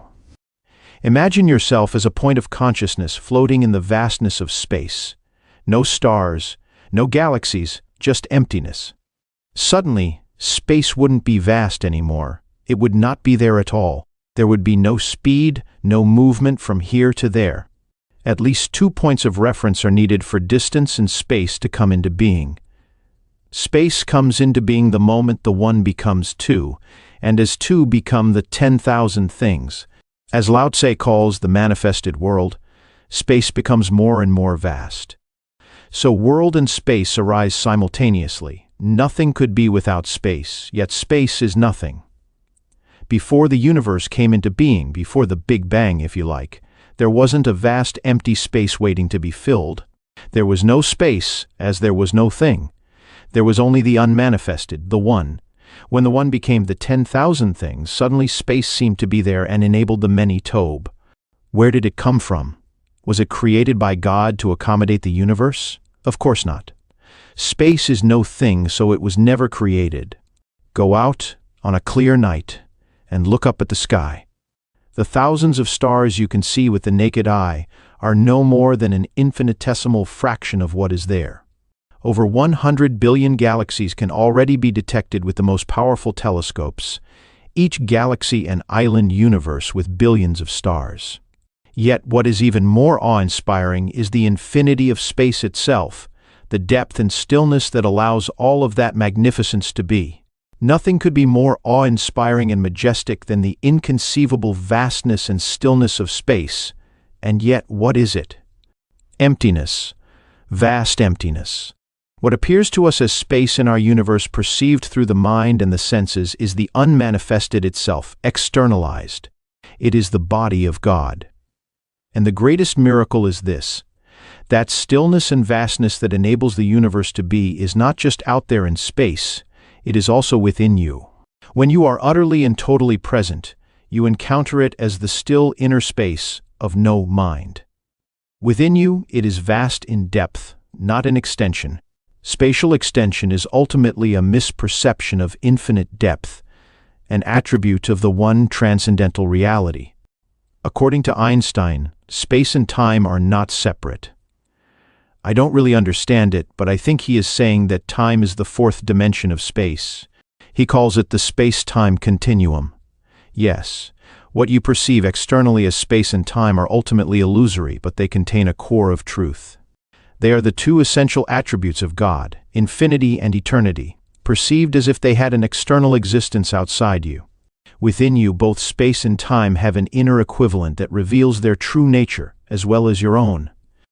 Whereas space is the still, infinitely deep realm of no mind, the inner equivalent of time is presence, awareness of the eternal now. Remember that there is no distinction between them. When space and time are realized within as the unmanifested no mind and presence, external space and time continue to exist for you, but they become much less important. The world, too, continues to exist for you, but it will not bind you anymore. Hence, the ultimate purpose of the world lies not within the world, but in transcendence of the world. Just as you would not be conscious of space if there were no objects in space, the world is needed for the unmanifested to be realized. You may have heard the Buddhist saying, if there were no illusion, there would be no enlightenment. It is through the world, and ultimately through you, that the unmanifested knows itself. You are here to enable the divine purpose of the universe to unfold. That is how important you are. Conscious death. Apart from dreamless sleep, which I mentioned already, there is one other involuntary portal. It opens up briefly at the time of physical death. Even if you have missed all the other opportunities for spiritual realization during your lifetime, one last portal will open up for you immediately after the body has died. There are countless accounts by people who had a visual impression of this portal as radiant light, and then returned from what is commonly known as a near-death experience. Many of them also spoke of a sense of blissful serenity and deep peace. In the Tibetan Book of the Dead, it is described as the luminous splendor of the colorless light of emptiness, which it says is your own true self. This portal opens up only very briefly, and unless you have already encountered the dimension of the unmanifested in your lifetime, you will likely miss it. Most people carry too much residual resistance, too much fear, too much attachment to sensory experience, too much identification with the manifested world. So they see the portal, turn away in fear, and then lose consciousness. Most of what happens after that is involuntary and automatic. Eventually, there will be another round of birth and death. Their presence wasn't strong enough yet for conscious immortality. So going through this portal does not mean annihilation. As with all the other portals, your radiant true nature remains, but not the personality. In any case, whatever is real or of true value in your personality is your true nature shining through. This is never lost. Nothing that is of value, nothing that is real is ever lost. Approaching death and death itself, the dissolution of the physical form, is always a great opportunity for spiritual realization. This opportunity is tragically missed most of the time, since we live in a culture that is almost totally ignorant of death, as it is almost totally ignorant of anything that truly matters. Every portal is a portal of death, the death of the false self. When you go through it, you cease to derive your identity from your psychological mind-made form. You then realize that death is an illusion.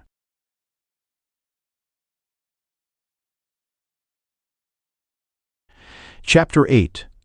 Enlightened Relationships. Enter the now from wherever you are. I always thought that true enlightenment is not possible except through love in a relationship between a man and a woman. Isn't this what makes us whole again? How can one's life be fulfilled until that happens? Is that true in your experience? Has this happened to you? Not yet, but how could it be otherwise? I know that it will happen. In other words, you are waiting for an event in time to save you. Is this not the core error that we have been talking about? Salvation is not elsewhere in place or time. It is here and now. What does that statement mean? Salvation is here and now. I don't understand it. I don't even know what salvation means. Most people pursue physical pleasures or various forms of psychological gratification because they believe that those things will make them happy or free them from a feeling of fear or lack. Happiness may be perceived as a heightened sense of aliveness attained through physical pleasure, or a more secure and more complete sense of self attained through some form of psychological gratification. This is the search for salvation from a state of unsatisfactoriness or insufficiency. Invariably, any satisfaction that they obtain is short-lived. So the condition of satisfaction or fulfillment is usually projected once again onto an imaginary point, away from the here and now. When I obtain this or am free of that, then I will be okay. This is the unconscious mindset that creates the illusion of salvation in the future. True salvation is fulfillment, peace, life in all its fullness. It is to be who you are, to feel within you the good that has no opposite, the joy of being that depends on nothing outside itself. It is felt not as a passing experience, but as an abiding presence. In theistic language, it is to know God not as something outside you, but as your own innermost essence.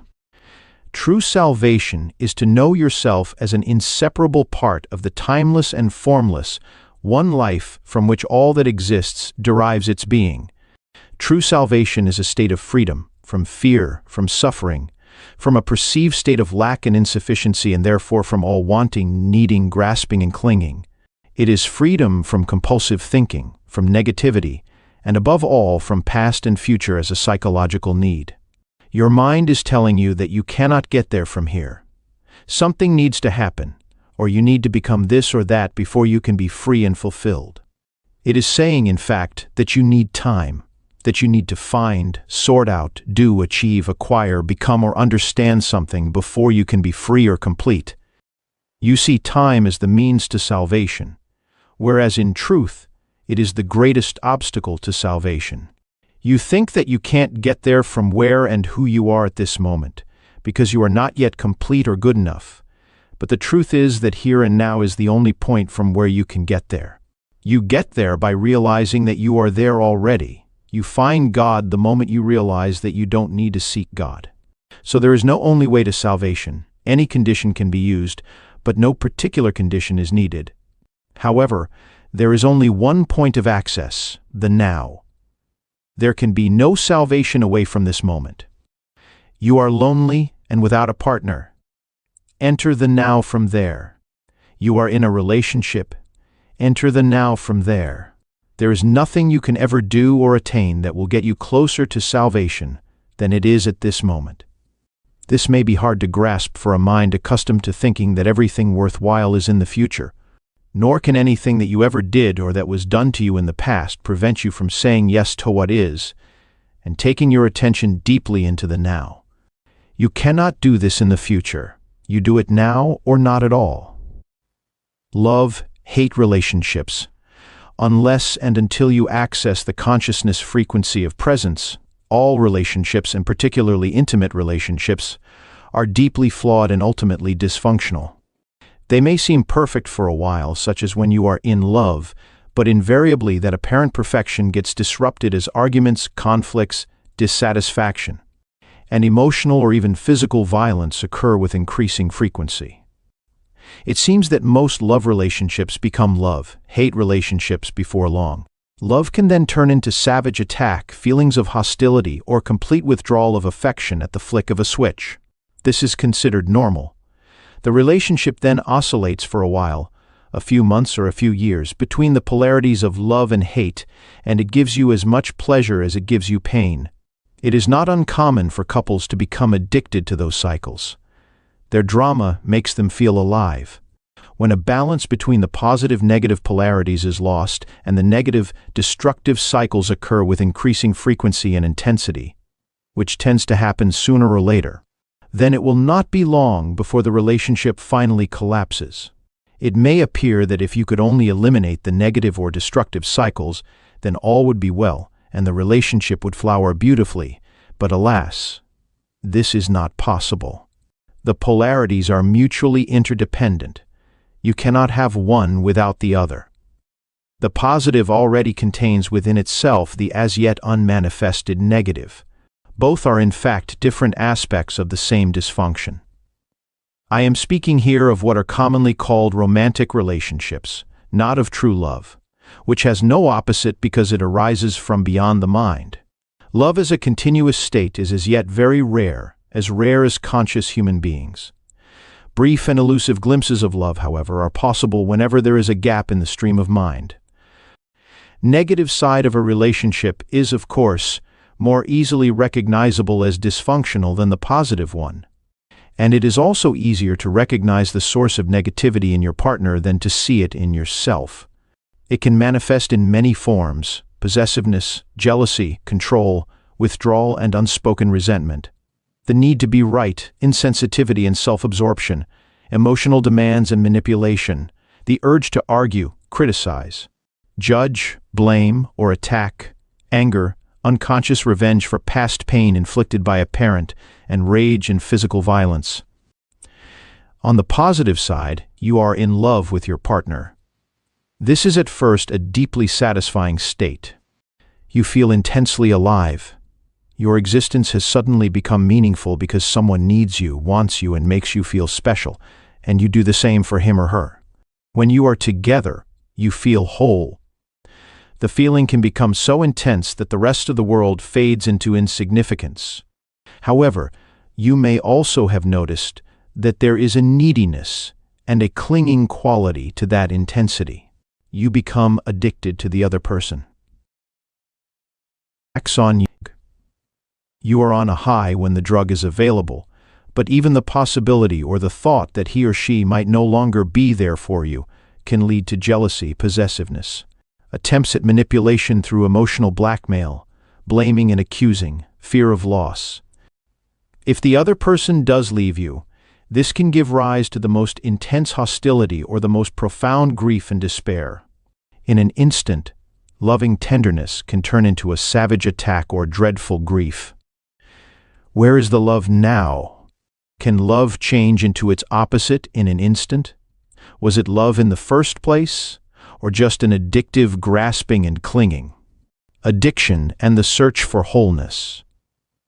Why should we become addicted to another person?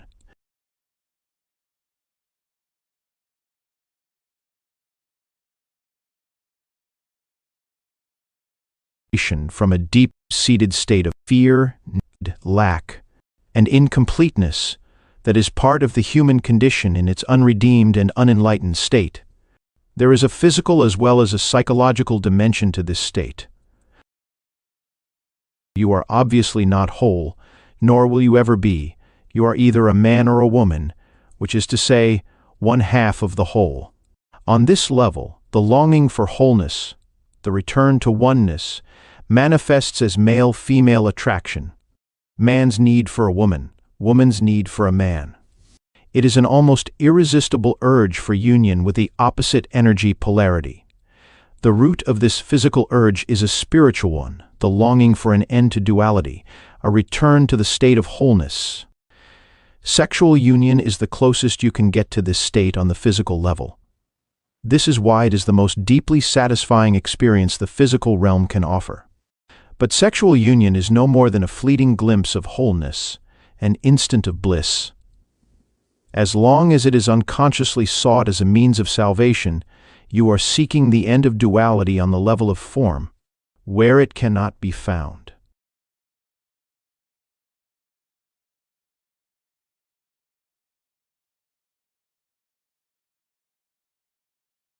Logic greater than on the with the mind, you have externally sense of self. That is to say, you get your sense of who you are from things that ultimately have nothing to do with who you are. Your social role, possessions, external appearance, successes and failures, belief systems, and so on. This false, mind-made self, the ego, feels vulnerable, insecure, and is always seeking new things to identify with, to give it a feeling that it exists. But nothing is ever enough to give it lasting fulfillment. Its fear remains, its sense of lack and neediness remains. But then, that special relationship comes along. It seems to be the answer to all the ego's problems and to meet all its needs. At least this is how it appears at first. All the other things that you derived your sense of self from before now become relatively insignificant. You now have a single focal point that replaces them all, that gives meaning to your life, and through which you define your identity, the person you are in love with. You are no longer a disconnected fragment in an uncaring universe, or so it seems. Your world now has a center, the loved one. The fact that the center is outside you and that therefore you still have an externally derived sense of self does not seem to matter at first. What matters is that the underlying feelings of incompleteness, of fear, lack, and unfulfillment, so characteristic of the egoic state, are no longer there. Or are they? Have they dissolved, or do they continue to exist underneath the happy surface reality?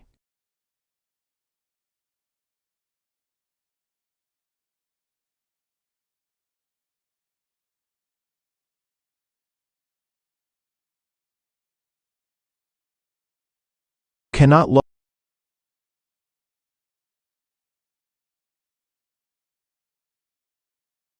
opposite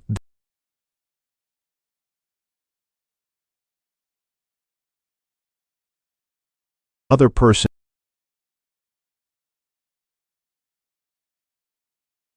It almost does feel like partner behavior, or rather those of your ego, the feelings of fear, pain, and lack that are an intrinsic part of egoic consciousness, but had been covered up by the love relationship now resurface. Just as with every other addiction, you are on a high when the drug is available. But invariably there comes a time when the drug no longer works for you. When those painful feelings reappear, you feel them even more strongly than before. And what is more, you now perceive your partner as the cause of those feelings. This means that you project them outward and attack the other with all the savage violence that is part of your pain. This attack may awaken the partner's own pain, and he or she may counter your attack. At this point, the ego is still unconsciously hoping that its attack or its attempts at manipulation will be sufficient punishment to induce your partner to change their behavior so that it can use them again as a cover-up for your pain. Every addiction arises from an unconscious refusal to face and move through your own pain. Every addiction starts with pain and ends with pain.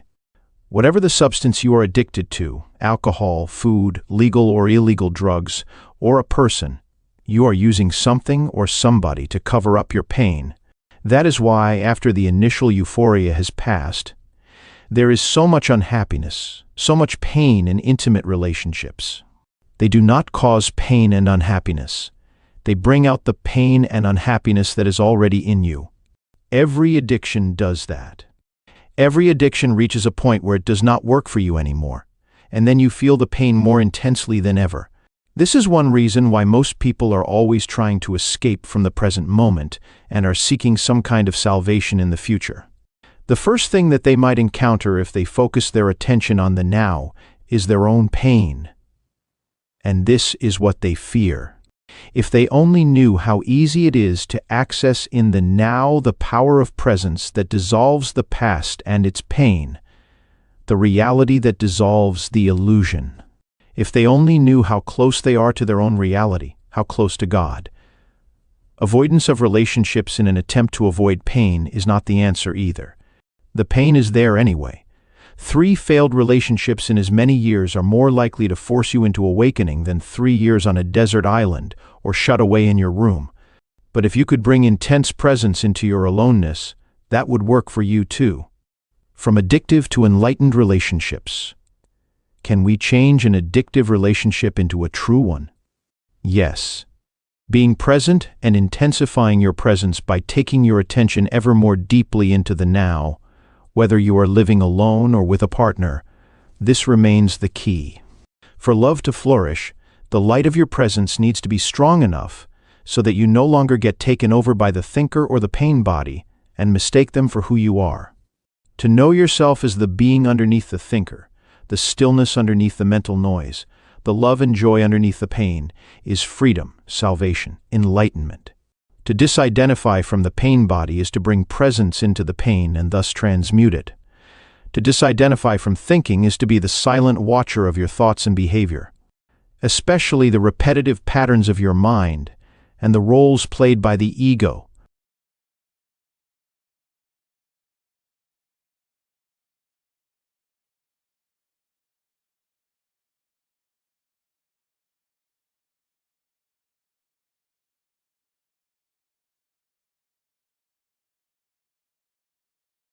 Of the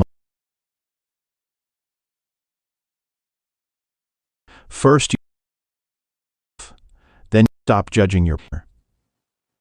The greatest catalyst for change in a relationship is complete acceptance of your partner as he or she is, without needing to judge or change them in any way.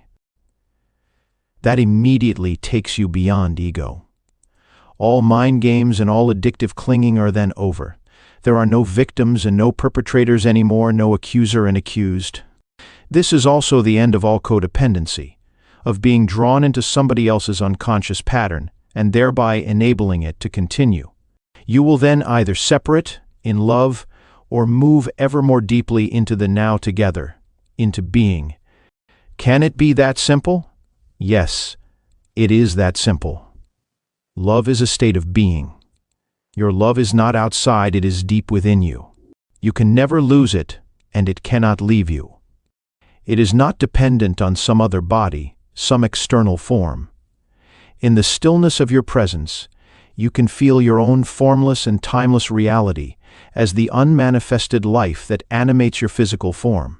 You can then feel the same life deep within every other human and every other creature. You look beyond the veil of form and separation. This is the realization of oneness. This is love. What is God? The eternal one life underneath all the forms of life. What is love? To feel the presence of that one life deep within yourself and within all creatures. To be it.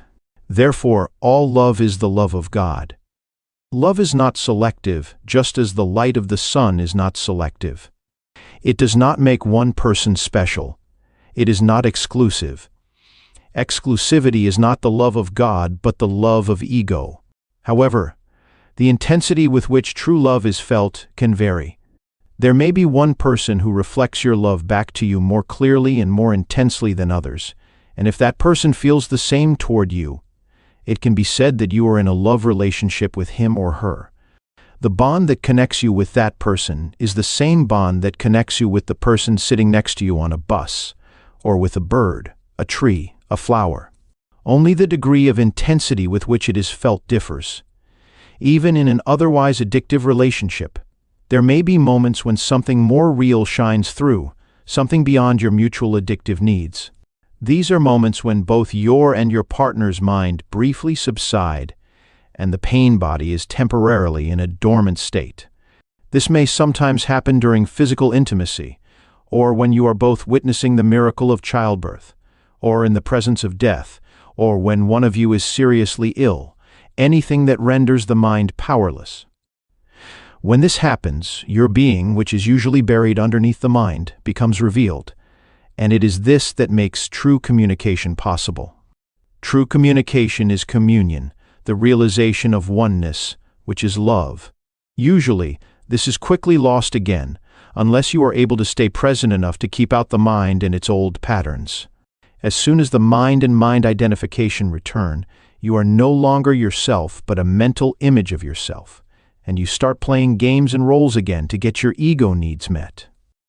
You are a human mind again, pretending to be a human being, interacting with another mind, playing a drama called love. Although brief glimpses are possible, love cannot flourish unless you are permanently free of mind identification and your presence is intense enough to have dissolved the pain body.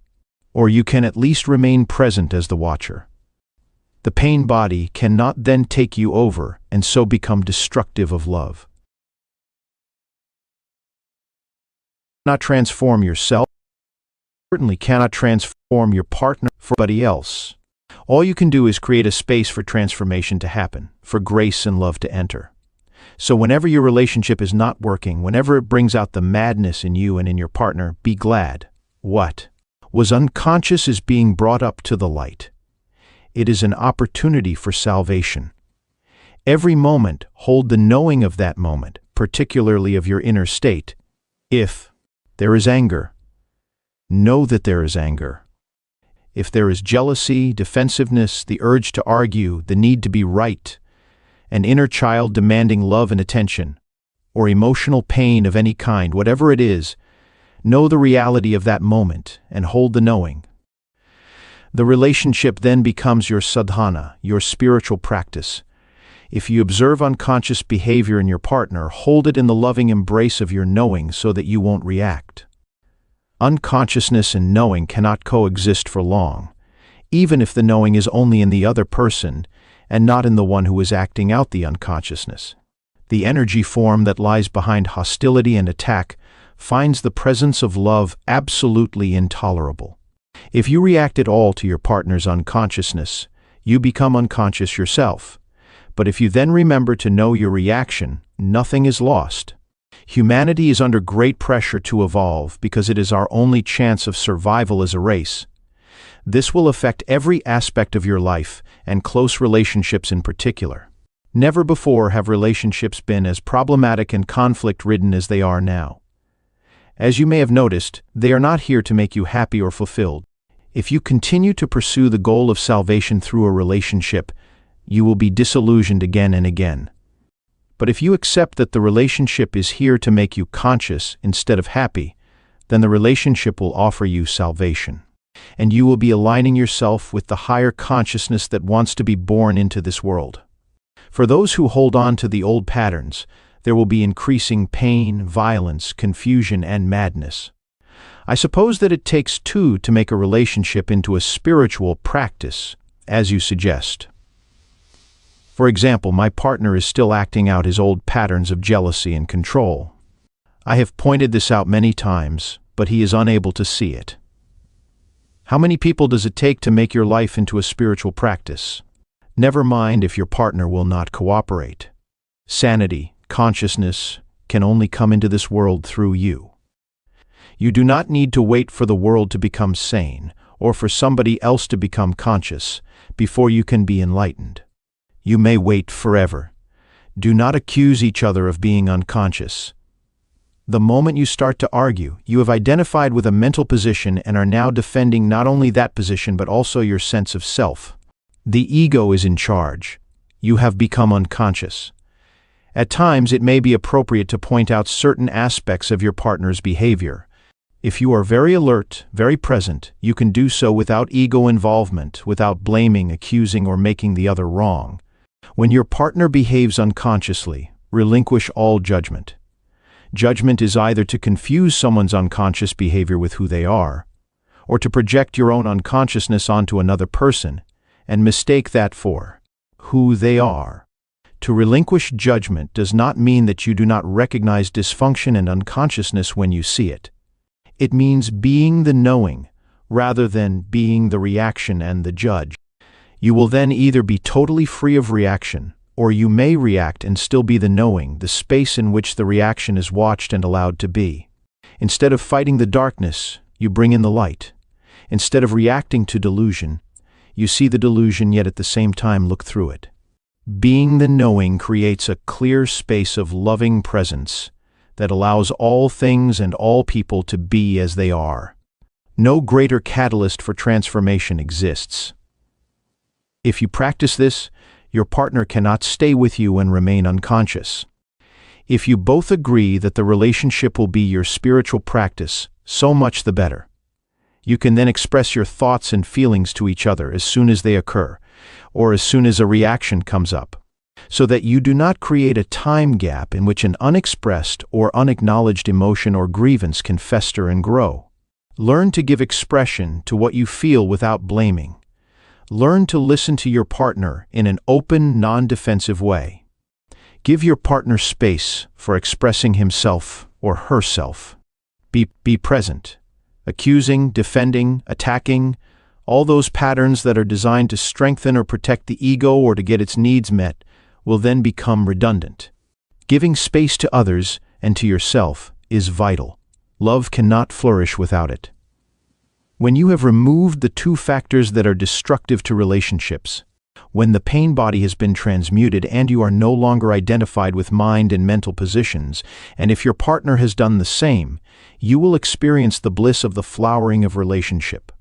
Instead of mirroring to each other your pain and your unconsciousness, instead of satisfying your mutual addictive ego needs, you will reflect back to each other the love that you feel deep within, the love that comes with the realization of your oneness with all that is. This is the love that has no opposite. If your partner is still identified with the mind and the pain body while you are already free, this will represent a major challenge, not to you, but to your partner.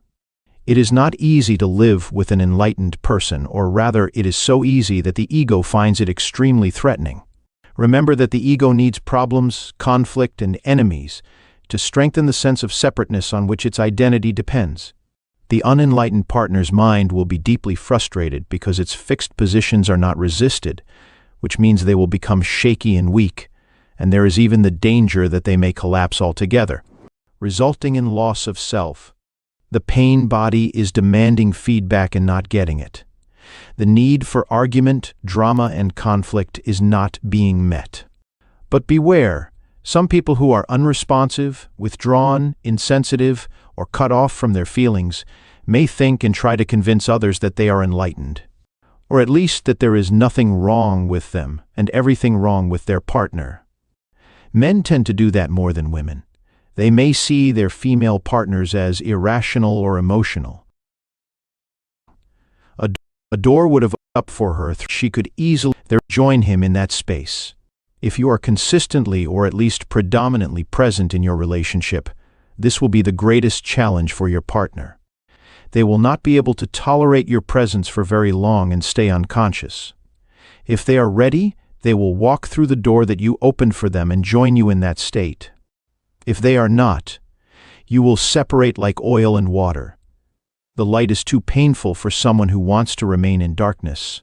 Why women are closer to enlightenment? Are the obstacles to enlightenment the same for a man as for a woman? Yes, but the emphasis is different. Generally speaking, it is easier for a woman to feel and be in her body, so she is naturally closer to being and potentially closer to enlightenment than a man. This is why many ancient cultures instinctively chose female figures or analogies to represent or describe the formless and transcendental reality. It was often seen as a womb that gives birth to everything in creation and sustains and nourishes it during its life as form. In the Tao Te Ching, one of the most ancient and profound books ever written, the Tao, which could be translated as being, is described as infinite, eternally present, the mother of the universe.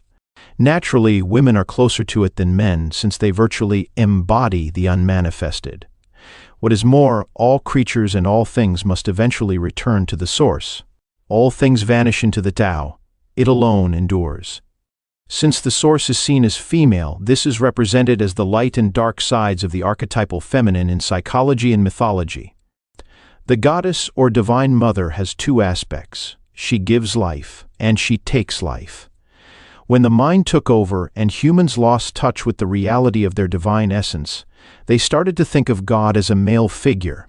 Society became male-dominated, and the female was made subordinate to the male. I am not suggesting a return to earlier female representations of the divine. Some people now use the term goddess instead of God. They are redressing a balance between male and female that was lost a long time ago, and that is good.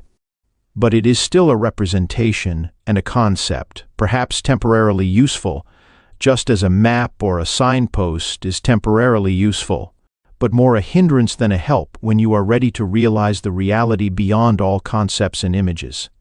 What does remain true, however, is that the energy frequency of the mind appears to be essentially male.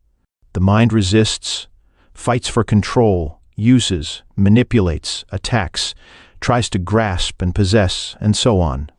This is why the traditional god is a patriarchal, controlling authority figure, an often angry man who you should live in fear of, as the Old Testament suggests.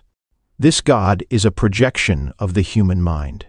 To go beyond the mind and reconnect with the deeper reality of being, very different qualities are needed. Surrender, non-judgment, an openness that allows life to be instead of resisting it, the capacity to hold all things in the loving embrace of your knowing. All these qualities are much more closely related to the female principle. Whereas mind energy is hard and rigid, being energy is soft and yielding and yet infinitely more powerful than mind. The mind runs our civilization, whereas being is in charge of all life on our planet and beyond. Being is the very intelligence whose visible manifestation is the physical universe. Although women are potentially closer to it, men can also access it within themselves. At this time, the vast majority of men as well as women are still in the grip of the mind, identified with the thinker and the pain body. This, of course, is what prevents enlightenment and the flowering of love. As a general rule, the major obstacle for men tends to be the thinking mind, and the major obstacle for women the pain body. Although in certain individual cases the opposite may be true, and in others the two factors may be equal. Dissolving the collective female pain body.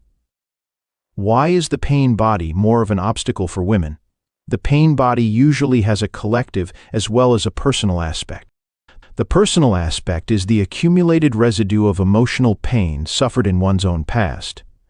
The collective one is the pain accumulated in the collective human psyche over thousands of years through disease, torture, war, murder, cruelty, madness, and so on.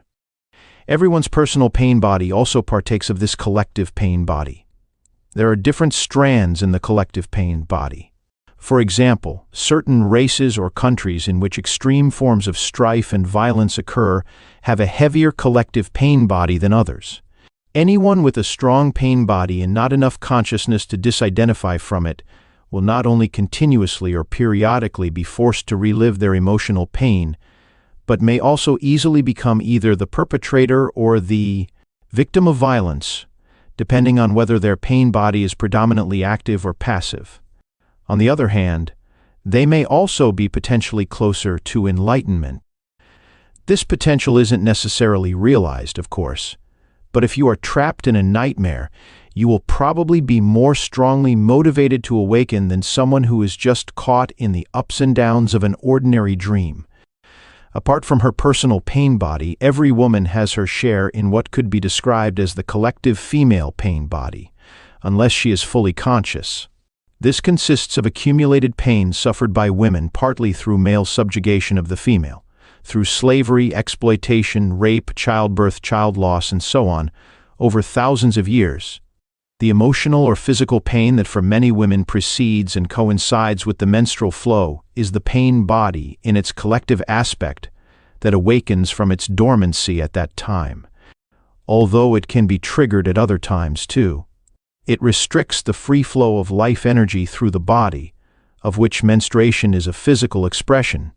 Let's dwell on this for a moment and see how it can become an opportunity for enlightenment. Often a woman is taken over by the pain body at that time. It has an extremely powerful energetic charge that can easily pull you into unconscious identification with it.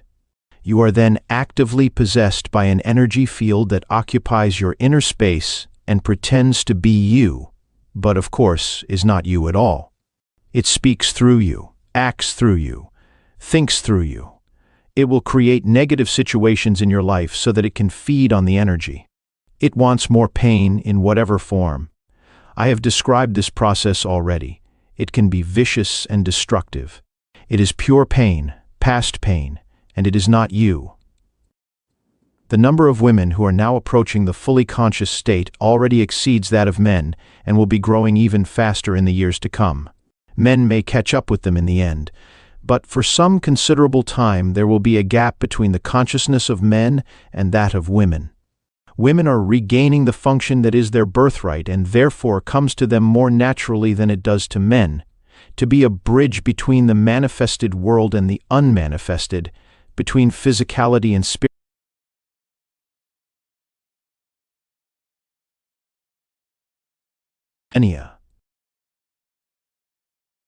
Self from this by keep prisoned in a collective victim identity. If a woman is still holding on to anger, resentment, or condemnation, she is holding on to her pain body. This may give her a comforting sense of identity, of solidarity with other women, but it is keeping her in bondage to the past and blocking full access to her essence and true power. If women exclude themselves from men, that fosters a sense of separation and therefore a strengthening of the ego. And the stronger the ego, the more distant you are from your true nature. So do not use the pain body to give you an identity. Use it for enlightenment instead. Transmute it into consciousness. One of the best times for this is during menses. I believe that, in the years to come, many women will enter the fully conscious state during that time. Usually it is a time of unconsciousness for many women, as they are taken over by the collective female pain body. Once you have reached a certain level of consciousness, however, you can reverse this, so instead of becoming unconscious, you become more conscious. I have described the basic process already, but let me take you through it again, this time with special reference to the collective female pain body.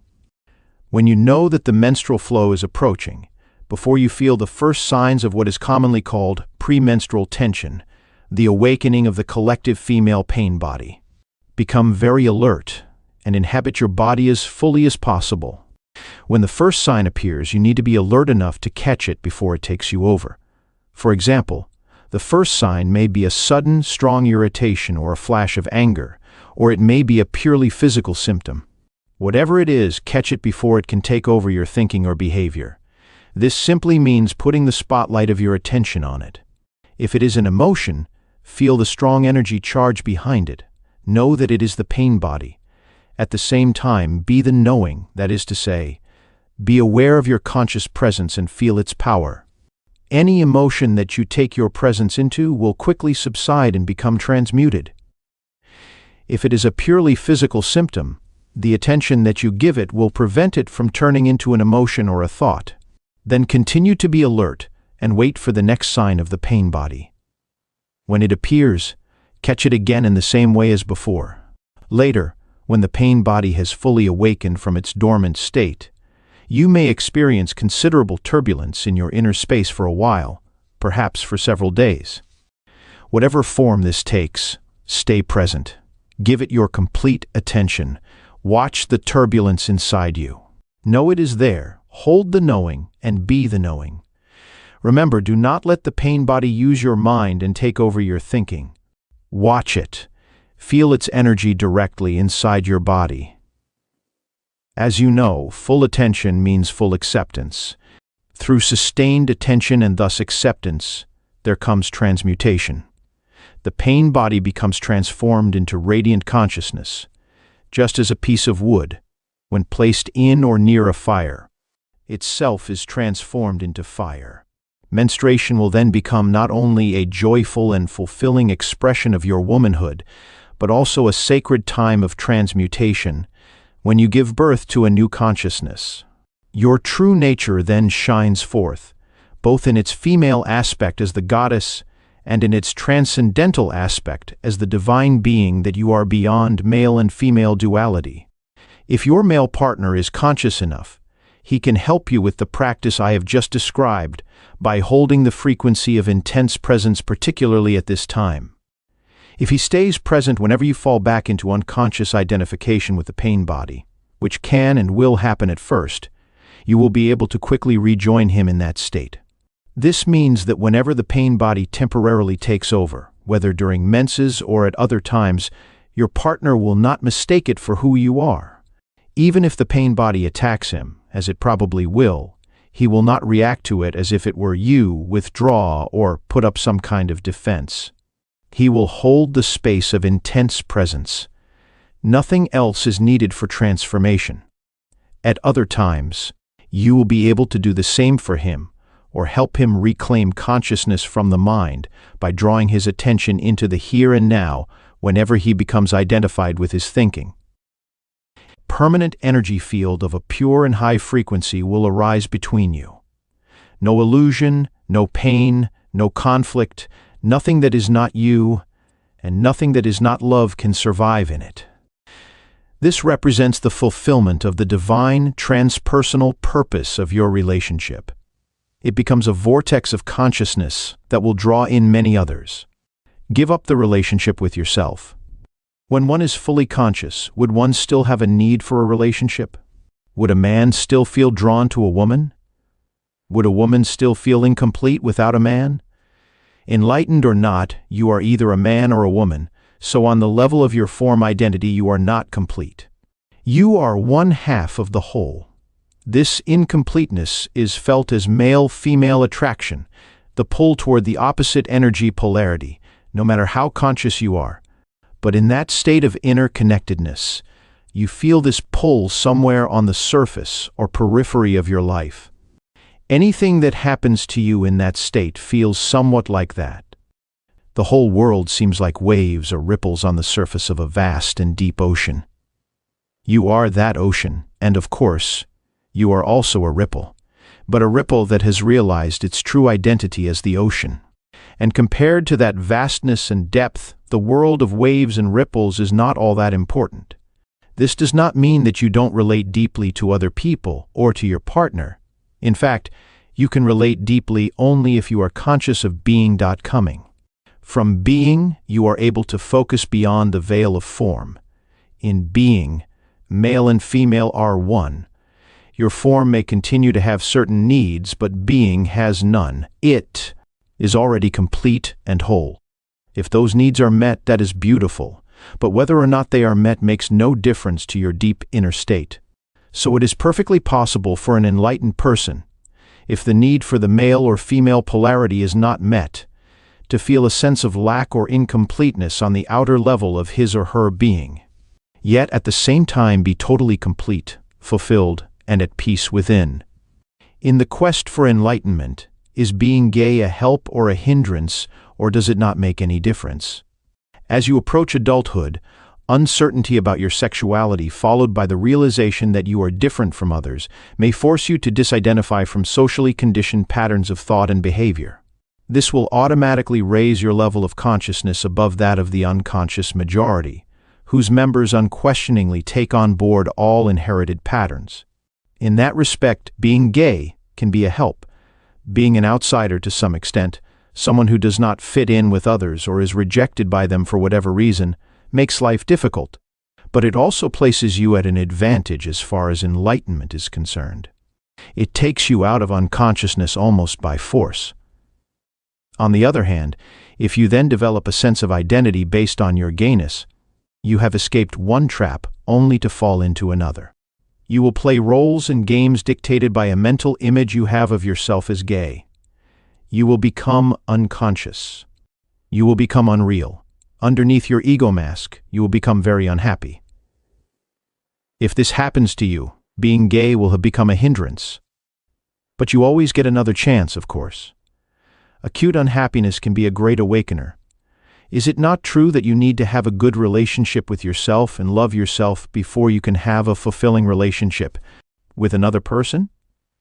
If you cannot be at ease with yourself when you are alone, you will seek a relationship to cover up your unease. You can be sure that the unease will then reappear in some other form within the relationship, and you will probably hold your partner responsible for it. All you really need to do is accept this moment fully. You are then at ease in the here and now and at ease with yourself. But do you need to have a relationship with yourself at all? Why can't you just be yourself? When you have a relationship with yourself, you have split yourself into two, I and myself, subject and object. That mind-created duality is the root cause of all unnecessary complexity, of all problems and conflict in your life. In the state of enlightenment, you are yourself. You and yourself merge into one. You do not judge yourself. You do not feel sorry for yourself. You are not proud of yourself. You do not love yourself. You do not hate yourself, and so on. The split caused by self-reflective consciousness is healed, its curse removed. There is no self that you need to protect, defend, or feed anymore. When you are enlightened, there is one relationship that you no longer have. The relationship with yourself. Once you have given that up, all your other relationships will be love relationships. Even a brief illness or an accident can show you what is real and unreal in your life, what ultimately matters and what doesn't. Seen from a higher perspective, conditions are always positive. To be more precise, they are neither positive nor negative. They are as they are. And when you live in complete acceptance of what is, which is the only sane way to live, there is no good or bad in your life anymore. There is only a higher good, which includes the bad. Seen from the perspective of the mind, however, there is good, bad, like, dislike, love, hate. Hence, in the book of Genesis, it is said that Adam and Eve were no longer allowed to dwell in paradise when they ate of the tree of the knowledge of good and evil. This sounds to me like denial and self-deception. When something dreadful happens to me or someone close to me, accident, illness, pain of some kind, or death, I can pretend that it isn't bad, but the fact remains that it is bad, so why deny it? You are not pretending anything. You are allowing it to be as it is, that's all. This allowing to be takes you beyond the mind with its resistance patterns that create the positive-negative polarities. It is an essential aspect of forgiveness. Forgiveness of the present is even more important than forgiveness of the past. If you forgive every moment, allow it to be as it is, then there will be no accumulation of resentment that needs to be forgiven at some later time. Remember that we are not talking about happiness here. For example, when a loved one has just died, or you feel your own death approaching, you cannot be happy. It is impossible. But you can be at peace. There may be sadness and tears, but provided that you have relinquished resistance, underneath the sadness you will feel a deep serenity, a stillness, a sacred presence. This is the emanation of being. This is inner peace, the good that has no opposite. What if it is a situation that I can do something about? How can I allow it to be and change it at the same time? Do what you have to do. In the meantime, accept what is. Since mind and resistance are synonymous, acceptance immediately frees you from mind dominance and thus reconnects you with being. As a result, the usual ego motivations for doing, fear, greed, control, defending, or feeding the false sense of self will cease to operate. An intelligence much greater than the mind is now in charge, and so a different quality of consciousness will flow into your doing. Accept whatever comes to you woven in the pattern of your destiny, for what could more aptly fit your needs? This was written 2,000 years ago by Marcus Aurelius, one of those exceedingly rare humans who possessed worldly power as well as wisdom. It seems that most people need to experience a great deal of suffering before they will relinquish resistance and accept, before they will forgive. As soon as they do, one of the greatest miracles happens, the awakening of being consciousness through what appears as evil, the transmutation of suffering into inner peace. The ultimate effect of all the evil and suffering in the world is that it will force humans into realizing who they are beyond name and form. Thus, what we perceive as evil from our limited perspective is actually part of the higher good that has no opposite. This, however, does not become true for you except through forgiveness. Until that happens, evil has not been redeemed and therefore remains evil. Through forgiveness, which essentially means recognizing the insubstantiality of the past and allowing the present moment to be as it is, the miracle of transformation happens not only within, but also without. A silent space of intense presence arises both in you and around you. Whoever or whatever enters that field of consciousness will be affected by it, sometimes visibly and immediately, sometimes at deeper levels with visible changes appearing at a later time. You dissolve discord, heal pain, dispel unconsciousness without doing anything, simply by being and holding that frequency of intense presence. The end of your life, Tremaine, that state of acceptance and inner peace, even though you may not call it bad, can anything still come into your life that would be called bad from a perspective of ordinary consciousness? Most of the so-called bad things that happen in people's lives are due to unconsciousness. They are self-created, or rather ego-created. I sometimes refer to those things as drama. When you are fully conscious, drama does not come into your life anymore. Let me remind you briefly how the ego operates and how it creates drama. Ego is the unobserved mind that runs your life when you are not present as the witnessing consciousness, the watcher.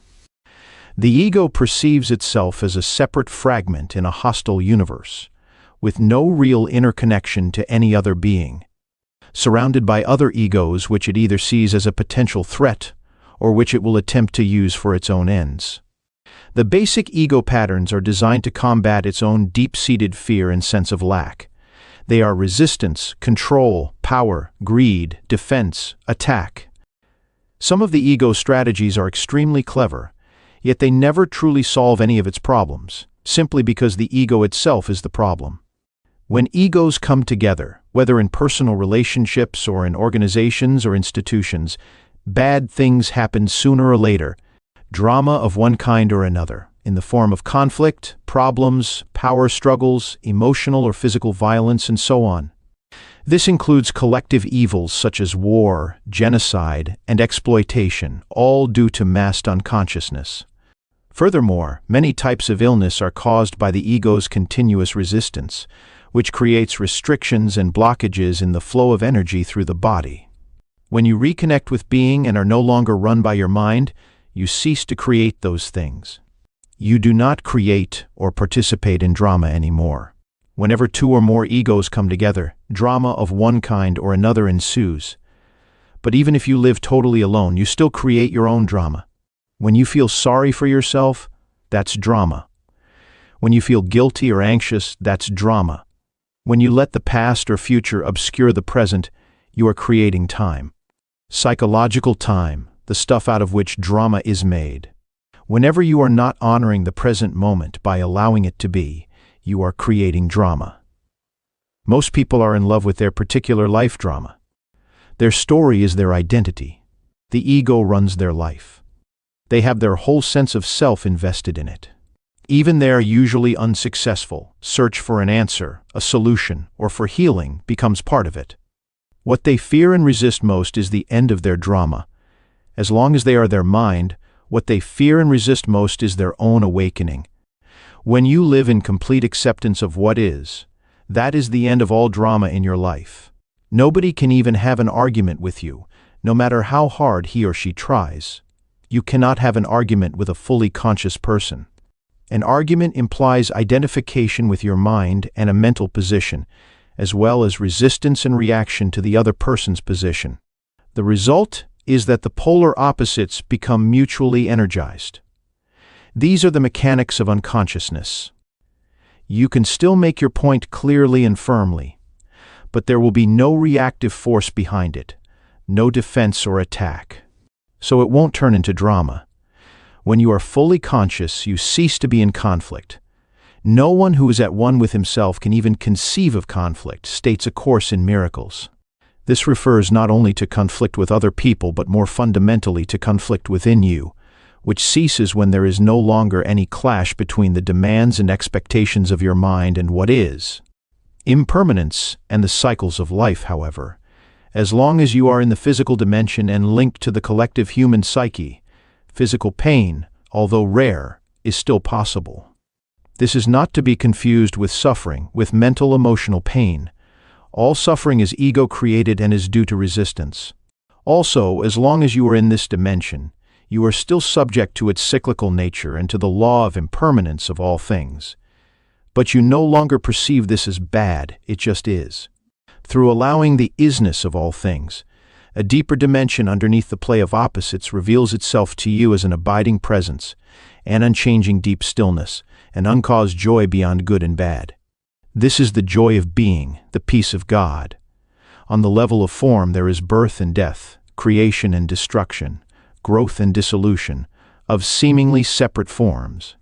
This is reflected everywhere, in the life cycle of a star or a planet, a physical body, a tree, a flower, in the rise and fall of nations, political systems, civilizations, and in the inevitable cycles of gain and loss in the life of an individual.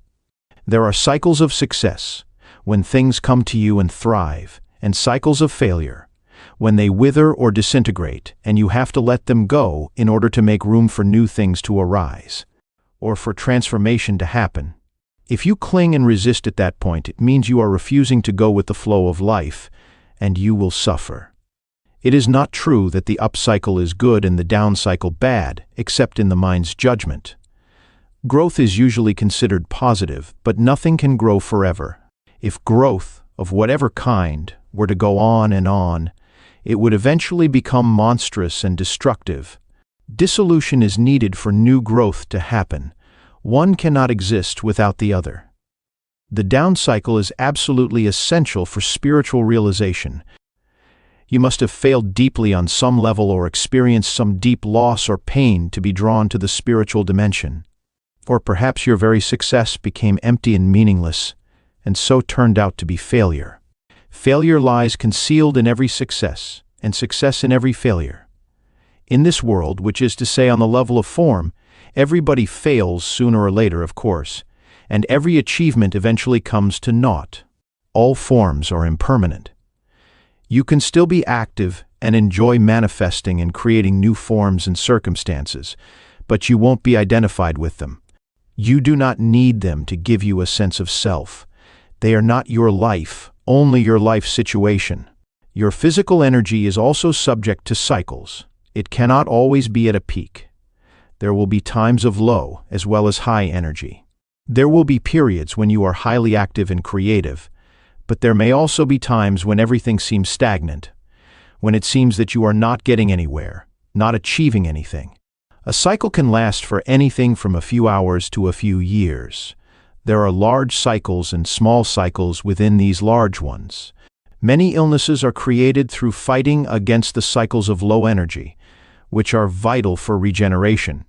The compulsion to do, and the tendency to derive your sense of self-worth and identity from external factors such as achievement, is an inevitable illusion as long as you are identified with the mind.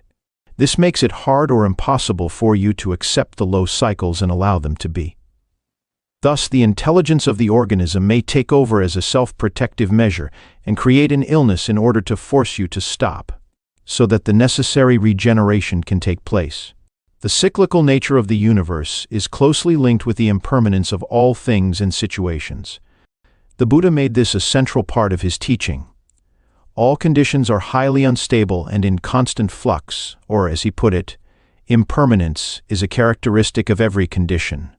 Every situation you will ever encounter in your life. It will change, disappear, or no longer satisfy you. Impermanence is also central to Jesus' teaching. Do not lay up for yourselves treasures on earth, where moth and rust consume and where thieves break in and steal. As long as a condition is judged as good by your mind, whether it be a relationship, a possession, a social role, a place, or your physical body, the mind attaches itself to it and identifies with it.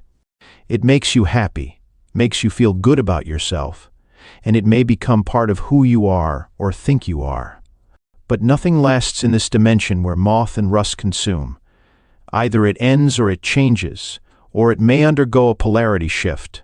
The same condition that was good yesterday or last year has suddenly or gradually turned into bad.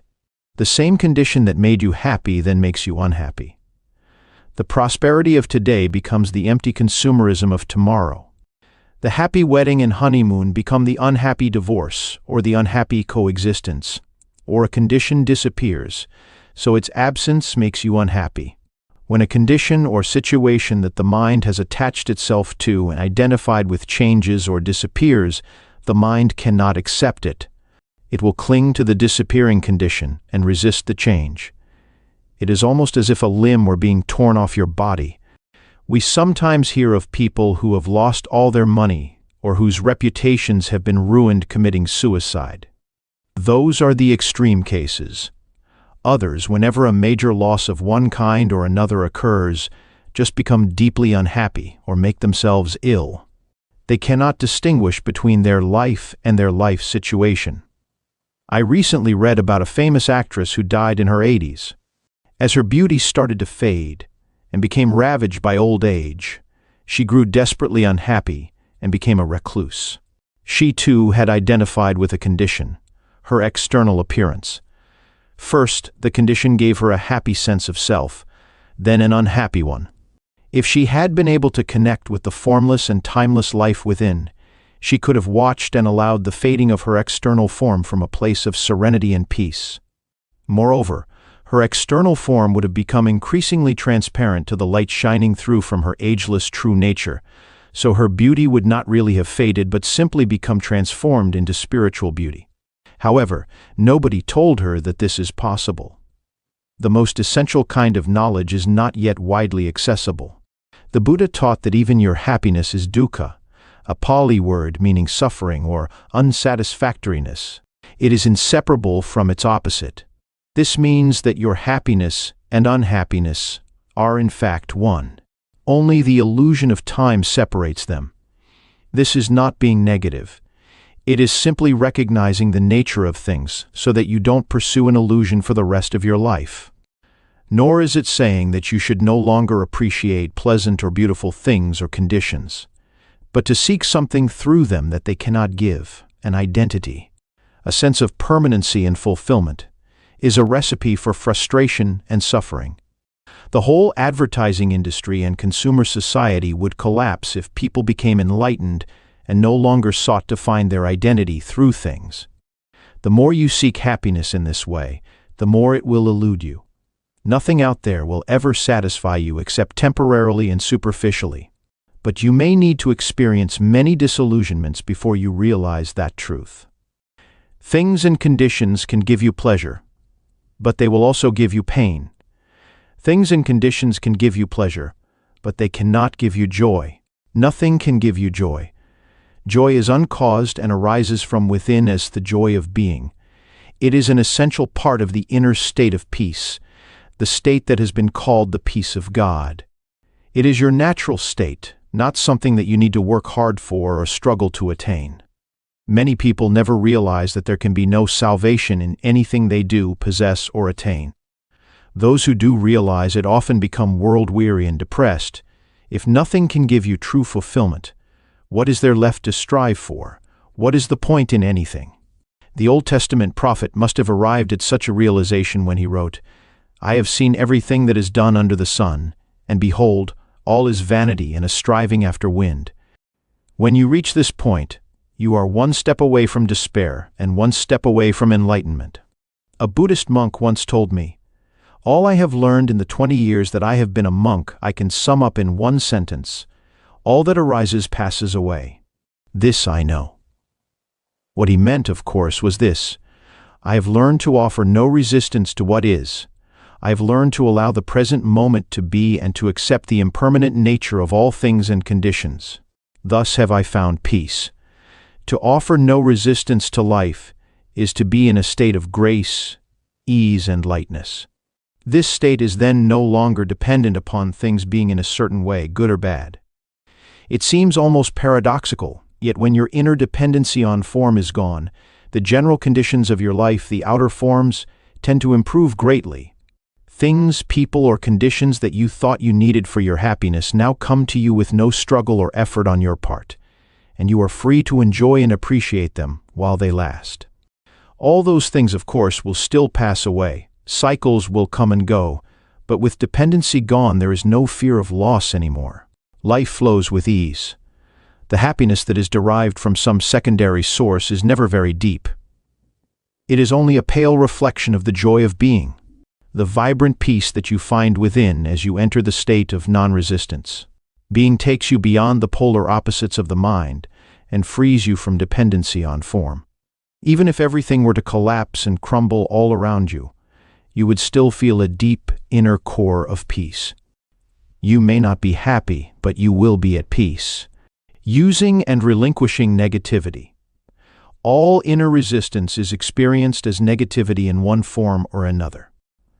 All negativity is resistance. In this context, the two words are almost synonymous.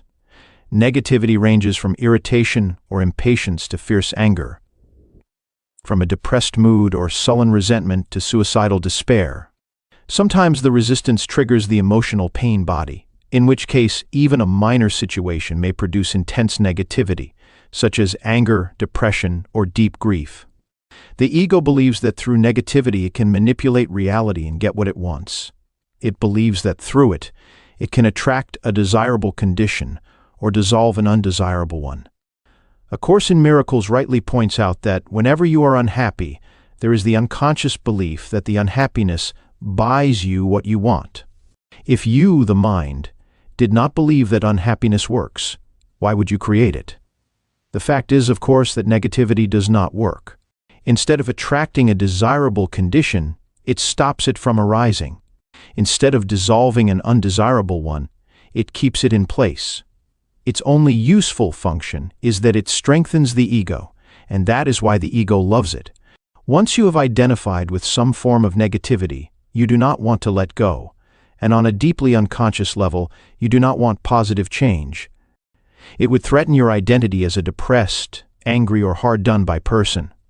You will then ignore, deny, or sabotage the positive in your life. This is a common phenomenon. It is also insane. Negativity is totally unnatural. It is a psychic pollutant, and there is a deep link between the poisoning and destruction of nature and the vast negativity that has accumulated in the collective human psyche. No other life form on the planet knows negativity, only humans, just as no other life form violates and poisons the earth that sustains it. Have you ever seen an unhappy flower or a stressed oak tree? Have you come across a depressed dolphin, a frog that has a problem with self-esteem, a cat that cannot relax, or a bird that carries hatred and resentment? The only animals that may occasionally experience something akin to negativity or show signs of neurotic behavior are those that live in close contact with humans, and so link into the human mind and its insanity. Watch any plant or animal and let it teach you acceptance of what is, surrender to the now, let it teach you being. Let it teach you integrity, which means to be one, to be yourself, to be real. Let it teach you how to live and how to die, and how not to make living and dying into a problem. I have lived with several Zen masters, all of them cats. Even ducks have taught me important spiritual lessons. Just watching them is a meditation. How peacefully they float along at ease with themselves, totally present in the now, dignified and perfect as only a mindless creature can be. Occasionally, however, two ducks will get into a fight, sometimes for no apparent reason, or because one duck has strayed into another's private space. The fight usually lasts only for a few seconds, and then the ducks separate, swim off in opposite directions, and vigorously flap their wings a few times. They then continue to swim on peacefully as if the fight had never happened. When I observed that for the first time, I suddenly realized that by flapping their wings, they were releasing surplus energy, thus preventing it from becoming trapped in their body and turning into negativity. This is natural wisdom, and it is easy for them because they do not have a mind that keeps the past alive unnecessarily and then builds an identity around it.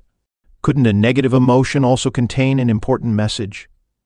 For example, if I often feel depressed, it may be a signal that there is something wrong with my life, and it may force me to look at my life situation and make some changes. So I need to listen to what the emotion is telling me, and not just dismiss it as negative.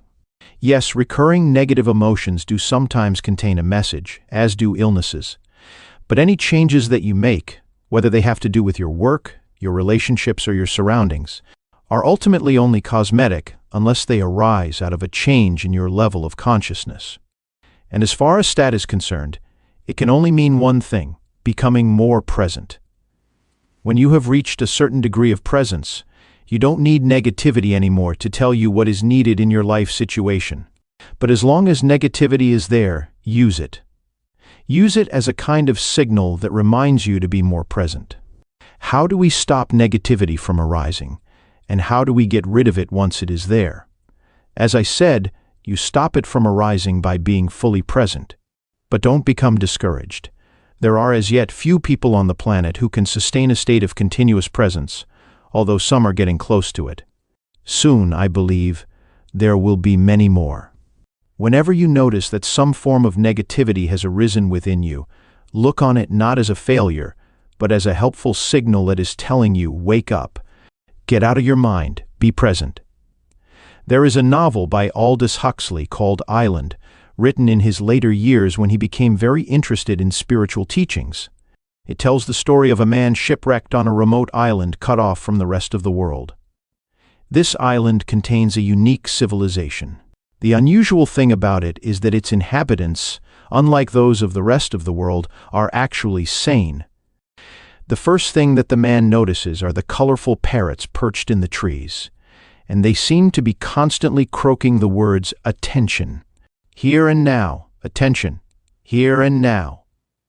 We later learn that the islanders taught them these words in order to be reminded continuously to stay present.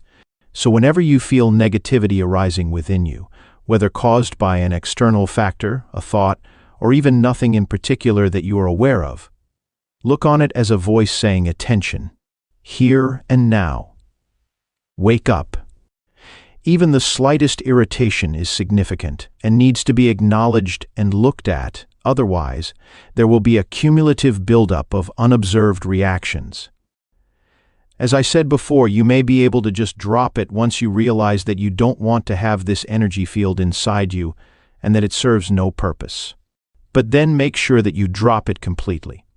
If you cannot drop it, just accept that it is there and take your attention into the feeling, as I pointed out earlier, as an alternative to dropping a negative reaction.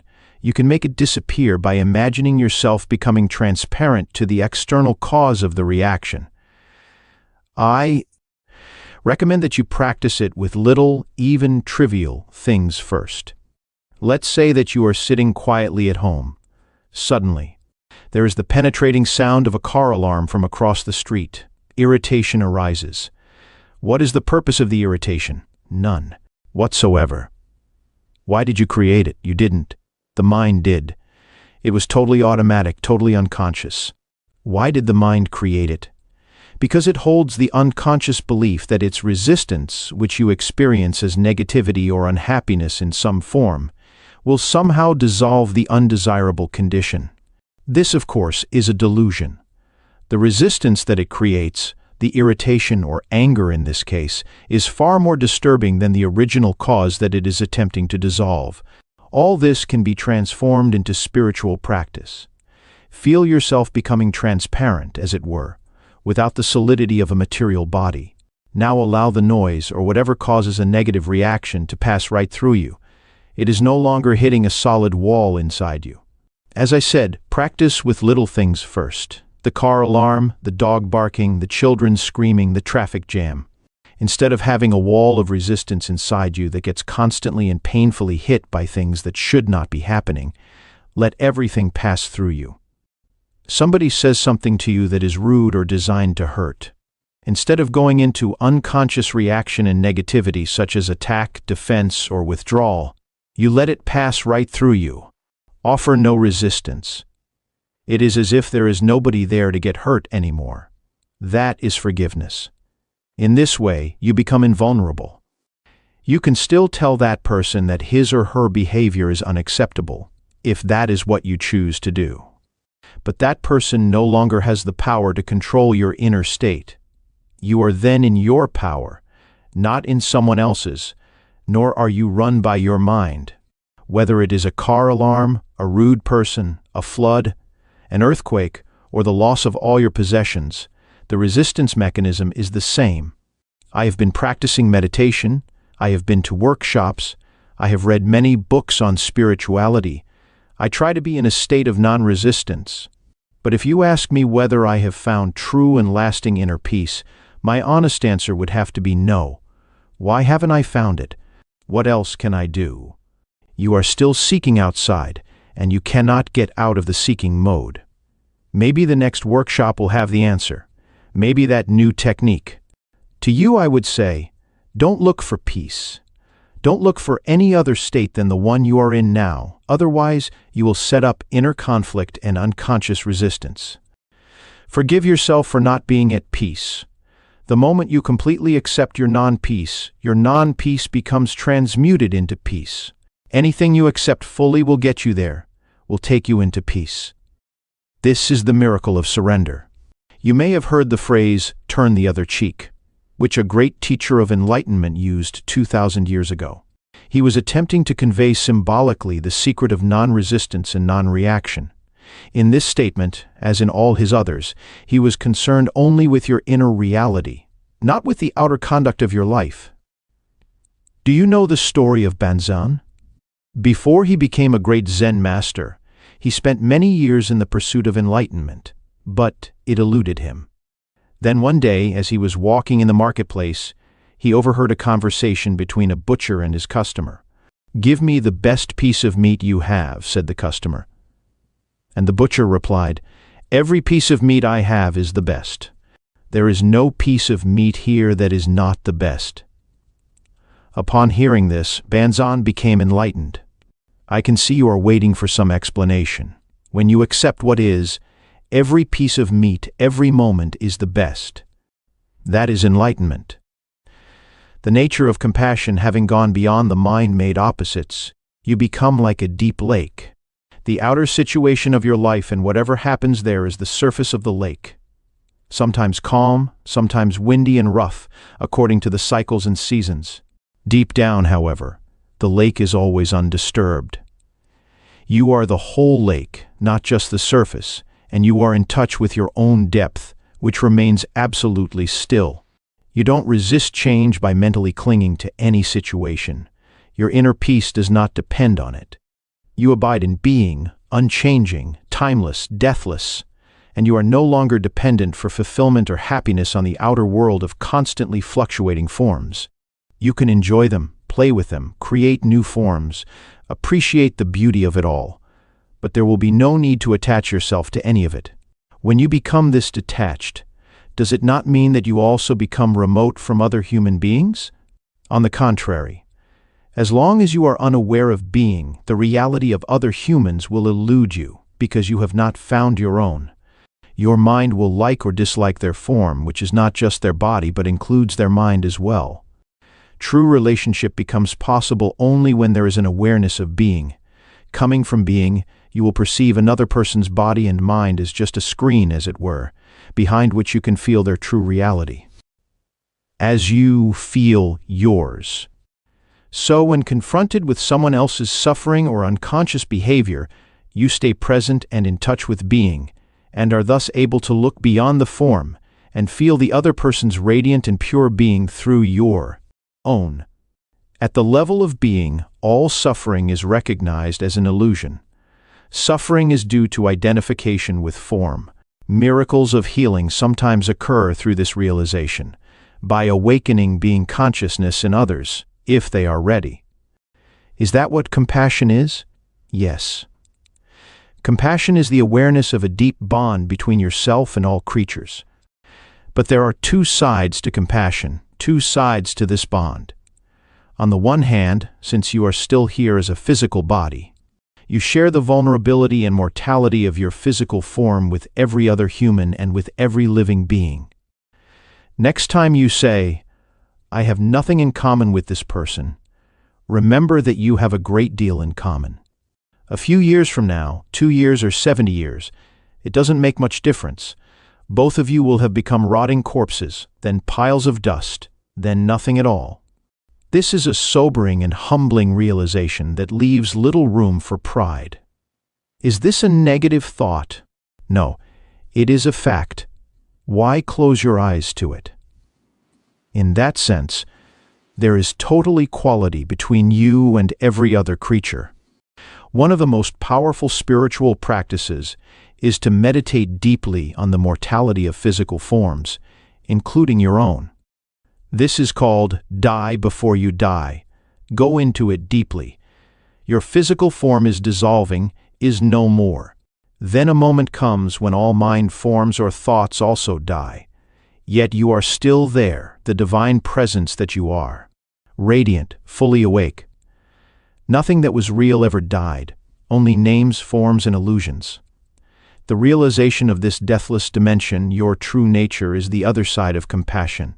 On a deep feeling level, you now recognize not only your own immortality, but through your own that of every other creature as well. On the level of form, you share mortality and the precariousness of existence.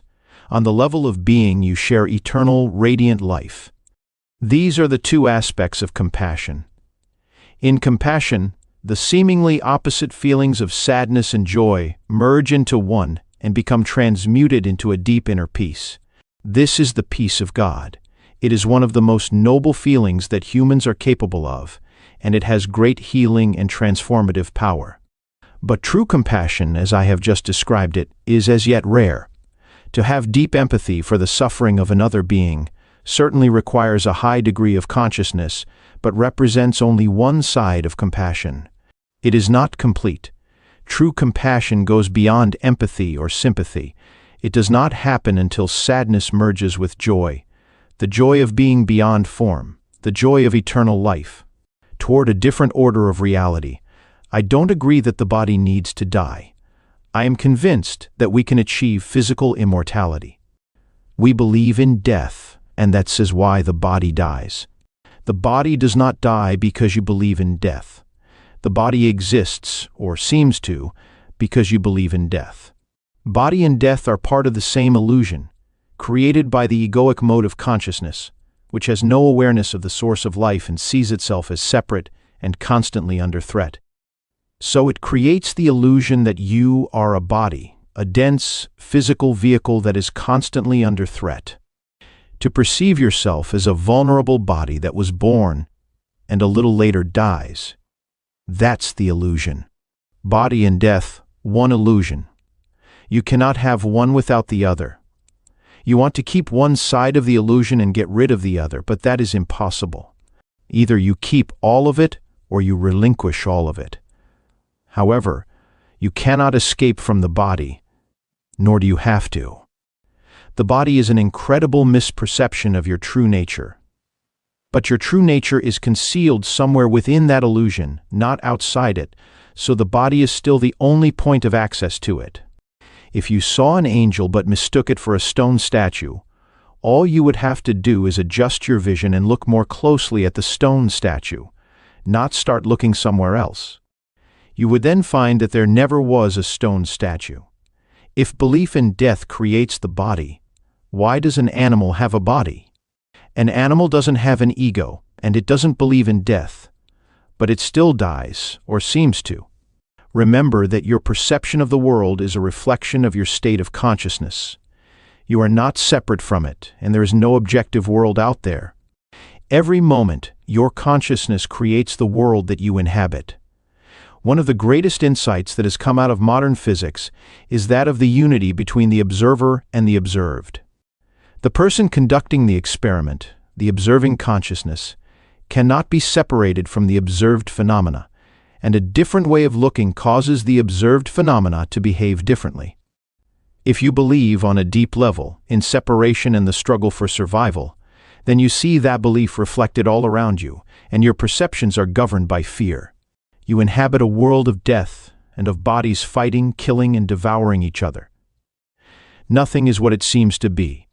The world that you create and see through the egoic mind may seem a very imperfect place, even a vale of tears.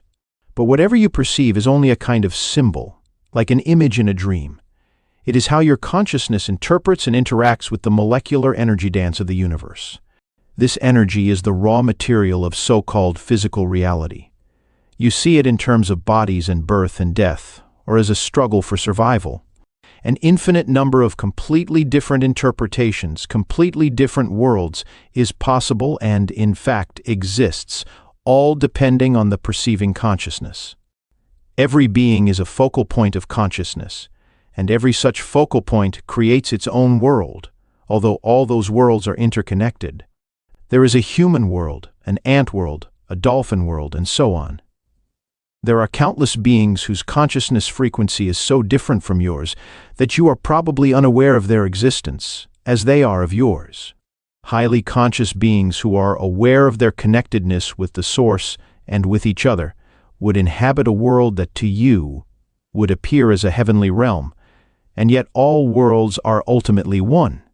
Our collective human world is largely created through the level of consciousness we call mind. Even within the collective human world there are vast differences, many different sub-worlds, depending on the perceivers or creators of their respective worlds. Since all worlds are interconnected, when collective human consciousness becomes transformed, nature and the animal kingdom will reflect that transformation. Hence the statement in the Bible that in the coming age, the lion shall lie down with the lamb. This points to the possibility of a completely different order of reality. The world as it appears to us now is, as I said, largely a reflection of the egoic mind. Fear being an unavoidable consequence of egoic delusion, it is a world dominated by fear. Just as the images in a dream are symbols of inner states and feelings, so our collective reality is largely a symbolic expression of fear and of the heavy layers of negativity that have accumulated in the collective human psyche. We are not separate from our world, so when the majority of humans become free of egoic delusion, this inner change will affect all of creation. You will literally inhabit a new world. It is a shift in planetary consciousness. The strange Buddhist saying that every tree and every blade of grass will eventually become enlightened points to the same truth. According to St. Paul, the whole of creation is waiting for humans to become enlightened. That is how I interpret his saying that the created universe is waiting with eager expectation for God's sons to be revealed. St. Paul goes on to say that all of creation will become redeemed through this, up to the present. The whole created universe in all its parts groans as if in the pangs of childbirth. What is being born is a new consciousness and, as its inevitable reflection, a new world. This is also foretold in the New Testament book of Revelation. Then I saw a new heaven and a new earth, for the first heaven and the first earth had passed away. But don't confuse cause and effect. Your primary task is not to seek salvation through creating a better world, but to awaken out of identification with form. You are then no longer bound to this world, this level of reality. You can feel your roots in the unmanifested and so are free of attachment to the manifested world. You can still enjoy the passing pleasures of this world, but there is no fear of loss anymore, so you don't need to cling to them. Although you can enjoy sensory pleasures, the craving for sensory experience is gone, as is the constant search for fulfillment through psychological gratification, through feeding the ego. You are in touch with something infinitely greater than any pleasure, greater than any manifested thing. In a way, you then don't need the world anymore. You don't even need it to be different from the way it is. It is only at this point that you begin to make a real contribution toward bringing about a better world, toward creating a different order of reality. It is only at this point that you are able to feel true compassion and to help others at the level of cause. Only those who have transcended the world can bring about a better world. You may remember that we talked about the dual nature of true compassion, which is awareness of a common bond of shared mortality and immortality. At this deep level, compassion becomes healing in the widest sense. In that state, your healing influence is primarily based not on doing but on being. Everybody you come in contact with will be touched by your presence and affected by the peace that you emanate, whether they are conscious of it or not. When you are fully present and people around you manifest unconscious behavior, you won't feel the need to react to it, so you don't give it any reality. Your peace is so vast and deep that anything that is not peace disappears into it as if it had never existed. This breaks the karmic cycle of action and reaction. Animals, trees, flowers will feel your peace and respond to it. You teach through being, through demonstrating the peace of God. You become the light of the world, an emanation of pure consciousness, and so you eliminate suffering on the level of cause. You eliminate unconsciousness from the world. This doesn't mean that you may not also teach through doing. For example, by pointing out how to disidentify from the mind, recognize unconscious patterns within oneself, and so on. But who you are is always a more vital teaching and a more powerful transformer of the world than what you say, and more essential even than what you do. Furthermore, to recognize the primacy of being, and thus work on the level of cause, does not exclude the possibility that your compassion may simultaneously manifest on the level of doing and of effect by alleviating suffering whenever you come across it. When a hungry person asks you for bread and you have some, you will give it. But as you give the bread, even though your interaction may only be very brief, what really matters is this moment of shared being, of which the bread is only a symbol. A deep healing takes place within it. In that moment, there is no giver, no receiver. But there shouldn't be any hunger and starvation in the first place. How can we create a better world without tackling evils such as hunger and violence first? All evils are the effect of unconsciousness. You can alleviate the effects of unconsciousness, but you cannot eliminate them unless you eliminate their cause. True change happens within, not without. If you feel called upon to alleviate suffering in the world, that is a very noble thing to do. But remember not to focus exclusively on the outer. Otherwise, you will encounter frustration and despair. Without a profound change in human consciousness, the world's suffering is a bottomless pit. So don't let your compassion become one-sided. Empathy with someone else's pain or lack, and a desire to help need to be balanced with a deeper realization of the eternal nature of all life and the ultimate illusion of all pain. Then, let your peace flow into whatever you do, and you will be working on the levels of effect and cause simultaneously. This also applies if you are supporting a movement designed to stop deeply unconscious humans from destroying themselves, each other, and the planet, or from continuing to inflict dreadful suffering on other sentient beings. Remember, just as you cannot fight the darkness, so you cannot fight unconsciousness. If you try to do so, the polar opposites will become strengthened and more deeply entrenched. You will become identified with one of the polarities, you will create an enemy, and so be drawn into unconsciousness yourself. Raise awareness by disseminating information, or at the most, practice passive resistance. But make sure that you carry no resistance within, no hatred, no negativity. Love your enemies, said Jesus, which of course means have no enemies. Once you get involved in working on the level of effect, it is all too easy to lose yourself in it. Stay alert and very, very present. The causal level needs to remain your primary focus, the teaching of enlightenment your main purpose, and peace your most precious gift to the world.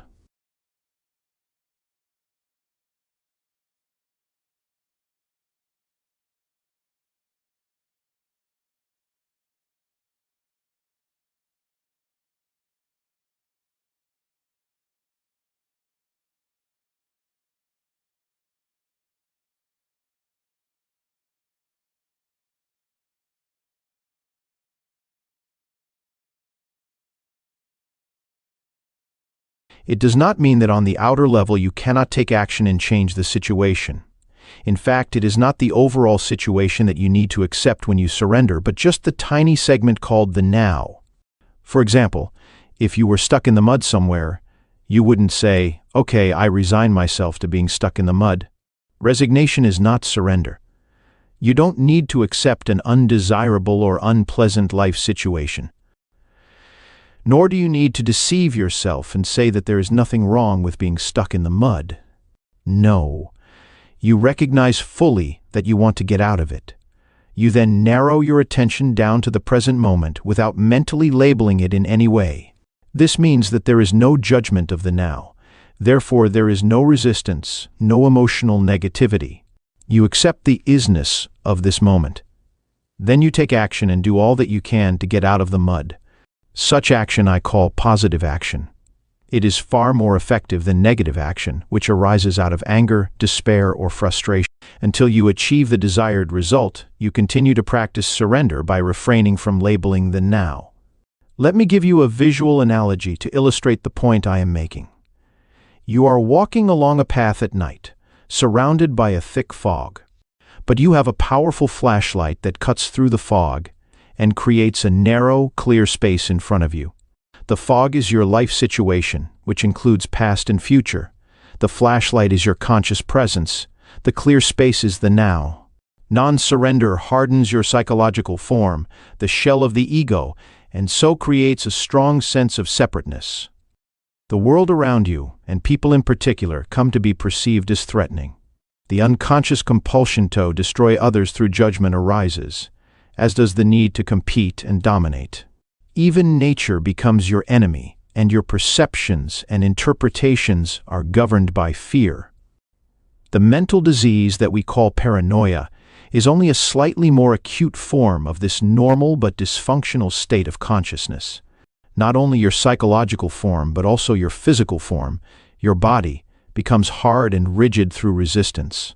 Tension arises in different parts of the body, and the body as a whole contracts. The free flow of life energy through the body, which is essential for its healthy functioning, is greatly restricted. Body work and certain forms of physical therapy can be helpful in restoring this flow, but unless you practice surrender in your everyday life, those things can only give temporary symptom relief since the cause, the resistance pattern, has not been dissolved. There is something within you that remains unaffected by the transient circumstances that make up your life situation, and only through surrender do you have access to it. It is your life, your very being, which exists eternally in the timeless realm of the present. Finding this life is the one thing that is needed that Jesus talked about. If you find your life situation unsatisfactory or even intolerable, it is only by surrendering first that you can break the unconscious resistance pattern that perpetuates that situation. Surrender is perfectly compatible with taking action, initiating change, or achieving goals. But in the surrendered state, a totally different energy, a different quality, flows into your doing. Surrender reconnects you with the source energy of being, and if your doing is infused with being, it becomes a joyful celebration of life energy that takes you more deeply into the now. Through non-resistance, the quality of your consciousness, and therefore the quality of whatever you are doing or creating, is enhanced immeasurably. The results will then look after themselves and reflect that quality. We could call this surrendered action. It is not work as we have known it for thousands of years. As more humans awaken, the word work is going to disappear from our vocabulary, and perhaps a new word will be created to replace it. It is the quality of your consciousness at this moment that is the main determinant of what kind of future you will experience. So, to surrender is the most important thing you can do to bring about positive change. Any action you take is secondary. No truly positive action can arise out of an unsurrendered state of consciousness. I can see that if I am in a situation that is unpleasant or unsatisfactory and I completely accept the moment as it is, there will be no suffering or unhappiness. I will have risen above it. But I still can't quite see where the energy or motivation for taking action and bringing about change would come from if there isn't a certain amount of dissatisfaction. In the state of surrender, you see very clearly what needs to be done, and you take action, doing one thing at a time and focusing on one thing at a time. Learn from nature, see how everything gets accomplished and how the miracle of life unfolds without dissatisfaction or unhappiness. That's why Jesus said, "Look at the lilies, how they grow, they neither toil nor spin." If your overall situation is unsatisfactory or unpleasant, separate out this instant and surrender to what is. That's the flashlight cutting through the fog. Your state of consciousness then ceases to be controlled by external conditions. You are no longer coming from reaction and resistance. Then look at the specifics of the situation. Ask yourself, is there anything I can do to change the situation, improve it, or remove myself from it? If so, you take appropriate action. Focus not on the 100 things that you will or may have to do at some future time, but on the one thing that you can do now. This doesn't mean you should not do any planning. It may well be that planning is the one thing you can do now. But make sure you don't start to run mental movies, project yourself into the future, and so lose the now. Any action you take may not bear fruit immediately. Until it does, do not resist what is. If there is no action you can take, and you cannot remove yourself from the situation either, then use the situation to make you go more deeply into surrender, more deeply into the now, more deeply into being.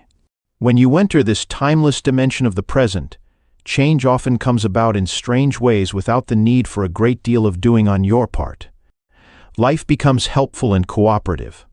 If inner factors such as fear, guilt, or inertia prevented you from taking action, they will dissolve in the light of your conscious presence. Do not confuse surrender with an attitude of "I can't be bothered anymore" or "I just don't care anymore."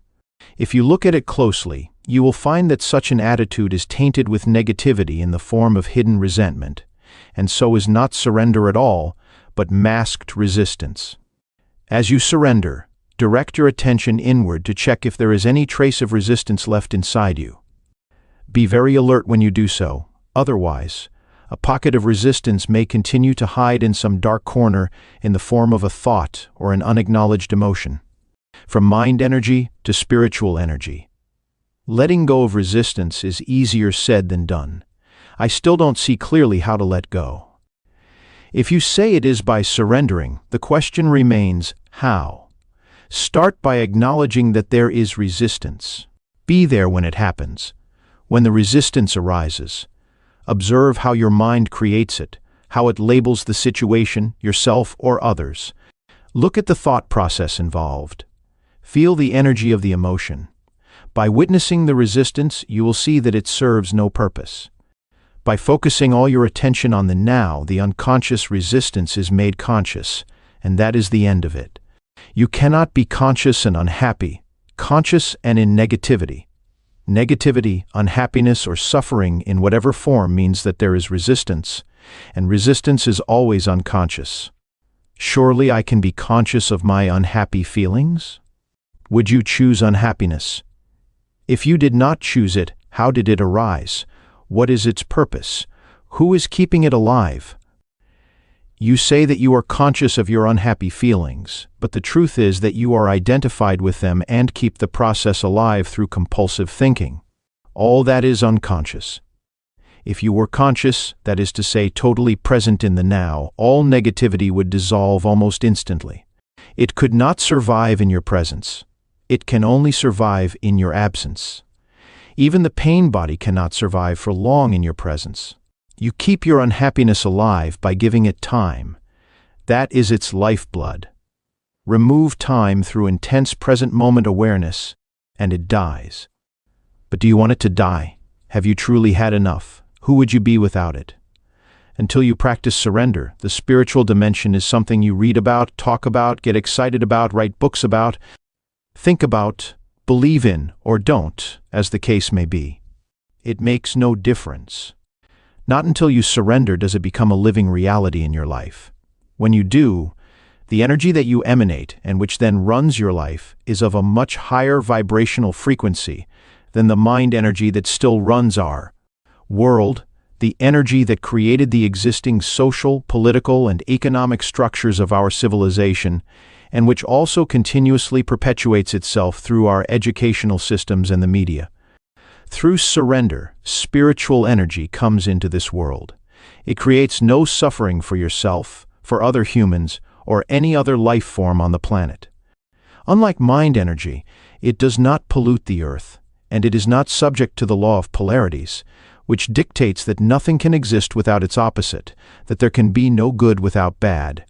Those who run on mind energy, which is still the vast majority of the Earth's population, remain unaware of the existence of spiritual energy. It belongs to a different order of reality and will create a different world when a sufficient number of humans enter the surrendered state and so become totally free of negativity. If the Earth is to survive, this will be the energy of those who inhabit it.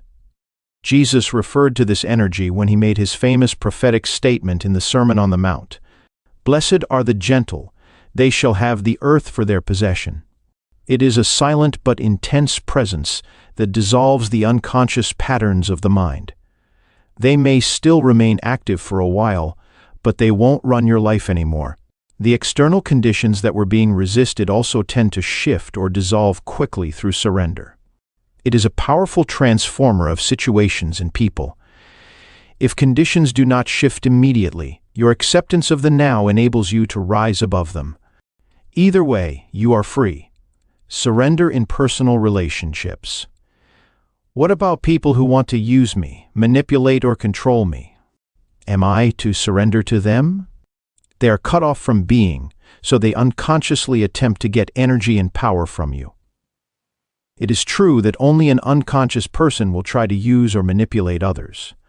But it is equally true that only an unconscious person can be used and manipulated. If you resist or fight unconscious behavior in others, you become unconscious yourself.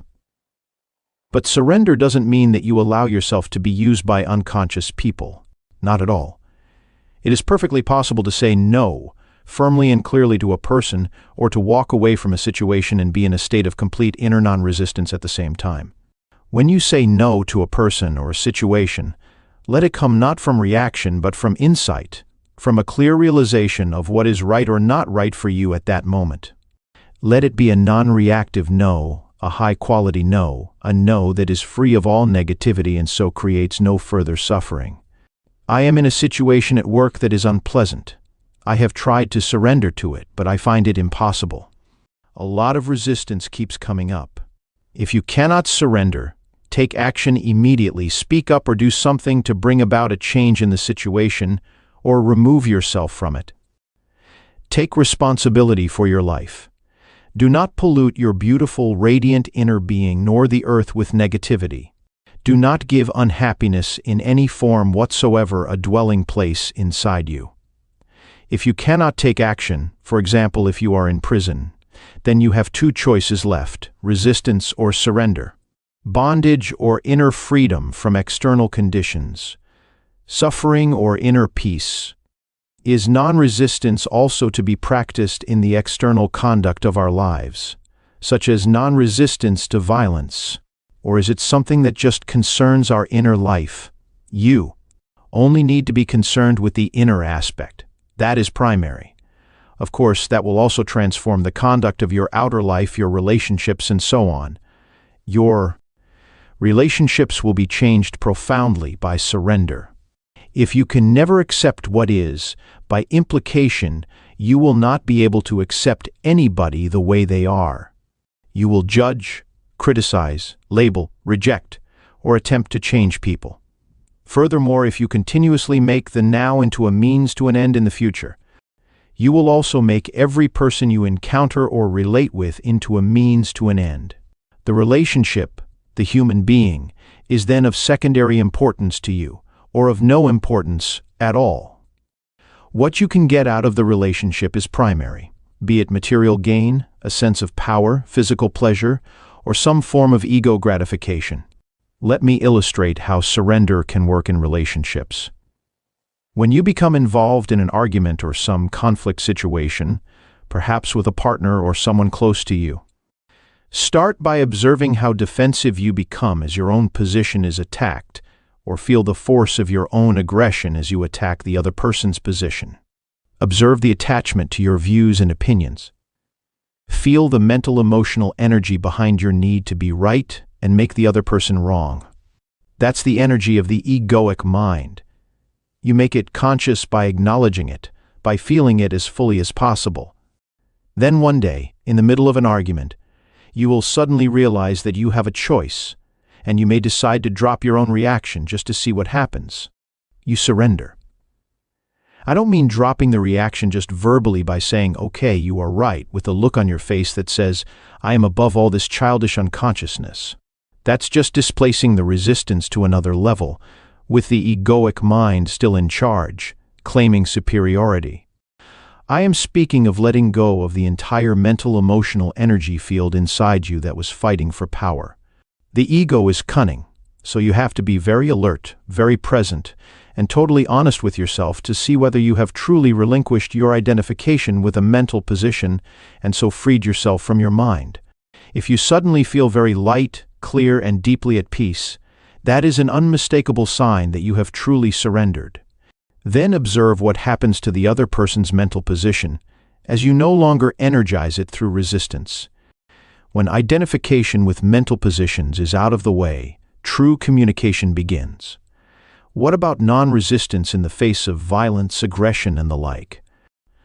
Non-resistance doesn't necessarily mean doing nothing. All it means is that any doing becomes non-reactive.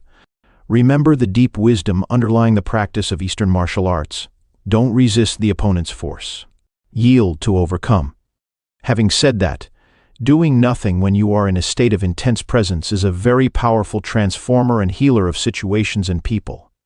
In Taoism, there is a term called Wu Wei, which is usually translated as actionless activity, or sitting quietly doing nothing. In ancient China, this was regarded as one of the highest achievements or virtues. It is radically different from inactivity in the ordinary state of consciousness, or rather unconsciousness, which stems from fear, inertia, or indecision. The real doing nothing implies inner non-resistance and intense alertness. On the other hand, if action is required, you will no longer react from your conditioned mind, but you will respond to the situation out of your conscious presence. In that state, your mind is free of concepts, including the concept of non-violence, so who can predict what you will do? The ego believes that in your resistance lies your strength, whereas in truth resistance cuts you off from being the only place of true power. Resistance is weakness and fear masquerading as strength. What the ego sees as weakness is your being in its purity, innocence, and power. What it sees as strength is weakness.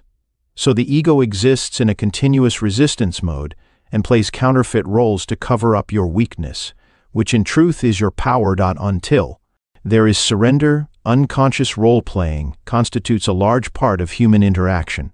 In surrender, you no longer need ego defenses and false masks. You become very simple, very real. That's dangerous, says the ego. You'll get hurt. You'll become vulnerable. What the ego doesn't know, of course, is that only through the letting go of resistance, through becoming vulnerable, can you discover your true and essential invulnerability, transforming illness into enlightenment. If someone is seriously ill and completely accepts their condition and surrenders to the illness, would they not have given up their will to get back to health? The determination to fight the illness would not be there anymore, would it? Surrender is inner acceptance of what is without any reservations. We are talking about your life, this instant, not the conditions or circumstances of your life, not what I call your life situation. We have spoken about this already. With regard to illness, this is what it means. Illness is part of your life situation.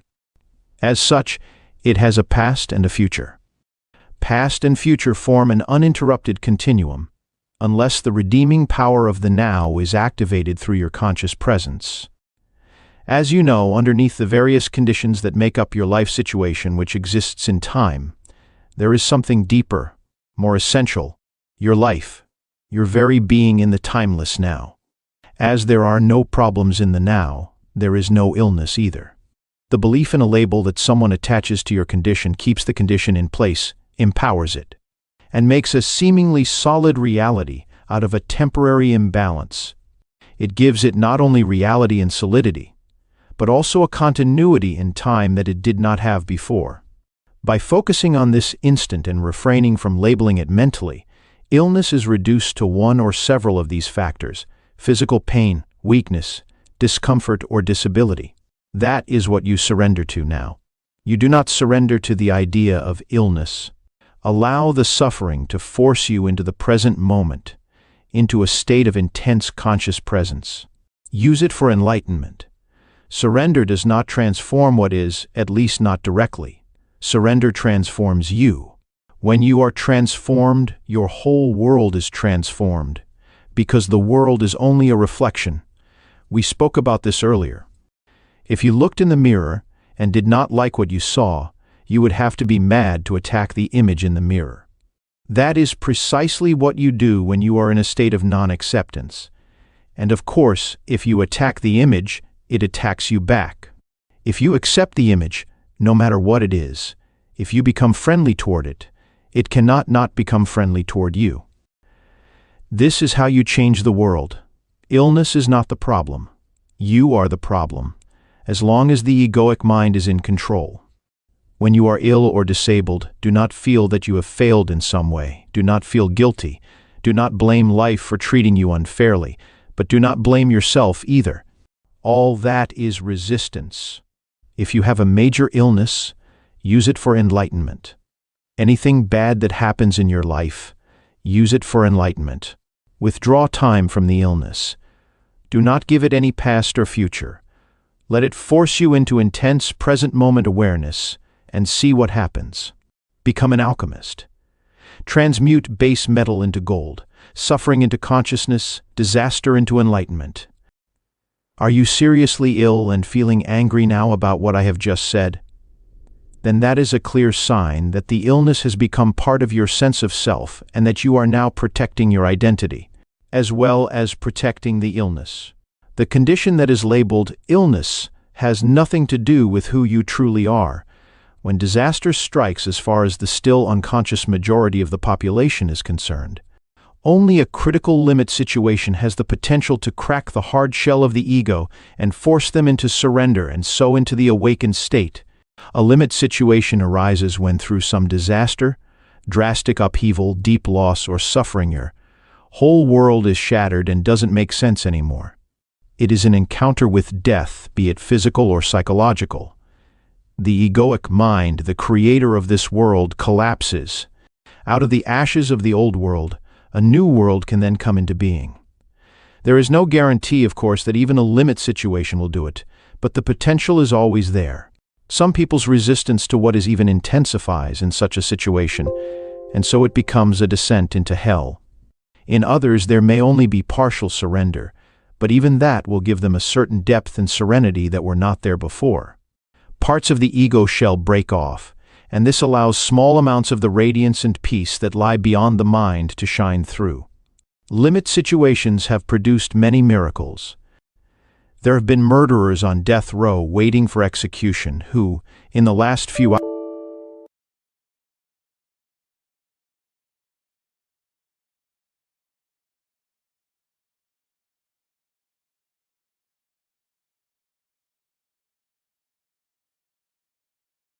of their lives experienced the egoless state and the deep joy and peace that come with it.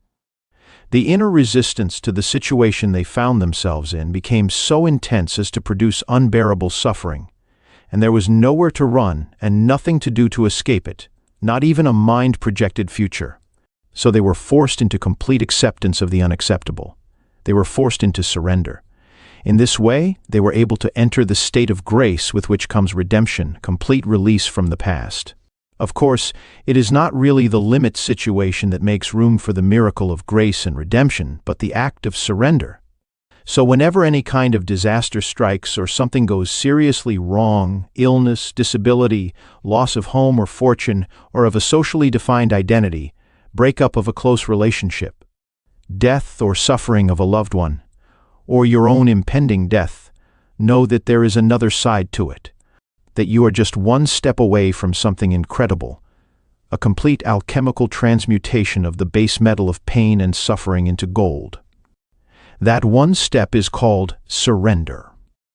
I do not mean to say that you will become happy in such a situation. You will not.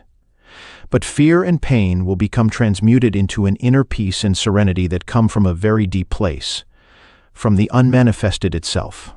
It is the peace of God, which passes all understanding. Compared to that, happiness is quite a shallow thing. With this radiant peace comes the realization, not on the level of mind, but within the depth of your being, that you are indestructible, immortal. This is not a belief. It is absolute certainty that needs no external evidence or proof from some secondary source. Transforming suffering into peace. I read about a Stoic philosopher in ancient Greece, who, when he was told that his son had died in an accident, replied, "I knew he was not immortal." Is that surrender? If it is, I don't want it. There are some situations in which surrender seems unnatural and inhuman.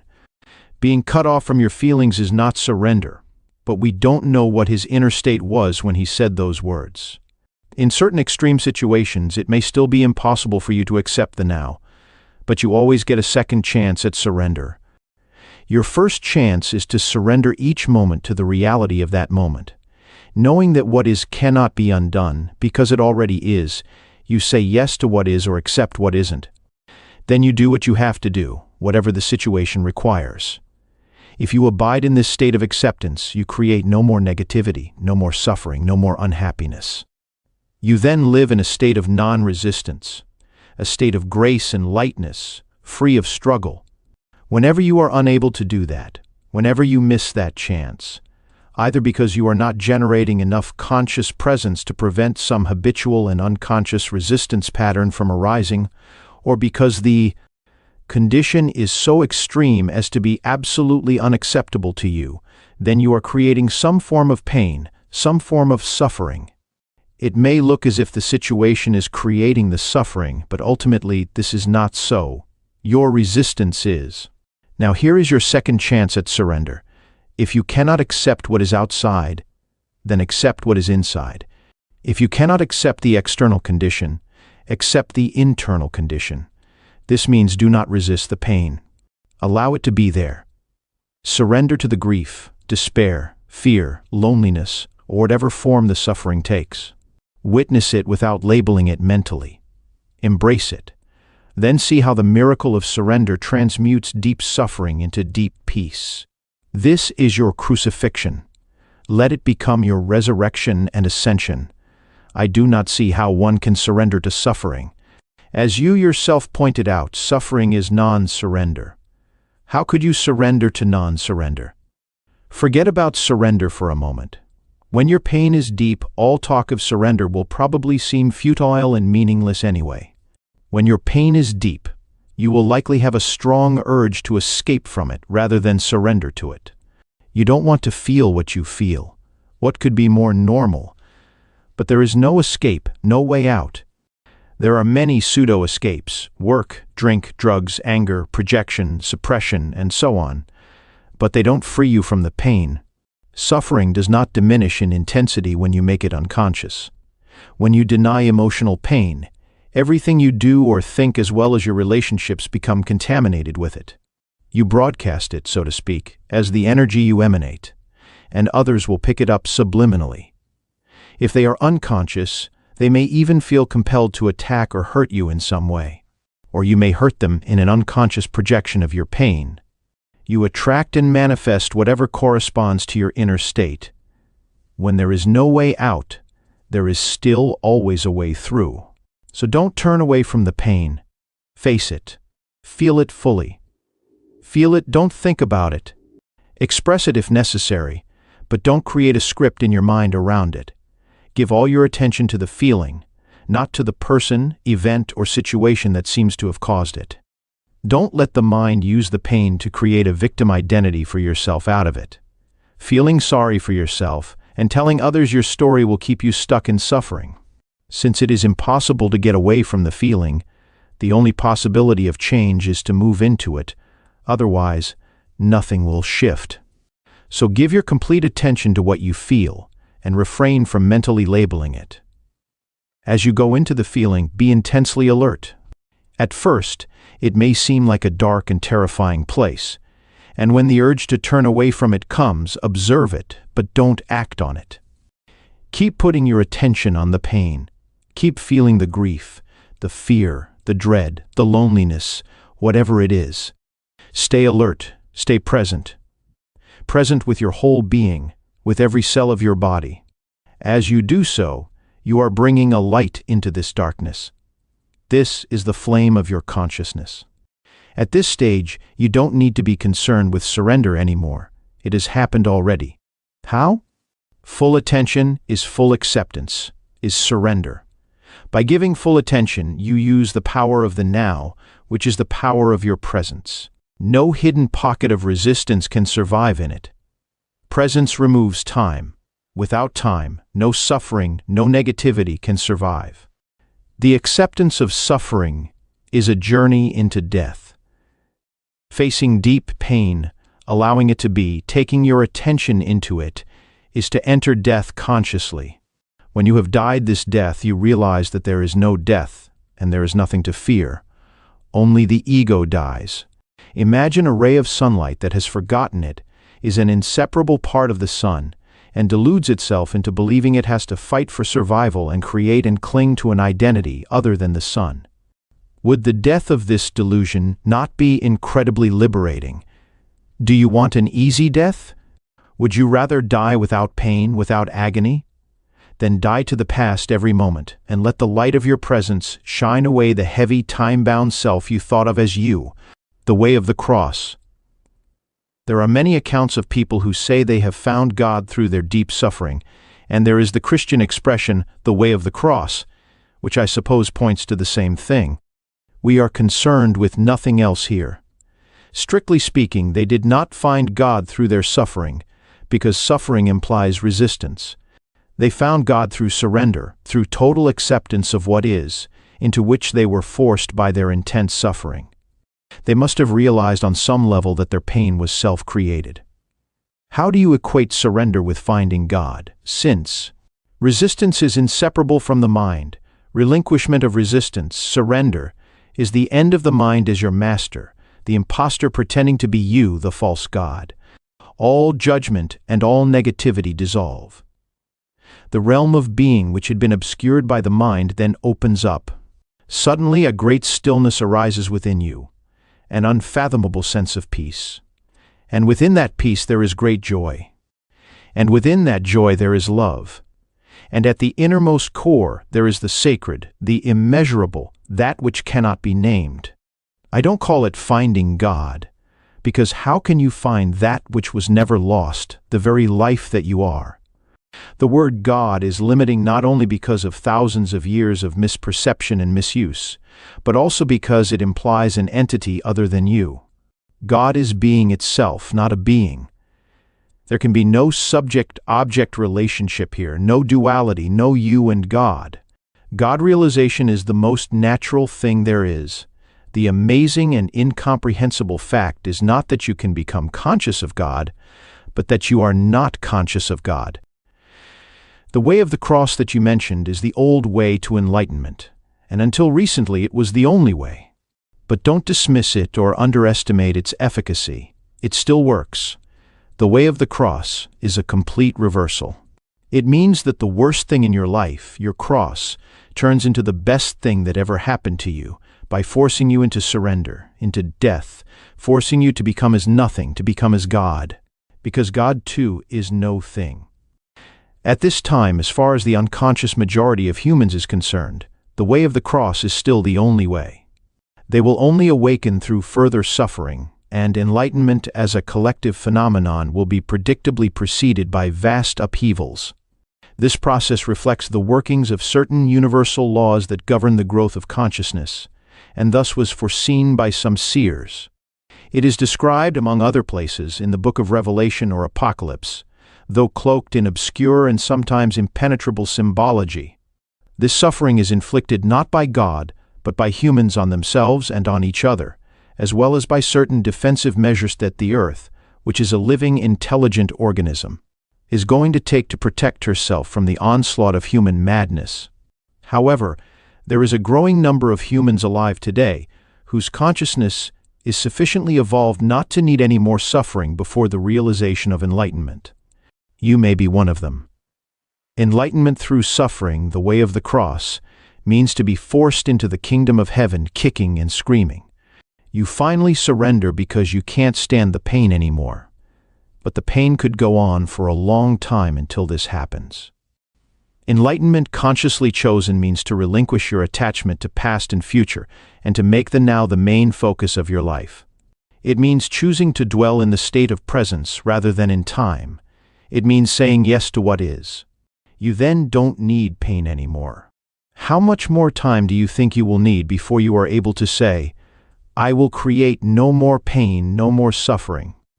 How much more pain do you need before you can make that choice? If you think that you need more time, you will get more time and more pain. Time and pain are inseparable. The power to choose, what about all those people who, it seems, actually want to suffer? I have a friend whose partner is physically abusive toward her, and her previous relationship was of a similar kind. Why does she choose such men, and why is she refusing to get out of that situation now? Why do so many people actually choose pain? I know that the word choose is a favorite New Age term, but it isn't entirely accurate in this context. It is misleading to say that somebody chose a dysfunctional relationship or any other negative situation in his or her life. Choice implies consciousness, a high degree of consciousness. Without it, you have no choice. Choice begins the moment you disidentify from the mind and its conditioned patterns, the moment you become present. Until you reach that point, you are unconscious, spiritually speaking. This means that you are compelled to think, feel, and act in certain ways according to the conditioning of your mind. That is why Jesus said, "Forgive them, for they know not what they do."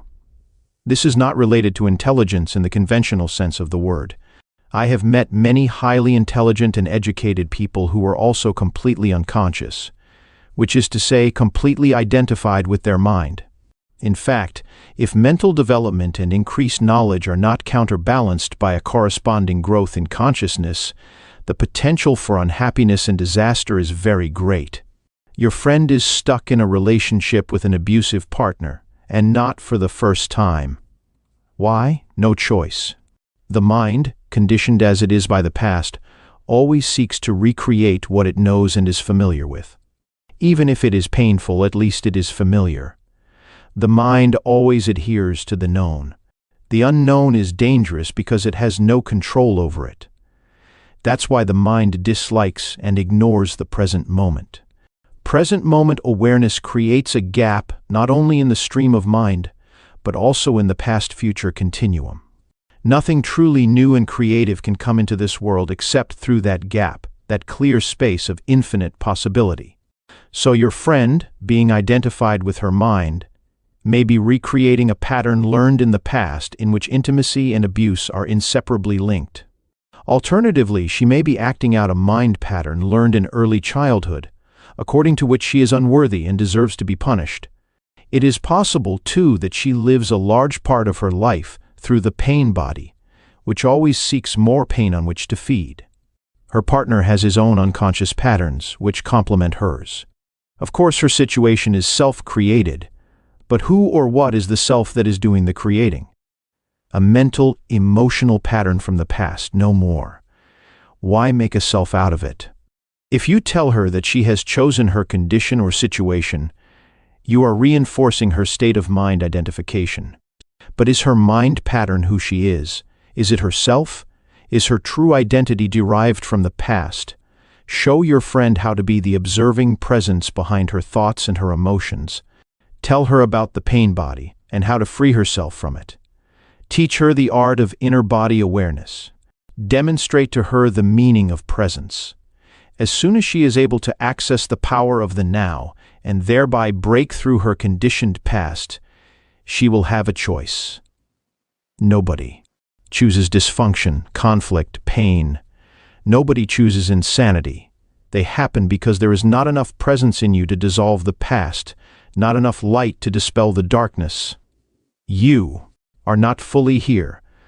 You have not quite woken up yet. In the meantime, the conditioned mind is running your life. Similarly, if you are one of the many people who have an issue with their parents, if you still harbor resentment about something they did or did not do, then you still believe that they had a choice, that they could have acted differently. It always looks as if people had a choice, but that is an illusion. As long as your mind with its conditioned patterns runs your life, as long as you are your mind, what choice do you have? None. You are not even there. The mind-identified state is severely dysfunctional. It is a form of insanity. Almost everyone is suffering from this illness in varying degrees. The moment you realize this, there can be no more resentment. How can you resent someone's illness? The only appropriate response is compassion. So that means nobody is responsible for what they do? I don't like that idea. If you are run by your mind, although you have no choice, you will still suffer the consequences of your unconsciousness, and you will create further suffering. You will bear the burden of fear, conflict, problems, and pain. The suffering thus created will eventually force you out of your unconscious state. What you say about choice also applies to forgiveness, I suppose. You need to be fully conscious and surrender before you can forgive. Forgiveness is a term that has been in use for 2,000 years, but most people have a very limited view of what it means. You cannot truly forgive yourself or others as long as you derive your sense of self from the past. Only through accessing the power of the now, which is your own power, can there be true forgiveness. This renders the past powerless, and you realize deeply that nothing you ever did or that was ever done to you could touch even in the slightest the radiant essence of who you are. The whole concept of forgiveness then becomes unnecessary. And how do I get to that point of realization? When you surrender to what is and so become fully present, the past ceases to have any power. You do not need it anymore. Presence is the key. The now is the key. How will I know when I have surrendered? When you no longer need to ask the question,